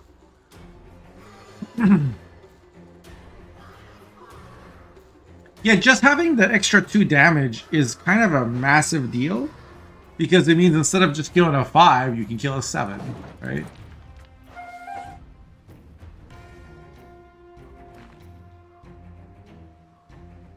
Plus there's enough, like there's a Treant, there's an Elf, there's a Dryad. There's enough, you know... Naiad. Wait, Naiad's not a category, right? All Naiads are Dryads. Yeah.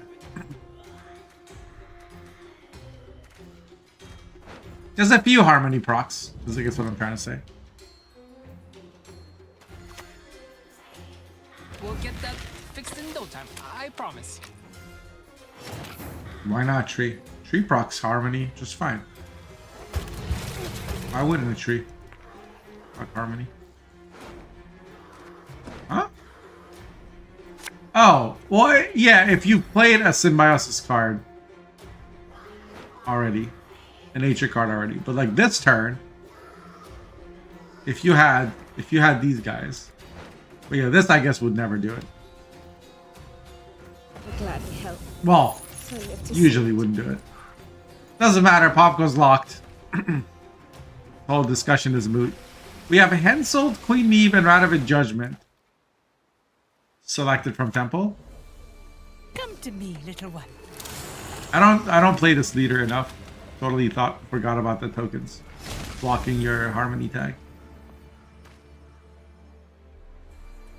I think Kepco's Precision Strike deck has a lot more Harmony procs. But that also plays Call of the Forest. Not Call of the Forest. Waters of Broccoli. So there's a Hamadryad on the board now, and this Hamadryad will play for a good amount of points. Usually. There's also a Purify. But you know, in case you wanted to play Hamadryad first because it has Symbiosis. I think. I suppose it's the same either way. He doesn't want to create 1 power tokens. He'd rather have 2 power tokens. Ninja plays Ronvid and Sethin. This is a carryover card.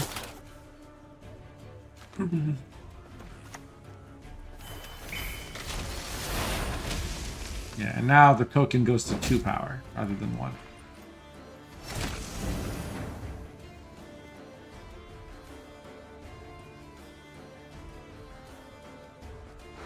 So Simlis can play backup plans, which are also not something you usually see in this deck, right? Because they're not nature. There's a Fob, there's a Call of the Forest, but neither are available, so no Aquan can be played. But that's actually kind of good.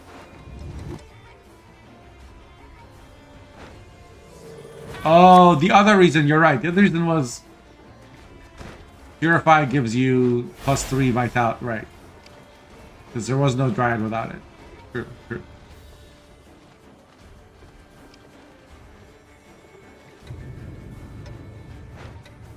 I got the slightest intention. Well, if you end safe, you better be winning the round.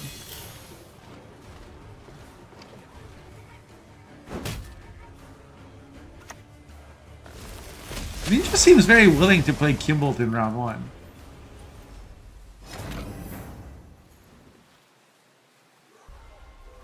It is kind of suspect, I guess. He does get a Squire this way.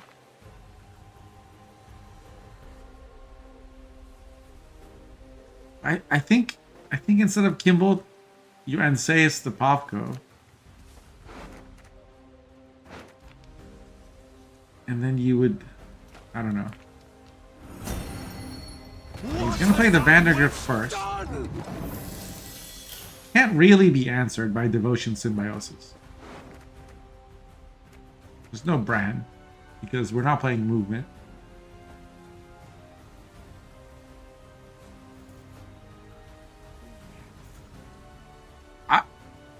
If this game goes the way Ninja's been playing, I wouldn't be surprised if we see Drog and he just holds on to Anseas. I think I would have liked playing Anseas earlier.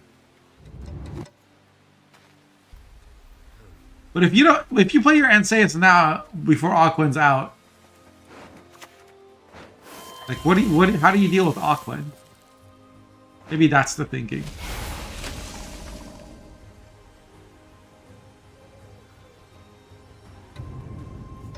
Death to Old War!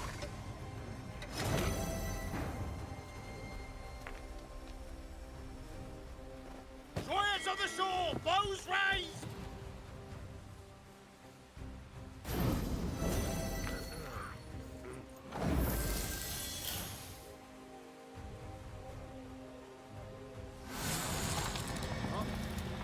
Another leader charge on the Hamadryad. We've played one Harvest already. I don't see why we wouldn't play another Harvest.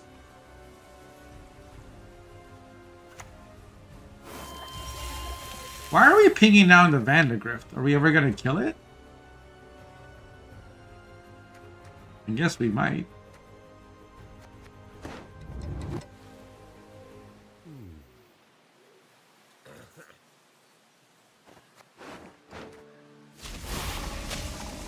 This is 6 points. Wow.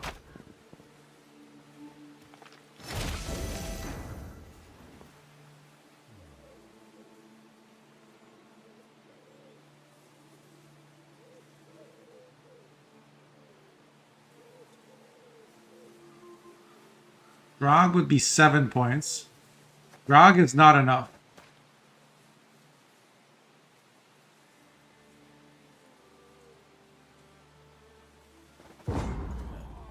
Phil's hand position is terrible.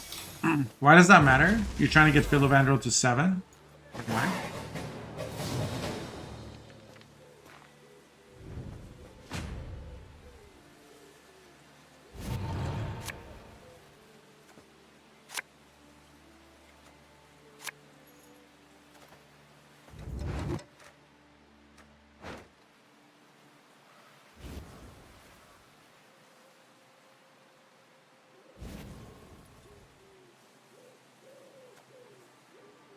I understand how Harvest works. I'm saying, what's the power you want to get Philovandrel to?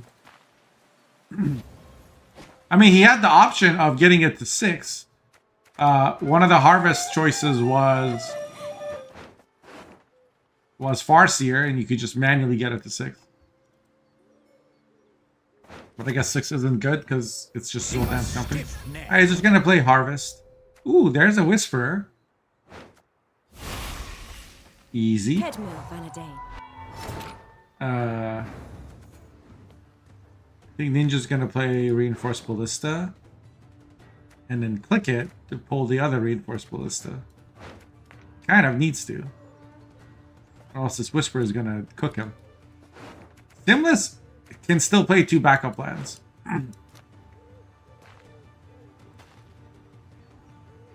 6 can also get you orbs, right? Orbs or... What's the other one? The one that pops out of the graveyard?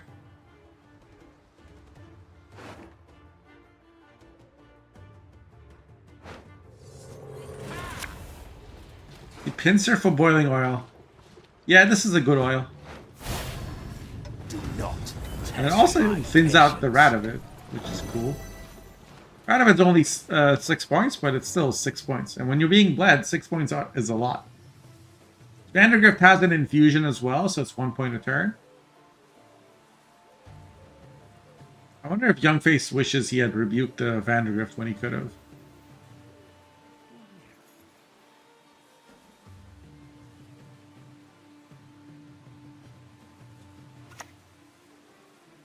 Mother will be proud.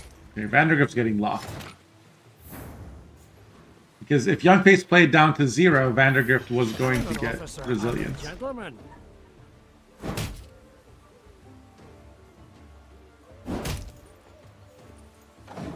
Ninja has to click the Radovid there to get ahead. And we see a Rebuke come down.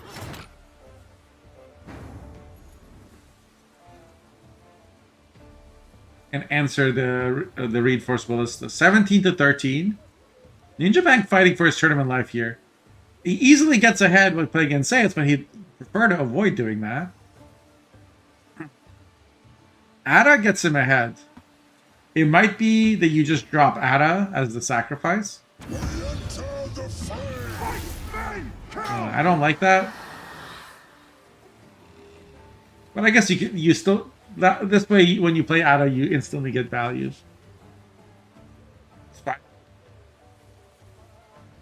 Young Face could just play Hamadryad here and see what happens. Yeah, Eichner and Deck or Eichner and Aquin are both in deck. 'Tis my tree. I was born, and I shall die with it.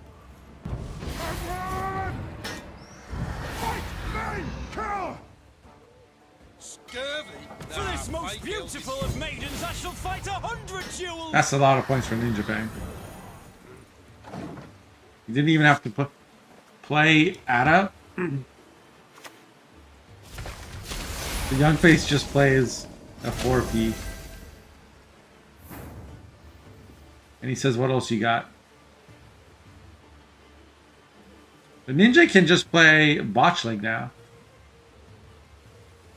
But this is the thing, like, when you're being bled like this, you're so hesitant to commit your big card. And then you end up playing things out of order. Like this, you would like if this Ada was played before the draw, he would have a lot more points.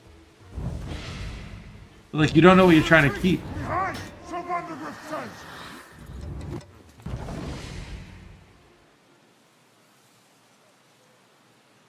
I don't think so. We could see them.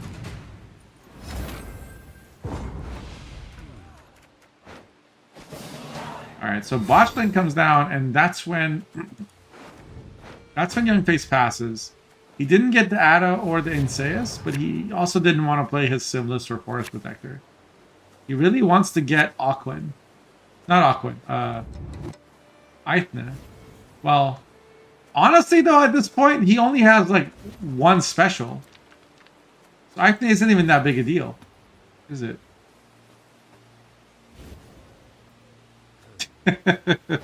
Let's give up now! Blood alone can my maid's honor unbesmirch!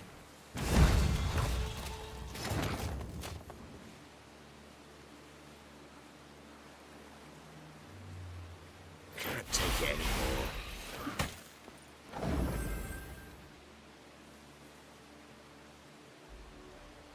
Well, remember, Simless wasn't playing nature cards. Simless was playing tactics.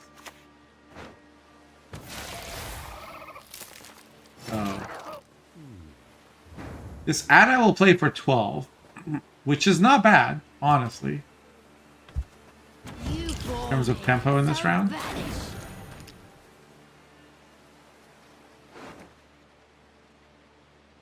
Simless backup plan could kill the Ada.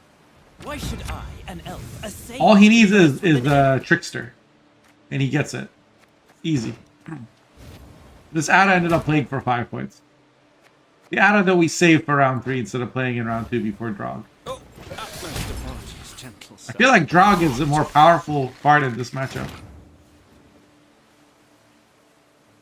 But there goes Ada, and I think, given that nothing Young Face plays is tall, there go Ninja Pang's tournament hopes. Like, Enseus is currently 18 points. Which isn't enough. Right? Because 18 and 18 is 36, and, or, well, it could be 20 points. 38. So all Young Face needs to do is play for 30. Play for 11 points. And he's got it. Because Forest Protector plays a nature card.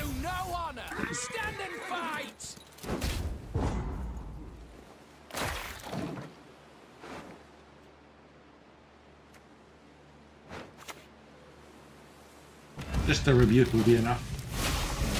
And just like that, 39-27, Youngface wins the finals 3-0, winning with every single deck. What an impressive run. Wow. GG, well played. Thank you to everyone who participated.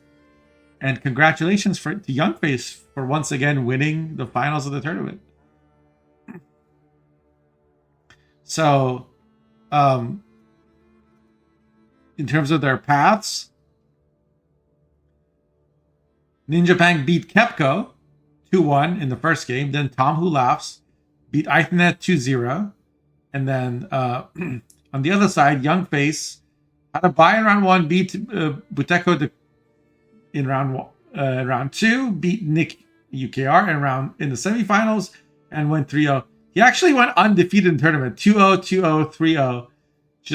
Just came, kicked some butt, took the prize, and won the tournament. So thank you guys all so much for watching. I really appreciate you hanging out with me. And if you're watching this on YouTube and you like the tournament, please leave a like. It helps me out. And I hope to see you next time. Cheers.